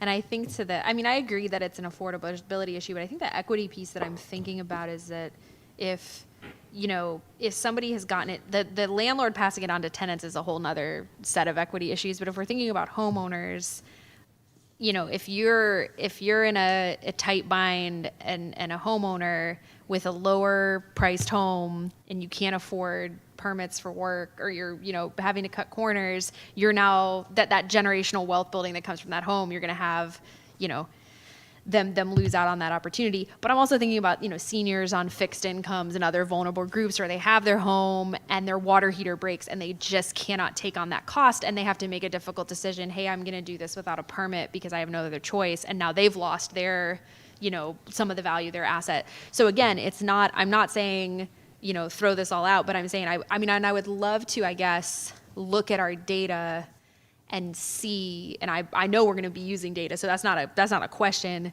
to look at our data and see, like, do we see a dip in people pulling permits for some of this stuff? Do we see trends year over year? Are we seeing, is our revenue going up by as much as we want, as much as we anticipate, and try to get some data on whether folks can actually, whether folks can afford this and how they're sending us those signals in other ways, like I said, potentially by doing the work without permits. And that's not getting into the landlord passing on to tenants, which is another This program does yeah. actually seek to address exactly what you're stating in terms of covering that cost. And one of the things we did was we increased the AMI to be 125% of AMI, because normally these programs are 80%. Yeah. So we figured that would give us a larger applicant pool of people who could apply for this program. Now, obviously, this is a grant, and we haven't yet received it. So, if we don't, then unfortunately, the fees sort of go forward without that sort of mitigating factor. But, we were working closely with planning to try to identify specifically those equity issues, affordability issues, and then just, trying to think of how we could sort of put in some things that we thought would play into sort of tenant protections long-term in terms of displacement and this passing on folds costs. into all the other Yeah. stuff we're talking about. I think the other piece I should say, because I'm realizing the city manager wasn't here for the last discussion either. We were speaking particular not about like I want to build an extension on my house or a pool. We were talking about like having a pool, but we were talking about like the things that are super urgent. Something breaks. You have very little, you're pulling from your rainy day fund. You have very little leeway. Like those are the areas I think we would want to be watching. The water heater, the roof leak, whatever, some of those things, window gets smashed, like those little things that people are going to have no choice. So I would just ask that we keep that conversation going. With that, I will pass to Councilmember Letajou. So just to the equity piece and the affordability piece, that's one component of it, and yes, we need to watch it. But the other component of it is when we think about people not pulling permits and so forth and on, how difficult is it to get a response and get those permits? That's the other piece of it, just for consideration. And then what I'd like to know is, and I appreciate what you said, City Manager, because it was one of my questions, is how are we going to make a commitment to annually review our fee structure, which we should be doing. So I do appreciate you bringing that forward. And then my final question is around if market conditions change or the council identifies strategic priorities such as affordable housing, infill developments as brought forward, or small business investments, what process would council use to evaluate targeted fee incentives while preserving our integrity of the city's overall cost recovery? And the other part of it is it's a two-edged sword because you're already saying that our fees really don't fully recover our costs. And if you look at what percent we're not covering, what does that really mean as we are trying to get to that mark? But those are considerations that we would need to think about, and how would we visit that as well? Yeah, again, the goal-setting workshop is so important because once you identify what the priority goals are going to be, hopefully, somewhere around 5. I'm just putting the plug in again. And then I think a part of the exercise will be developing multiple objectives to align with each individual goal. And then I don't think we're going to do this as a part of the workshop, but this is something that we can do in terms of staff. We can come up with plans, the various tasks that we can perform that align with the objectives, which are aligned with the goals, and then with all of that, establishing performance metrics for each goal, and developing ways to easily communicate to you all as well as to the public vis-a-vis dashboards, things of that nature. So wonderful. That just answers the accountability and performance called metrics. Yeah. How they line up and how you're going to report back to us, not the year that you want to change them, but as we go along, and how we communicate that out to public as well. So thank you. Yeah. All right, I'm not seeing anything else from council, so I think we are ready for a motion.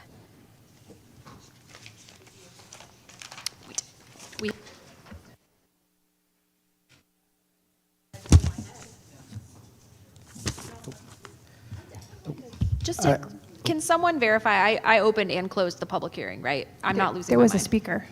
Yeah, and then I closed it. Yeah. Okay. Yeah. All right, we're ready for a motion. So I move we consider adoption of a resolution amending the master fee schedule to establish new fee, revise existing fees for service provided by the building and planning divisions of the Planning and Development Services Department and the Water Department. All right, we're ready to vote. Could we clarify that that includes the revised exhibit? What do we need to state to make and sure it's that and includes to- the revised exhibit? The revised exhibit, It's on the dais.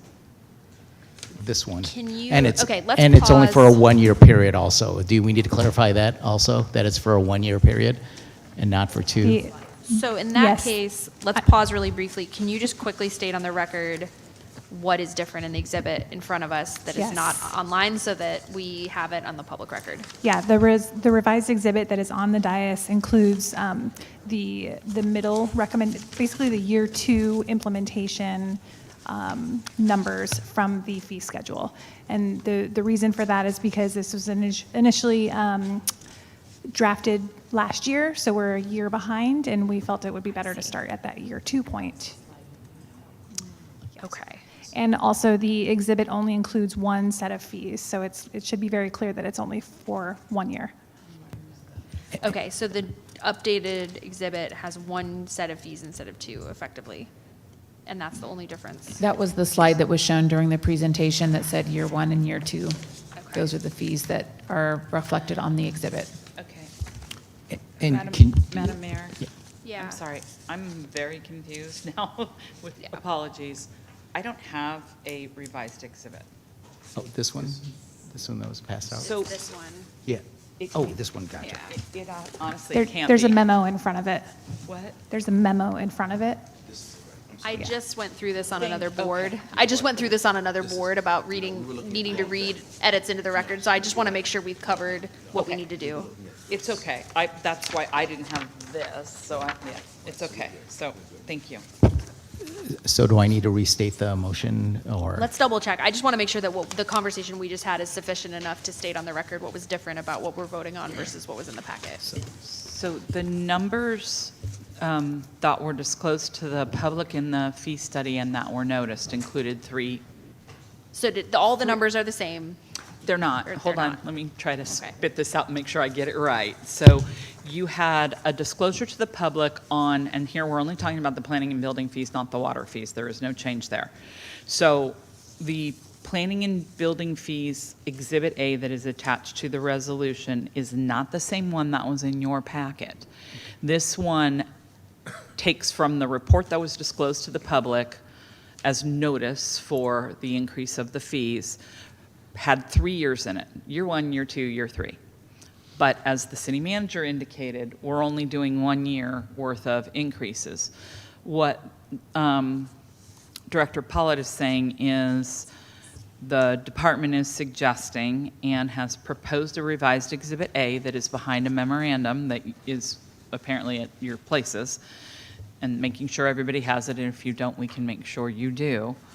That revised Exhibit A picks year 2 from the study as opposed to year 1, because we're already, theoretically, we'll call it past year 1, or past enough of year 1 that the adjustment to year 2 would be, the year 2 fees from the study would be appropriate. Did I get that right? I did Yes, get thank that you. right. Good, okay. And does it help to clarify that it's only year 26 to 27? There's Is that- only 1 year, Correct. yes. That That's is- well, it's saying those are the fees that will be increased for that time correct. period. It- It it's- kind of bridges the study gap. Yes, but the fiscal year 26 to 27 only. Okay. And the exhibit that we have, the numbers that we have in front of us are available to the public somewhere. They are included in the published fee study. Okay, that's the main question that I'm asking, is I want to make sure we don't adopt something tonight that The public, yeah. hasn't been made available to the public. Yep. But you passed we this okay? out at the dais, so it didn't go online, right? Yes, it did. Oh, there's the It did. actual Okay, answer go. to this No, no, question. Dawn Thank you, handed it Dawn. out. Dawn is, yes, so. I'm raising this because I ran into this at another board a couple weeks ago where we actually had to read into the record a bunch of numbers, and I don't want to miss a step and have to come back because we didn't cross a T or dot an I. So I just want to make sure that we're okay to vote on what's in front of us. You are, with the exception of your motion to move the resolution, should state it is the revised Revised, Exhibit A correct. for Okay. the planning Correct. and development fees. Yes. And that is included within a amendment to this packet that went out and was published by the city clerk. Okay, Correct. let's just restate that to be. Correct, okay. I will go Safe. ahead and do that. So I move that we consider adoption of a resolution amending the master fee schedule to establish a new fees and revise existing fees for services provided by the Building and Planning Division of the Planning and Development Services Department and the Water Department based on the revised, amended fee schedule that was presented to the council and made available to the public for the fiscal year 26-27. Perfect. We are ready to vote.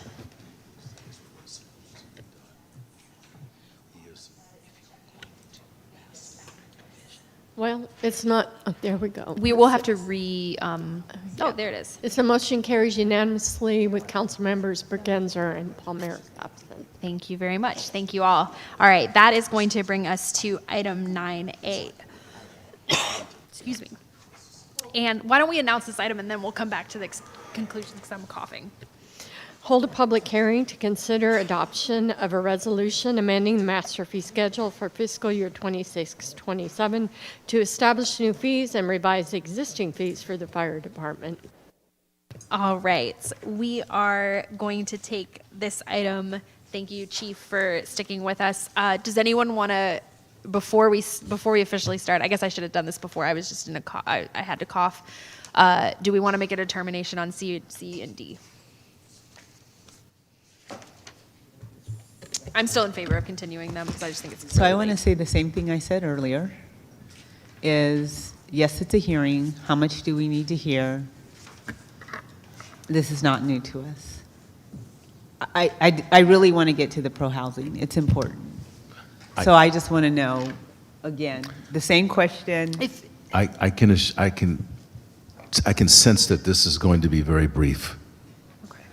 All right, so we're going to keep, unless somebody moves otherwise, we're going to keep the agenda as is and we'll carry forward with this item. So we'll turn it over to our chief for the presentation. We'll do the same thing we did earlier. We'll hear the presentation, clarifying questions. We'll open the public hearing. Commenters can raise your hands online, and then we will close the hearing and vote. Go ahead. Thank you very much, Chief Golding. Well, good evening. This will be very brief. There is no slideshow presentation for the benefit of the public hearing. I'll make 3 clarifying statements about this. This is fire fees, which are mostly centered around fire prevention fees, not 100%, but mostly.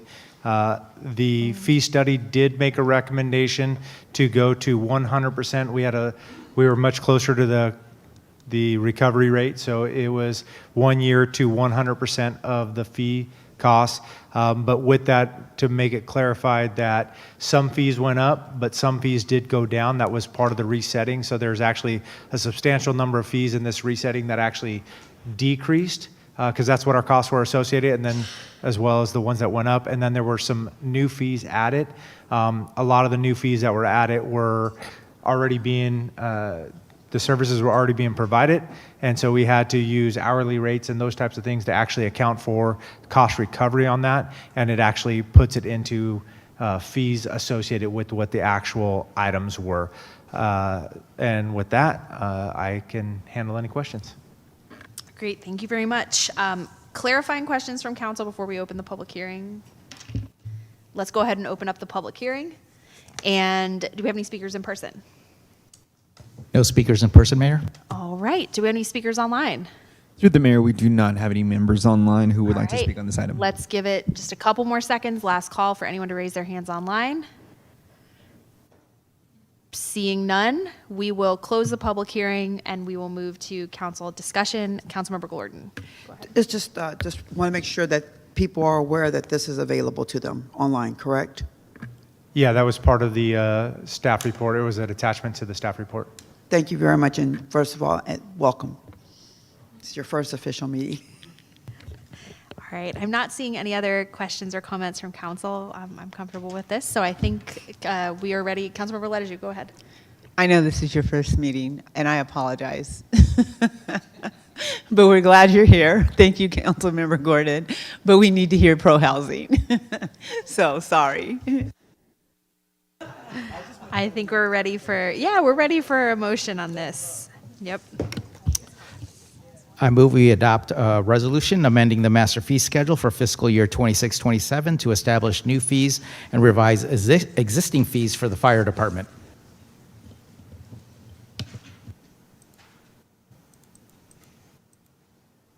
Did everybody vote? All right. Motion carries unanimously with council members Bergenser and Palmera's absent. And Chief, that's the last time you'll have it that easy. All right, we are moving on to item 9C. I'll ask our clerk to announce this item. Item 9D, we're moving on to? We're going to go to 9C. We'll just go in the 9C. order on the agenda. Okay. Adopt a resolution, 1, ratifying additional services previously performed by Foth and Van Dyke and Associates under the existing consultant professional services agreement dated June 14, 2023. 2, approving the third amendment to said agreement to incorporate those services into the scope of work and to increase the not to exceed amount by $116,500 for a revised total of $1,851,601, and 3, authorizing city manager to execute the same. All right. Thank you. So we will go ahead and open up public comment on this item in person and online. We have our Public Works team here, and I will go ahead and turn it over to you all for the presentation.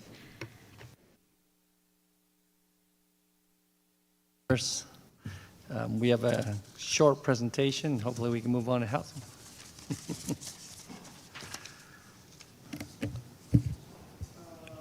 How many slides do you have in the presentation?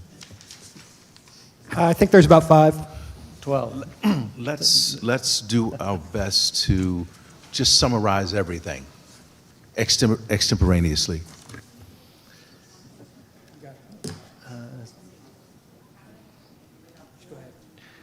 So, Mandy, can we go to slide 3? Oh, sorry. Oh, no. Okay. Does council have?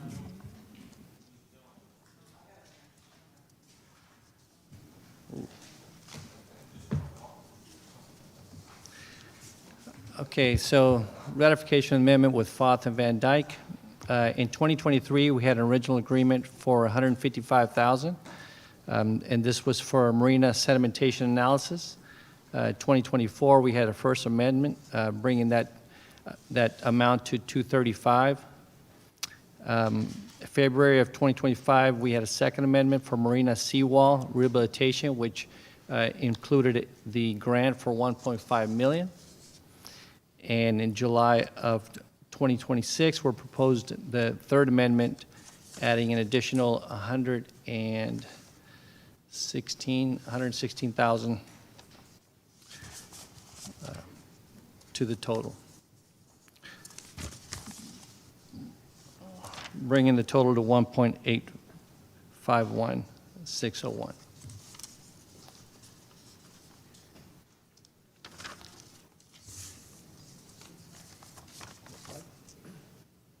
Oh, looks like we got it now.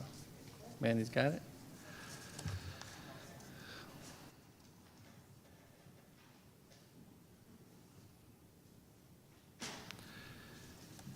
Okay, the additional fund that we are asking for is the $101,500. That's for environmental compliance, biological monitoring, permitting, technological documentation, agency responses, and permit closeout support that we asked Foth to do that was outside of the original scope. In addition to that, we had a $15,000 previous approval for work on the grant for the $1.5 million.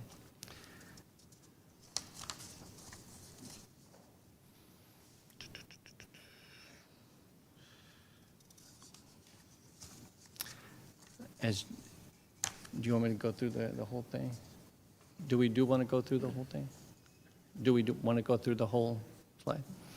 So the Marina Seawall Rehabilitation Project came with a budget of $1.5 million by way of a grant, and that was to evaluate, assess the conditions of the Vallejo Marina seawall, prepare engineering design and rehabilitation alternatives for the seawall improvements, develop construction documents, plans, specifications, cost estimates, and provide permitting and building support.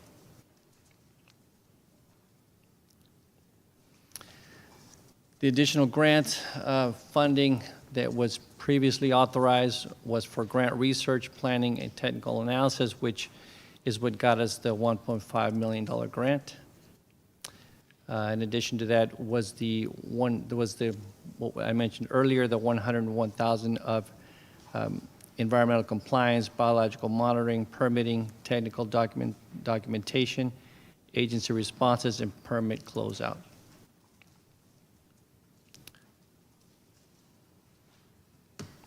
So today we're asking you for ratification of the environmental compliance and permitting services fees, additional fees, along with the pre-award grant preparation of services, totaling $116,500 in additional funds.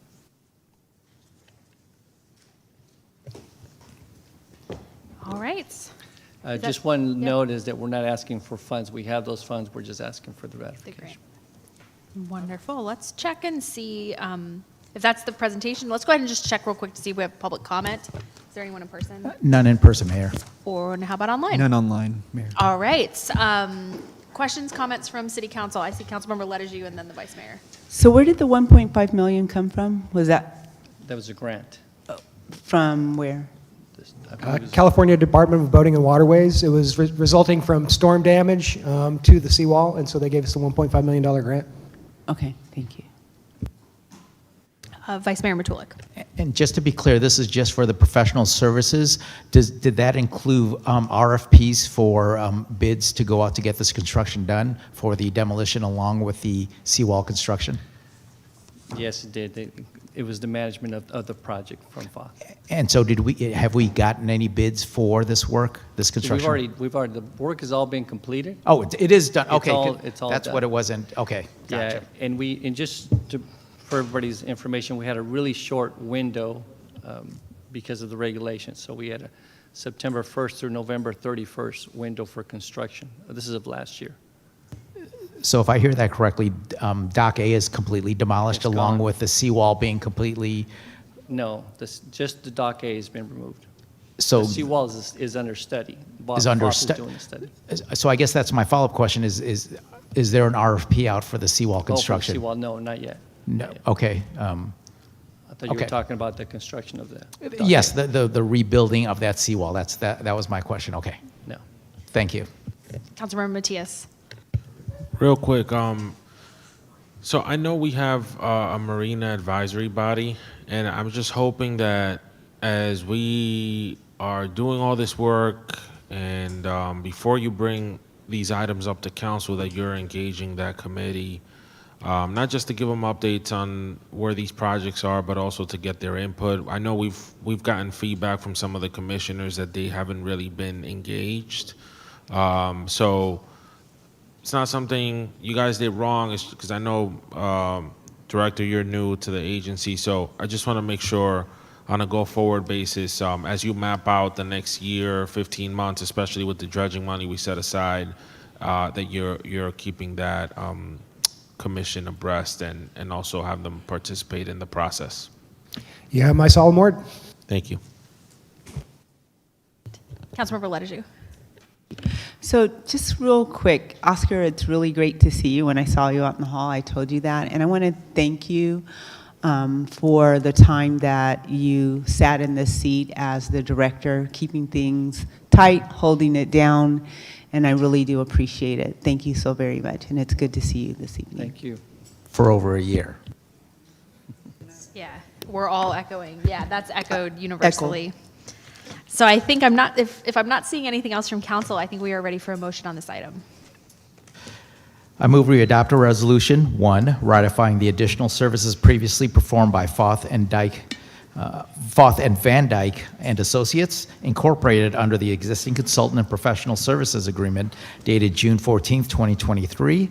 2, approving the Third Amendment to said agreement to incorporate those services into the scope of work and to increase the not-to-exceed amount of $116,500 for a revised total of $1,851,601. And 3, authorizing the city manager to execute the amendment. All right, we're ready to vote.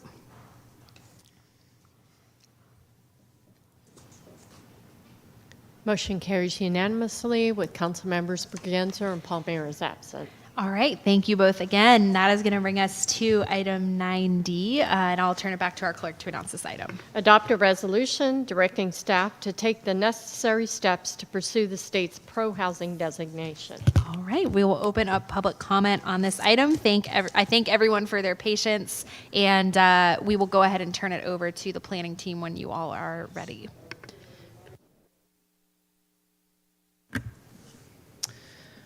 All right. Good evening, Mayor and members of the City Council. Let me just say I'm very excited to hear that you're passionate about this item, so excited to be here with you.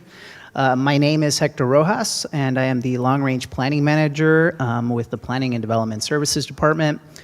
So tonight's item is asking the Council to consider directing staff to take the necessary steps to pursue the state's pro-housing designation. This presentation will provide a brief overview of the program, its potential benefits and requirements, the application process, the Housing and Community Development Commission's recommendation, and the staff's recommended action. Next slide. So what is the Pro-Housing Designation Program? This program is administered by the California Department of Housing and Community Development, or HCD.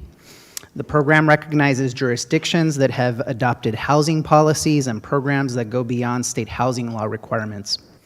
The program generally focuses on local actions that facilitate and accelerate housing production, streamline housing development, promote housing affordability, and expand housing opportunity. Next slide. The primary benefit of having this designation is that it may improve the city's competitiveness for certain state funding programs. Designated jurisdictions may receive priority processing, preference, or additional points when applying for select housing, infrastructure, transportation, and climate-related funding programs, including the programs listed on this slide. Designated jurisdictions are also eligible to apply for the Pro-Housing Incentive Program. For context, the most recent Pro-Housing Incentive Program funding round made approximately $8 million available statewide. Based on Vallejo's population, the city would have been eligible for a base award of approximately $750,000 with the possibility of additional score-based bonus funding. That round has closed, so Vallejo would be pursuing eligibility for a future round. Any future funding availability and award amounts would depend on the applicable notice of funding availability. Next slide. So before an application can be scored, the city must satisfy HCD's threshold requirements. These generally include having a compliant housing element, submitting the required annual progress reports, completing required rezoning programs in the housing element, complying with applicable state housing laws, adopting a formal resolution required by HCD as part of the application, and completing a diligent public participation process. This program also requires the city to demonstrate that its treatment of homeless encampments on public property is consistent with the constitutional requirements and the United States Interagency Council on Homelessness's 7 principles for addressing encampments. Staff would verify each threshold requirement as part of the preparation of the application. Tonight's action does not present a final determination that every requirement has already been satisfied. Next slide. So what's the scoring criteria for this program? In addition to meeting the threshold requirements that HCD sets forth, the city must also submit a scored application demonstrating qualifying local policies and programs. The scoring framework contains 4 categories as seen on the screen. First, favorable zoning and land use policies. Second, acceleration of housing and production timeframes. Third, reduction of construction and development costs. And finally, fourth, providing financial subsidies. An application must identify at least one qualifying policy in each of the 4 categories and achieve at least 30 points overall. Staff has completed a preliminary review of Vallejo's existing housing policies, regulatory framework, and housing-related programs, and based on that review, staff believes the city is likely positioned to meet the minimum scoring requirement for this program. Potentially qualifying efforts that the city already has include the city's certified housing element and sites inventory, our mixed-use and multifamily zoning, our streamlined approval procedures, and online permitting and standardized application materials. Other potentially qualifying efforts include the city's accessory dwelling unit regulations, which are currently being updated, affordable housing programs, and ongoing implementation of the housing element programs. I would note that HCD makes the final determination regarding which policies qualify and how many points they receive. Additional staff analysis and supporting documentation is therefore required before a final application is brought back to the City Council. Next slide. So if the council directs staff to proceed, the work would occur in 3 general phases shown on the screen. First, staff would prepare the draft application by identifying qualifying policies, compiling supporting documentation, and confirming the application includes at least 30 points and at least 1 policy in each scoring category that I mentioned earlier. Second, the city would complete HCD's required public participation process. This would include posting the draft application for at least 30 days, conducting outreach, engaging stakeholders, presenting the draft application publicly at either a planning commission or city council meeting, and considering the comments received. Third, staff would return to the city council with the completed application package, the final HCD required resolution, the proposed scoring, and the documentation of the public participation process taken. The council would then make a final decision on whether to authorize a submittal. So if authorized, the application would be submitted to HCD. HCD reviews these applications on a rolling basis and has up to 60 calendar days under statute to issue a written determination. And through that process, they may require staff to get in touch with them and answer any clarifying questions that they have regarding the application. Next slide. So some procedural history here. This item originated from a city council referral back in March of 2026 when Councilmember Matias requested that the Housing and Community Development Commission review the program and provide a recommendation to the council. On May 7th, the commission considered the item at a public meeting and adopted a resolution recommending that the city council do direct staff to proceed with this application.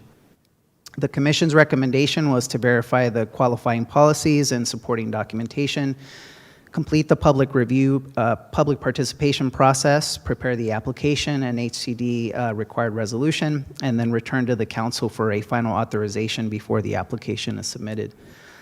So that is the action before the council tonight. Approval would authorize staff to perform the preparatory work. It would not itself authorize submittal of the final application. Next slide. Just really quickly here, as of March 26, 2026, 74 jurisdictions statewide have received this designation. This slide identifies designated jurisdictions in the Bay Area and surrounding region, including Alameda, Berkeley, Oakland, Richmond, San Francisco, Santa Rosa, and Walnut Creek. Within Solano County, Benicia and Fairfield have received the designation, and staff also understands that the city of Vacaville submitted an application last December and that its designation remains pending. Next slide. So as I mentioned earlier, staff recommends that the City Council adopt the proposed resolution directing staff to take the necessary steps to pursue the state's pro-housing designation. If adopted, the staff would verify the city's eligibility on the proposed scoring, prepare the required application materials, conduct a public participation process, and return to council with a completed package for a final decision on the application submittal to HCD. And with that, I'd like to thank you and let you know that I'm here for any questions you might have. Thank you so much. I think we are all very excited about this, and despite the late hour, very excited to finally hear the item. Why don't we go ahead and take public comment, and then we'll open it up to questions, comments from City Council. Do we have anyone in person? Yes, we have 3 people signed up. Chris G, VHJC 9121, and Eli Smith.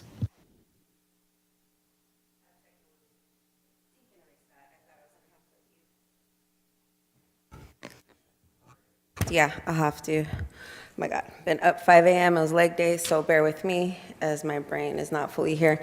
Thank you, Hector, for such a good presentation, and along with you, Mayor, I do share excitement, but just want to be really clear tonight about what's before us tonight.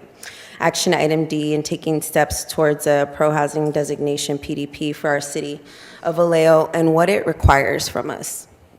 First, I think we have to understand the HCD criteria that we kind of went over here, and just to kind of be clear, this is actually like the floor.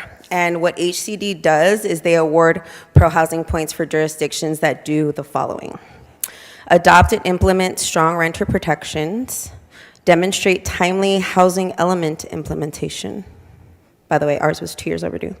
Fund and operate eviction prevention programs, maintain functioning enforcement infrastructure, and deliver measurable outcomes for low-income residents.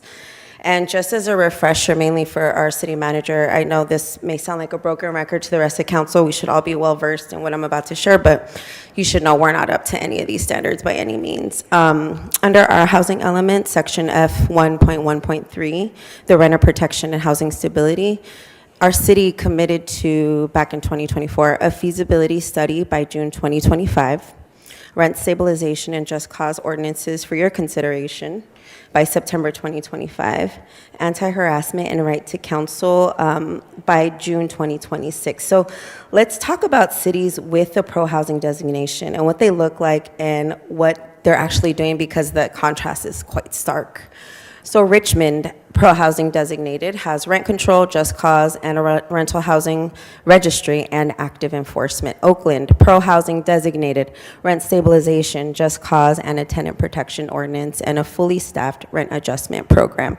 San Leandro, again, pro-housing designated, adopted just cause and anti-harassment protections, and actively funds their eviction protection or prevention. San Francisco, one of our greatest examples, pro-housing designated, rent control, just cause, one of the very few cities to have right to counsel, and really good functioning enforcement, and actually really great local tax revenue money that is funding a lot of these. So they didn't simply get awarded this important designation, they really created the conditions required for this designation. So meanwhile, here we are in Vallejo, the most cost-burdened city in the Bay. A huge percentage of our renters are spending well over 30% of their income on housing.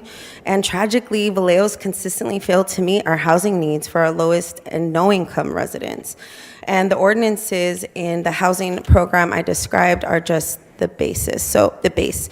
A city can't designate itself as pro-housing without leaving these commitments unfulfilled. So we have to close the gap between what has been committed to and what has been delivered or not delivered. And I just want us to be deliberate and disciplined and honest if we move forward with this, because there's a lot more than the presentation, but I appreciate it. Thank you. Thank you. Next speaker is Eli Smith.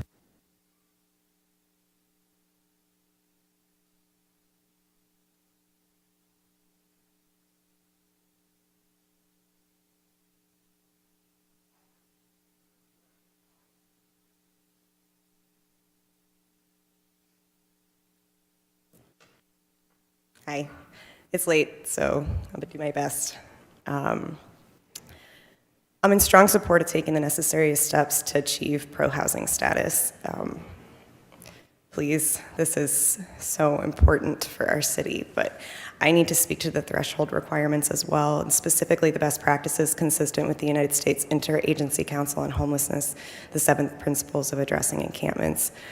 And I need to be absolutely clear that we are not in compliance with almost all of these 7 principles, which most notably includes upholding constitutional rights of unhoused people.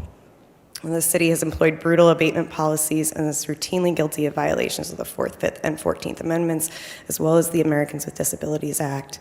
They're guilty of violating due process rights as specifically outlined in our municipal legislation, including Admin Rule 710, which specifically notes that Vallejo must balance the needs of all unhoused residents, mount a proportionate, individualized response, and recognize that encampments defined as one or more tents or vehicles are born of the need for shelter, community, and safety.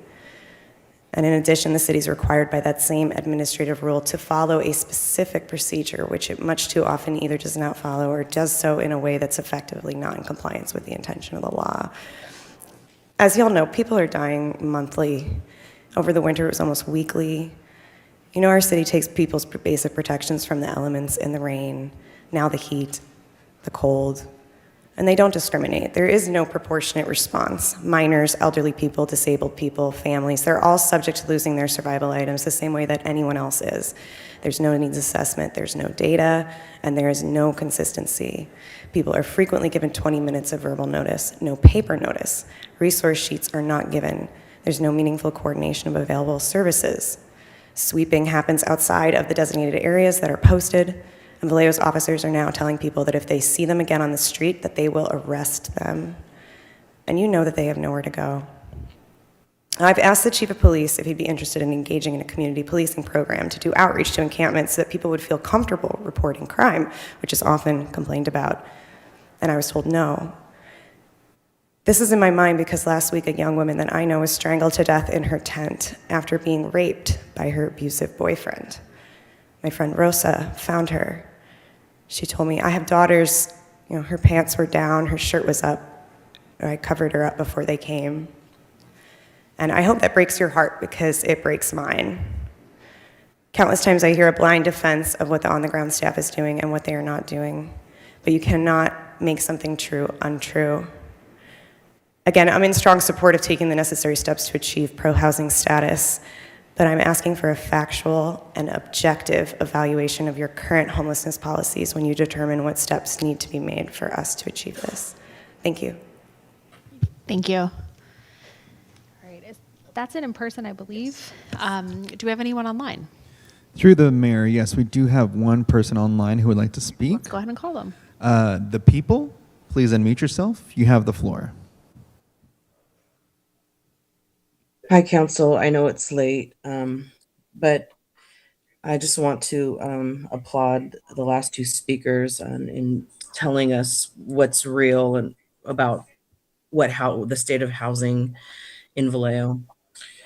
I question, is Vallejo pro-housing?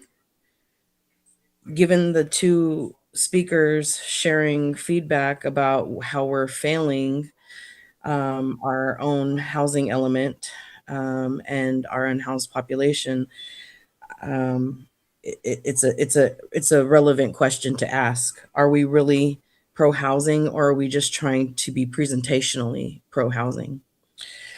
Tenants and homeowners alike suffer tremendously in our community.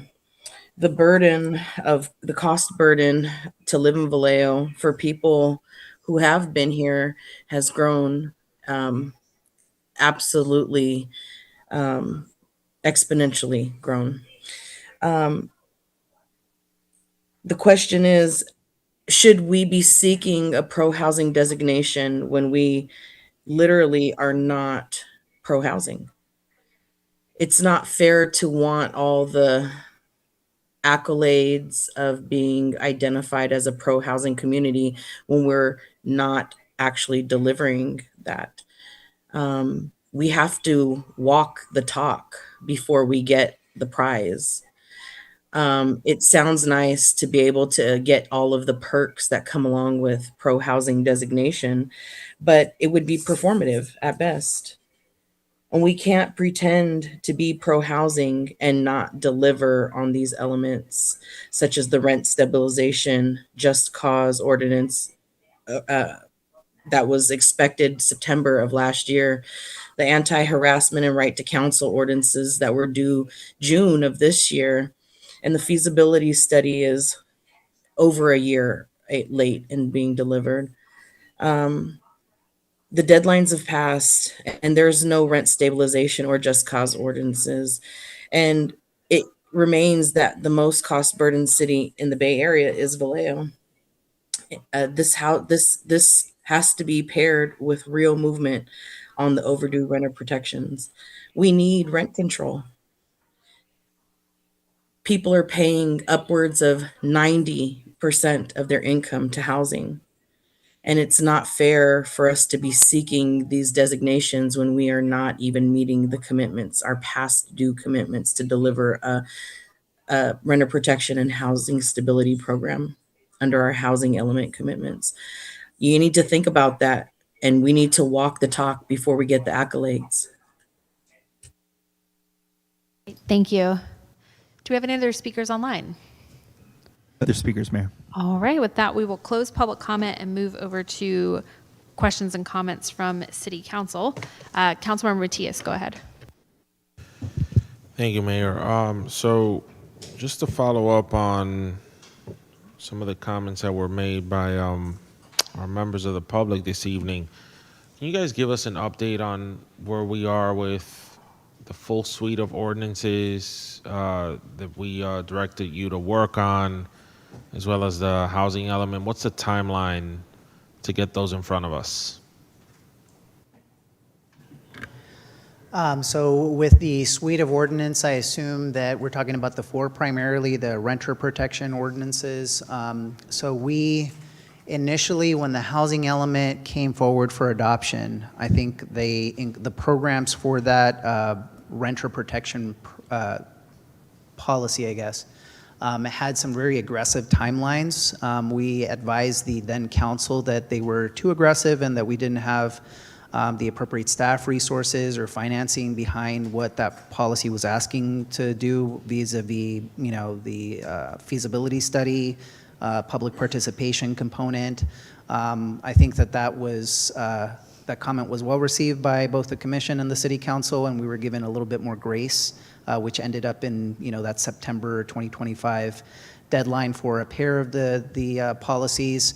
I think Kristen and I, as we sort of wrapped our heads around how to do this with the limited resources that we had, we looked at potentially, looking at grant sources. We looked at the One Bay Area grant as a potential source of funding and staffing to do this policy work, which is very important.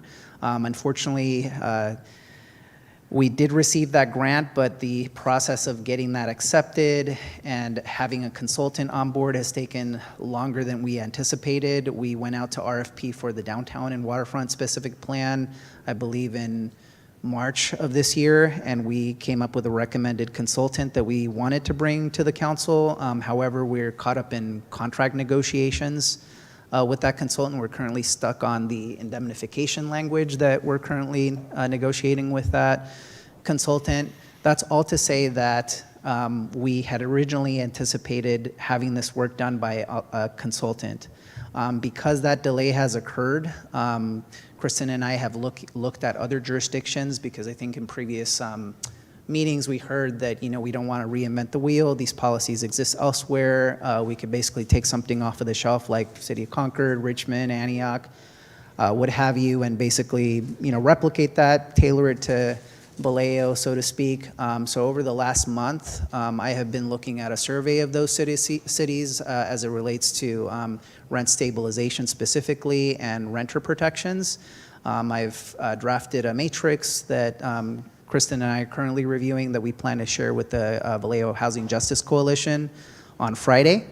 And once we look at that, we're going to be able to put together a memo, which will be an informative item for everybody on the council to basically take a look at the menu of options that exists out there with those different jurisdictions. And hopefully at that point, we'll be requesting feedback from you as to whether we want to craft an ordinance that sort of look like Antioch's, Richmond's, Concord's, and all the other cities that are on that policy menu, so that we could start drafting that ordinance based on your feedback. Do they all need to come up in a package, or can you kind of take them one at a time? The plan is to take the first two that were due first in the housing element program at a time. So we would pair the rent control and the just cause for evictions policies together. And then after we hopefully make progress on that, then we take a look at the anti-harassment and right to counsel. Okay. So, and then the final question I have for now is, so your recommendation on this designation is that we do move it forward, and part of the argument that you're making is, well, as we look at the threshold, the number of points needed to get that designation, you guys would feel like we'd be in a position to get the designation by the time we submit the application, which can take months. This is not something we just put together today and then we submit next week. This would take a long time. So can you just speak to how you arrived at that recommendation for council? I think that we're in a position to get the designation as we stand now. This designation or this program rewards jurisdictions for the policies they have in place now and may have in the future. The minimum score is pretty low. It's a 30-point score. And looking at all the other 74 jurisdictions that receive the designation, not everybody gets 100 points. You see an average of 30, 40, 50 points per jurisdiction. So the threshold is not that high, and I suspect that as we make progress on things like renter protection and inclusionary housing ordinance, we'll score higher, and hopefully we'll be in a position to score higher. But whether we get 30 points or 40 points, HCD is going to grant us that designation, and we're going to be in a better competitive position to get grants. Those grant programs aren't going to say, hey, Vallejo scored 30, Benicia scored 40, so they get a higher score. It's either you have the designation or not. Yep. And that opens the door to the pro-housing incentive program and additional points through all the other grant programs as well. Got it. Thank you for that. So, I'm just going to make a couple general comments. First, want to thank you. Want to thank the rest of the team. Want to thank the commission. This is a referral I made in March. You guys brought it back in record time. And that is what effective partnership between our boards and commissions and city staff and the council should look like across the board whenever there's a referral made or whenever there's some advice we're seeking. So I just want to thank you guys for that, because you were able to dig in and get something that we could respond to. So that's one. Two, the last public commenter talked about this being a performative process. Personally, I'm not a performative kind of guy. I'm about action and getting stuff done.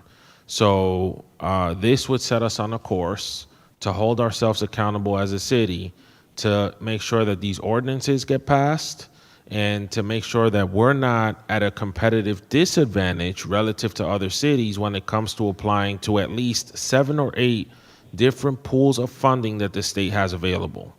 We need to get more grant funding into Vallejo, folks. We want affordable housing. We want to make sure that we can make the math pencil out. We need to have these sorts of designations, period, full stop. That does not mean that we're perfect. We have a lot of work to do, and we have a lot of work to do across many different areas. But this council has given direction on homelessness, has given direction on housing. I'm not pleased with the delays, and whatever situation is going on with legal and that contract, that needs to be resolved. We need to move that forward as soon as possible, and we need to make sure that those items come before the council, because we did give direction, last year around them. And it doesn't mean you got to take the full package. Take one at a time. But let's not let perfection be the enemy of progress here. We gotta keep building on the work that we've been doing over the past year. So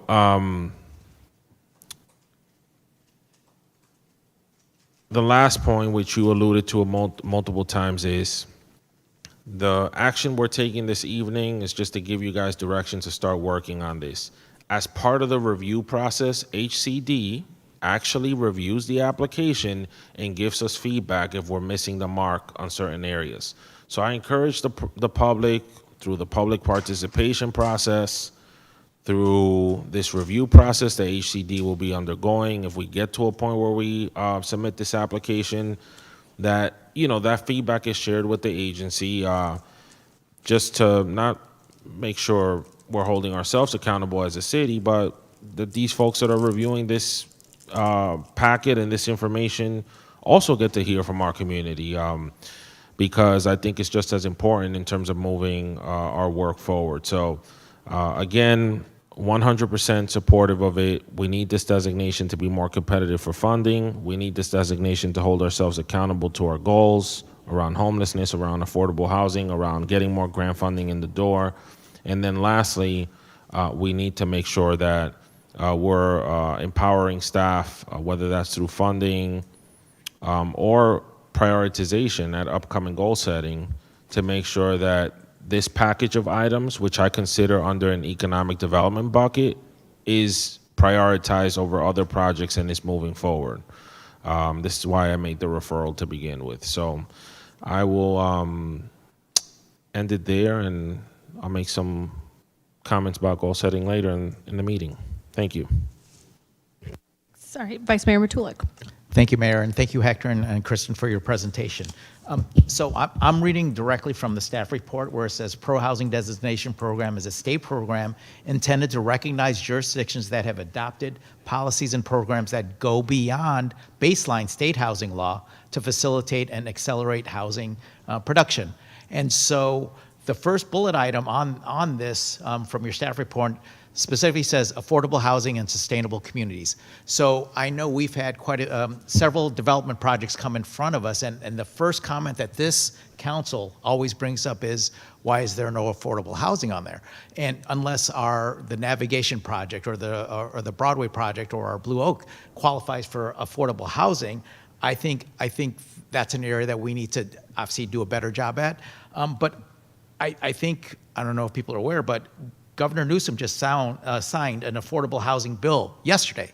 And I'm hoping that we can actually dive deep into that to identify some of the specificity from that bill, to identify how can we bring that to our planning department, to identify how can we bring in the affordability for developers to come in and do affordable housing. I know the fact that this was just signed yesterday, I think that there's a little bit of deep dive that needs to happen in there, but the fact that he signed that yesterday, I think that gives us and everybody else an opportunity to improve what hasn't been happening here that I think we all would like to. And I'll speak to specifically to my district and District 2, the old Walmart project, or the old Walmart was there. We approved that project, 2 years ago for over 100 housing units. And unfortunately, the developer they couldn't get the financing for that. So I'm hoping that this is the type of Governor Newsom's bill that we can that maybe these developers can reevaluate and look into of utilizing this bill to streamline the whole process and take advantage of this bill to look at affordable housing to, as developers put it, finally penciling out. So this is something that I hope that we can look at strongly, the new bill that he signed, and kind of add that to our portfolio of trying to get this pro-housing designation. So thank you. Councilmember Gordon. Thank you so much. I want to thank you for this opportunity. I want to thank my colleague for bringing this to our attention, Councilman Alex Mateus. I do have a concern going to what was just stated. In my community, we say we want affordable housing, but the people who come and get these lands, they just let them sit there. Like, for example, that came to the Commission for Housing, and also when I served as Commissioner for Housing, those 3 projects for senior citizens on Sonoma Boulevard. They're still sitting there. 1, 2, 3. So if we get this opportunity and we bring developers here, what kind of accountability are we going to hold them to if they're not following through? I think that project's been, since 2018, if not longer, and is still sitting there. Does that make sense what my concern is? Sort of like what Councilman Jar Matulik just pointed out. We have this space but we're just letting them hostage it, so to speak, or use it as collateral to do other projects in other cities, which that's what this particular one is being accused of doing. And again, that's not my words. And then also, too, I have been here since 2005, and I am like our speakers has pointed out about rent control, about protection from just evictions. I really hope that we can get on top of that really quick. I know that that's not something that people want to hear, but how can we deal with homelessness if we do not protect people to stay in their home? That's number one. Number two, you mentioned something about a grant. Is there a deadline to that grant? First of all, congratulations for receiving it, but is there a deadline to that grant? Are you referring to the One Bay Area grant that is funding the downtown and waterfront specific plans, or? Yes, you said that you received the grant, but unfortunately you had all of the. Yeah, so that was something that was done previously, I think prior to both of our arrivals, the award of that grant. It was a $2.4 million grant, and we're using it to update our downtown and waterfront specific plans.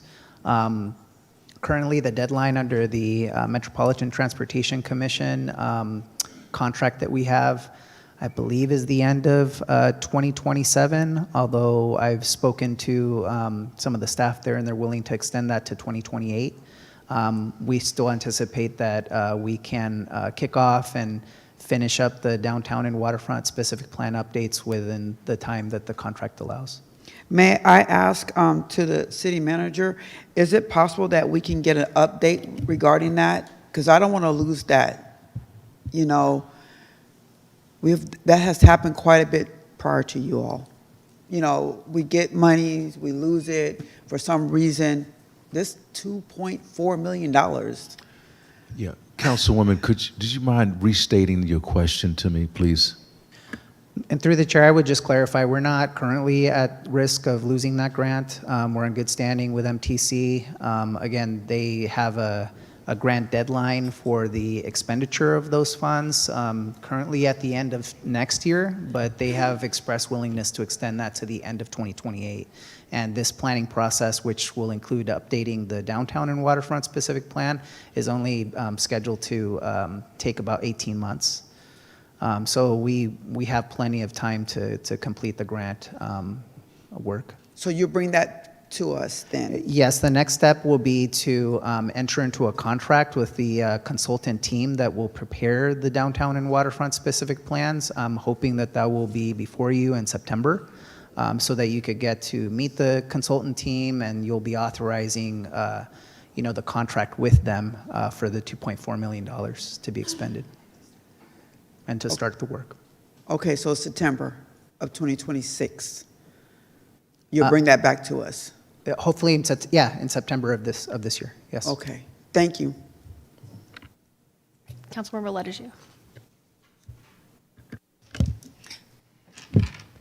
Thanks for the presentation.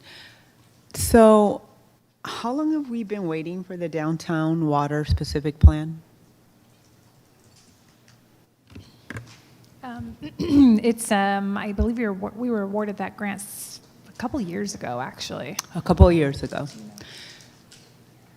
So I agree with Councilmember Mateas.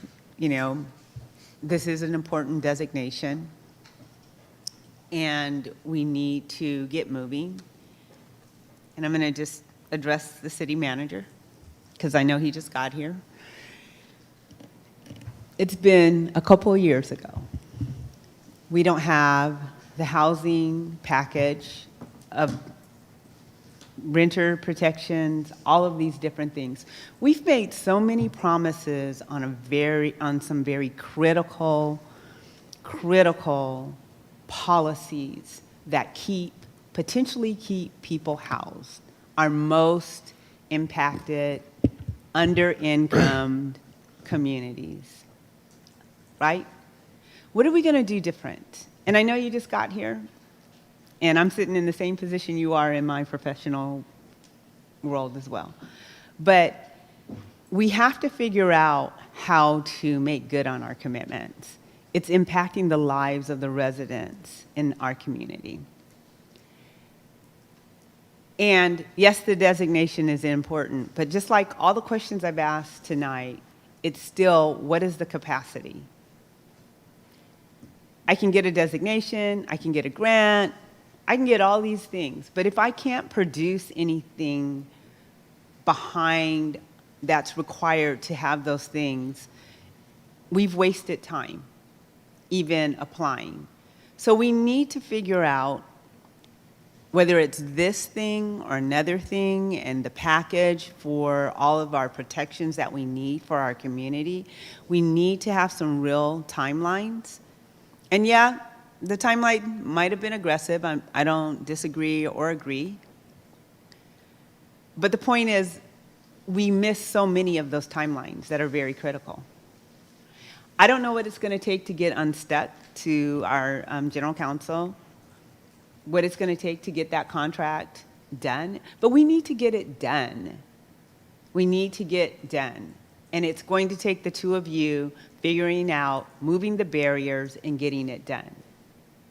Period. By the end of this month, I don't care if we have to sit there 24 hours and we don't sleep. I'm being really serious. Get it done. Get it done. This community deserves responsiveness. They deserve when we say we're going to do something, and sometimes things slip.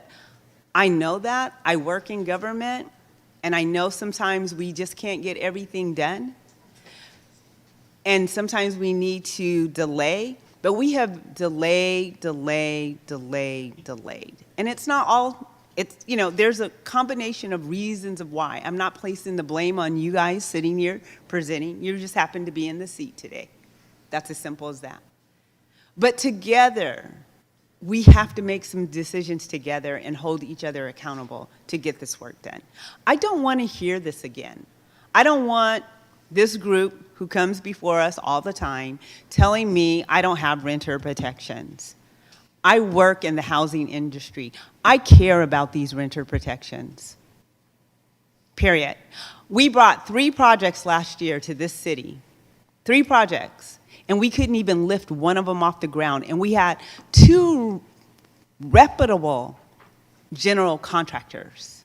One of those contractors is actually giving the land away in District 3 to a nonprofit organization who doesn't even exist in our city because we couldn't do anything. Shame on us. In my district, they've built housing here. They were willing to work with us to build affordable housing that could go in that district and would serve veterans, but we couldn't even get it off the ground.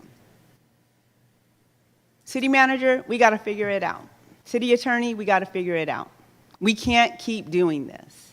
We got to figure it out. This city has to go forward. We can't have economic development when we miss deadlines, we can't get it together for ourselves.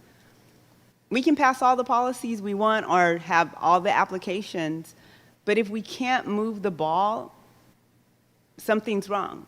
And we got to figure out legally why we can't move things. And this is not new to me. None of the legal strategies that we have to do are new to me. I've worked with tons of legal teams moving development. But we got to figure out how to move so that our community can have hope. You talked about hope today, City Manager. We have to have hope in this city. So, you're just sitting in the seat in this moment in time, not asking you to shoulder blame. I'm just saying, what do we need to do to help you get this done? City Manager, what do we need to help you do to get this done? City Attorney, what do we need to do to help you get this done?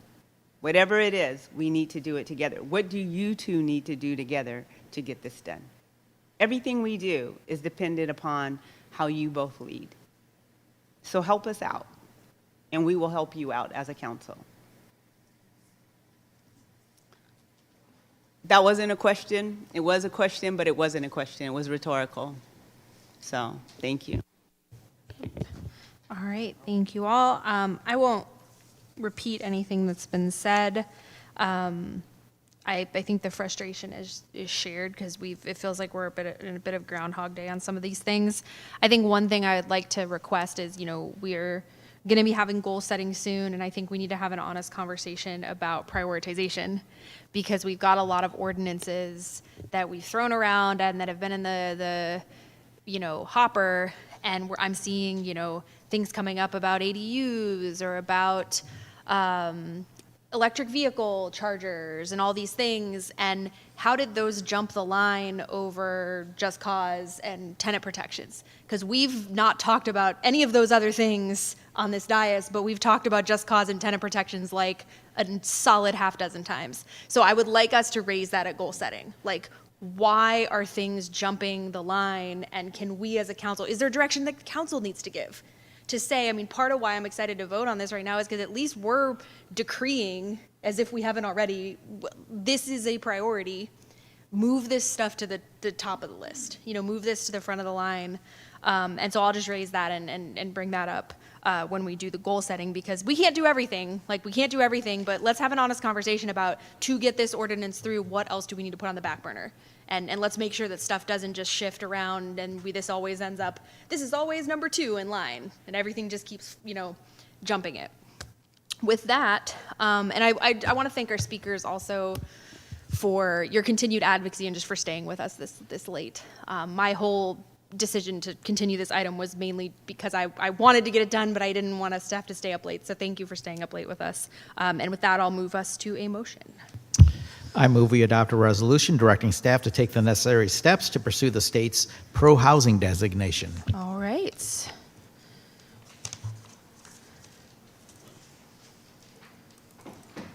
Motion carries unanimously with council members Bergenser and Palmer is absent. Thank you all very much. That is going to conclude our action calendar. We got through it. Item 10, Councilmember Letters, requested one more comment. Go ahead. Sorry.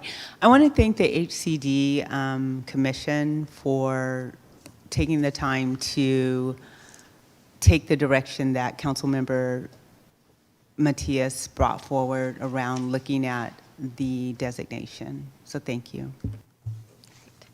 Thanks. All right, that's going to bring us to item 10, information we already took. So we will move to item 11, City Manager's Report.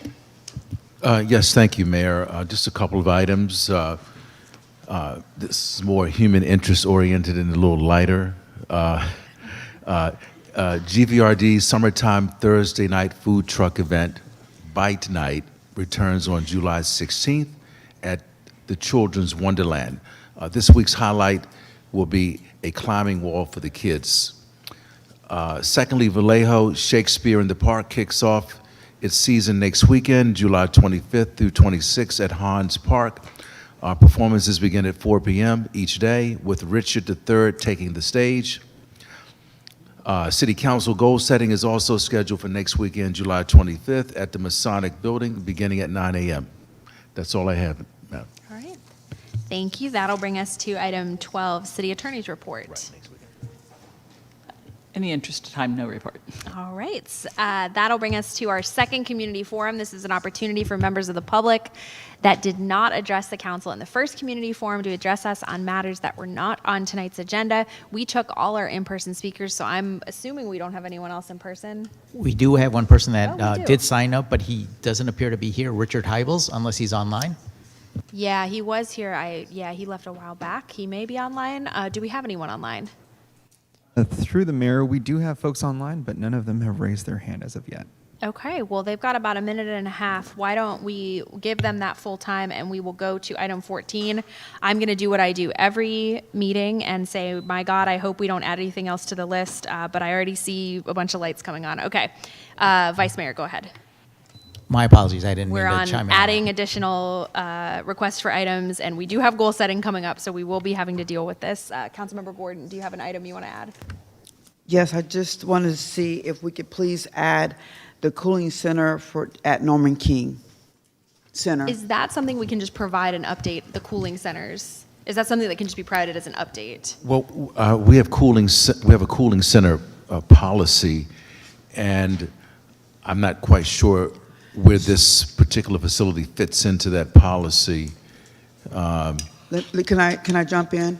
So I've been living over there since 2007, and it has always been a cooling center. I know because we don't have air conditioner. It So I very just well want to may make be. sure that we open it up to that, because it's unfortunate that we have people on the streets, and I've taken pictures of them in South Vallejo, and in no way they can get to where it's supposed to be at now. Okay, I will follow up on that. Thank you. Thanks. It's at the library. Yeah. All right, I'm not seeing anything else from council, so why don't we check back and see if we have anyone for the second community forum? Through the mayor, no speakers have raised their hands at this Let time. us go ahead then and close community forum, and we will go out to number 15, report of presiding officer and members of the city council. Now we'll turn it over to the vice mayor. Thank you, Mayor. Just quickly here, I want to thank Courtney Davis. On Saturday, June 26th, I attended her Tabby's Mom Healing Circles presentation, and so she had a good group, and she's going to be doing that on a regular basis now. Also want to thank the Peace of Sinayan group that held their appreciation dinner that same night.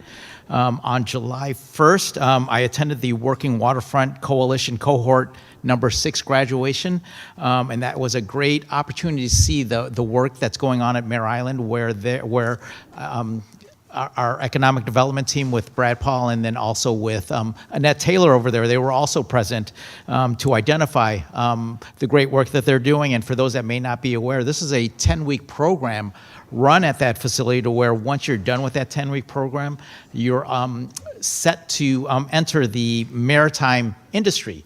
With a good paying job, that they have jobs lined up for you already. So for those that aren't aware of that, look it up online. They do have their next cohort, or their next sign up period, for July 16th.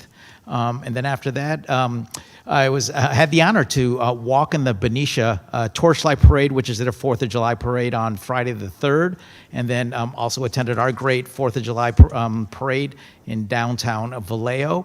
And then on Monday the 6th, attended our Planning Commission meeting, and we actually had a presentation for a public hearing, and unfortunately the applicant was not present, so they had to table that meeting. So for any future presentations or public hearings where it's on the agenda for the Planning Commission, I recommend all applicants be present to be able to answer questions that the commission may have. And I also want to thank the Planning Commission for recommending to move forward their amending Chapter 16.303 for ADUs to come in front of the City Council.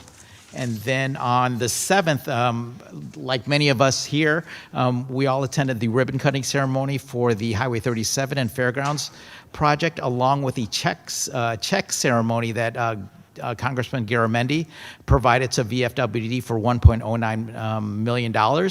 And then on Wednesday the 8th, I attended the OBAG board workshop, where our Public Works Director, along with our Public Works Assistant Director, presented 3 projects for the OBAG Commission to take into account. And then on that same night, attended the Economic Development Commission, where our Director, Pollitt, presented the planning, from the Planning Division, the concept where Councilmember Matias and I have been working on, of trying to get the Planning Commission and the Economic Development Team to work together to identify how to stimulate certain areas through the Planning Commission with input from the Economic Development Team. And last but not least, I want to thank Paul Lamb, Tony Condit, Mildred Gaines, and Juan Vallejos for inviting me and the mayor, who was the keynote speaker for the Future Leadership Vallejo graduation this past Friday, where there was a group of, I think, 12 or 14 graduates from high schools of our future leaders here in Vallejo. So I want to thank that group for putting on a great graduation night for those high schoolers. So that would be the end of my report. Thank you, Mayor. Thanks. Councilmember Gordon. Thank you so much. I want to first of all say thank you to Alex Mateas, our city council member. Sorry, I'm already proclaiming it. For coming to the late night Vallejo basketball for civic leaders. We also had a lot of staff come, Natalie, and also code enforcement. I want to say thank you to you all.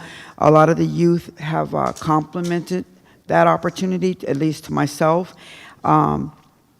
I was not there. I was there, but I came late because I got some water for our youth.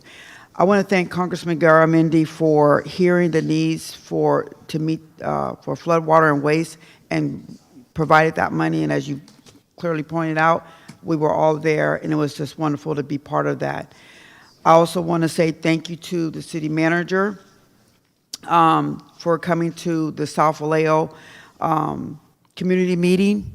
Not only did he come, the fire department chief came, so did the police chief, and Natalie came, and code enforcement, and also Brad Jobs came from Public Works. And then the partnership with the Vallejo Unified School District regarding Grant Elementary School. That was really nice. The first one we had was questions, and then they came with answers. So I appreciate that. And I just want to say happy birthday to my granddaughter who turned 22. Thanks. Councilmember Matias.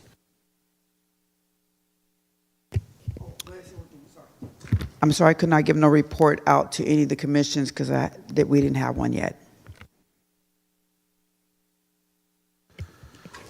Thank you, Mayor.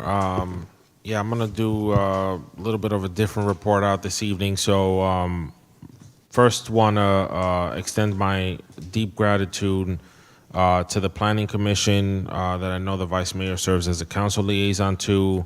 I made a referral back in March requesting that they commission a report looking at potential actions that the city council could take to stimulate development in our business corridors. That report was presented to the Economic Development Commission this past week, and my expectation is that that report be shared out with the council as part of goal setting, because it's a helpful data point for us to have as we have just bigger conversations around what we're going to prioritize in the year ahead. So I hope that that can be shared as an informational item ahead of the meeting with the council.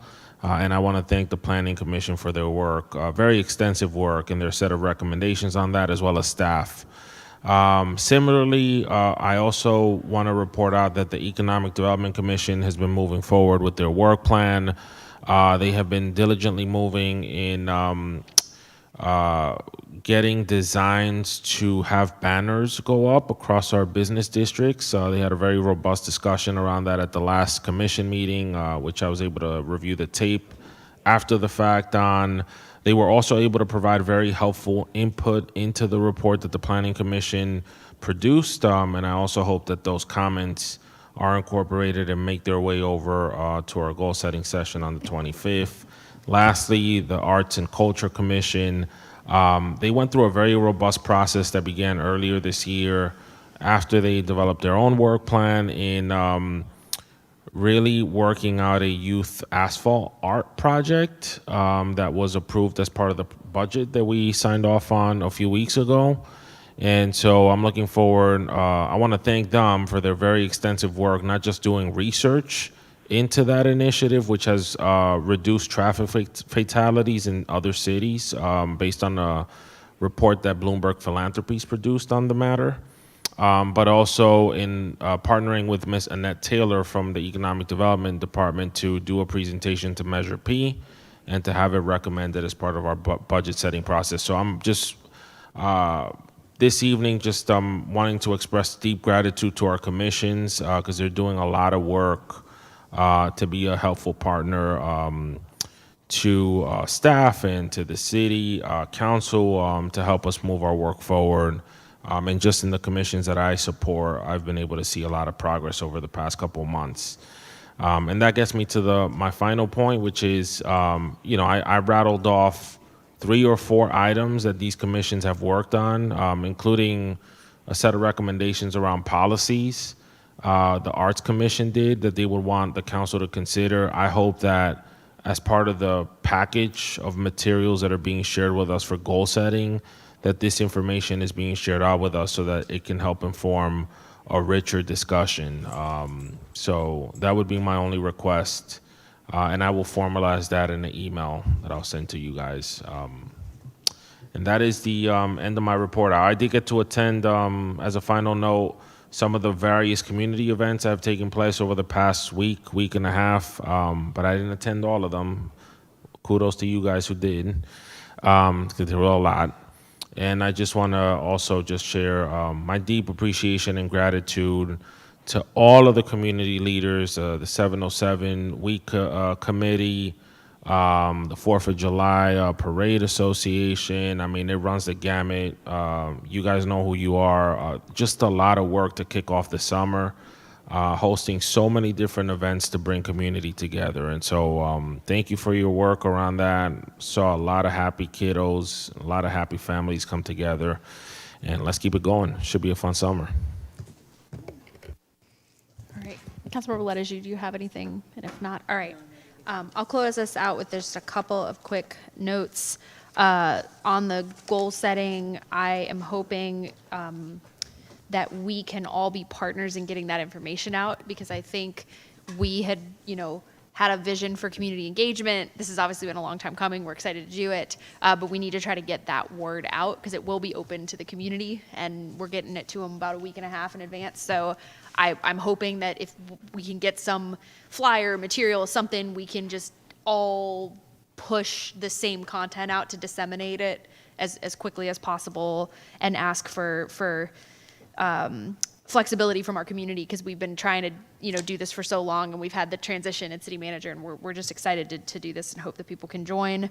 Want to note that our next meeting will be the 28th of this month, and then we had one regular meeting scheduled on August 11th, which we are canceling and replacing with a special meeting on the 4th. So just going to name that and remind the community that there's recess in August. So the one meeting we do have in August won't have a community forum. So if you want to do community forum, I know no one's here, but for the record, the community forum will be on the 28th of July. We'll have a few items then, a quick update on the Sister City trip to Ensenada, which was great. And I'm going to flag I think there's a couple things we all just want to completely oversaturate comms over the next month. The first one is the goal setting for the next week. The second one is the Carquinez Bridge closure that we heard about earlier today. I've asked that Caltrans send us that stuff. I think all of us need to be putting that out periodically from now until mid-August. And the other thing that I'm hoping everyone can help put out is that the Soltrans bus route changes are going into effect on August 2nd. So all of our bus routes are going to change. Hopefully they'll be better. Some are going to be more frequent, go in both directions. We are going to lose a couple routes, including Glen Cove. So if we can just, everywhere we're at, checking in with community members, remind them that this stuff is going live. Soltrans has a great plan to have almost like ombudsman. I think they're going to have like navigators out the couple of days when the changes get made to help people. But I'll repeat this again on the 28th, and I'll just ask everybody, like any group you have, youth, anybody you're with, if you can just remind them, like, hey, by the way, the bus routes are changing, just so that we try to get that word out and that reminder out to folks. And with that, I will adjourn us at 12:16 a.m.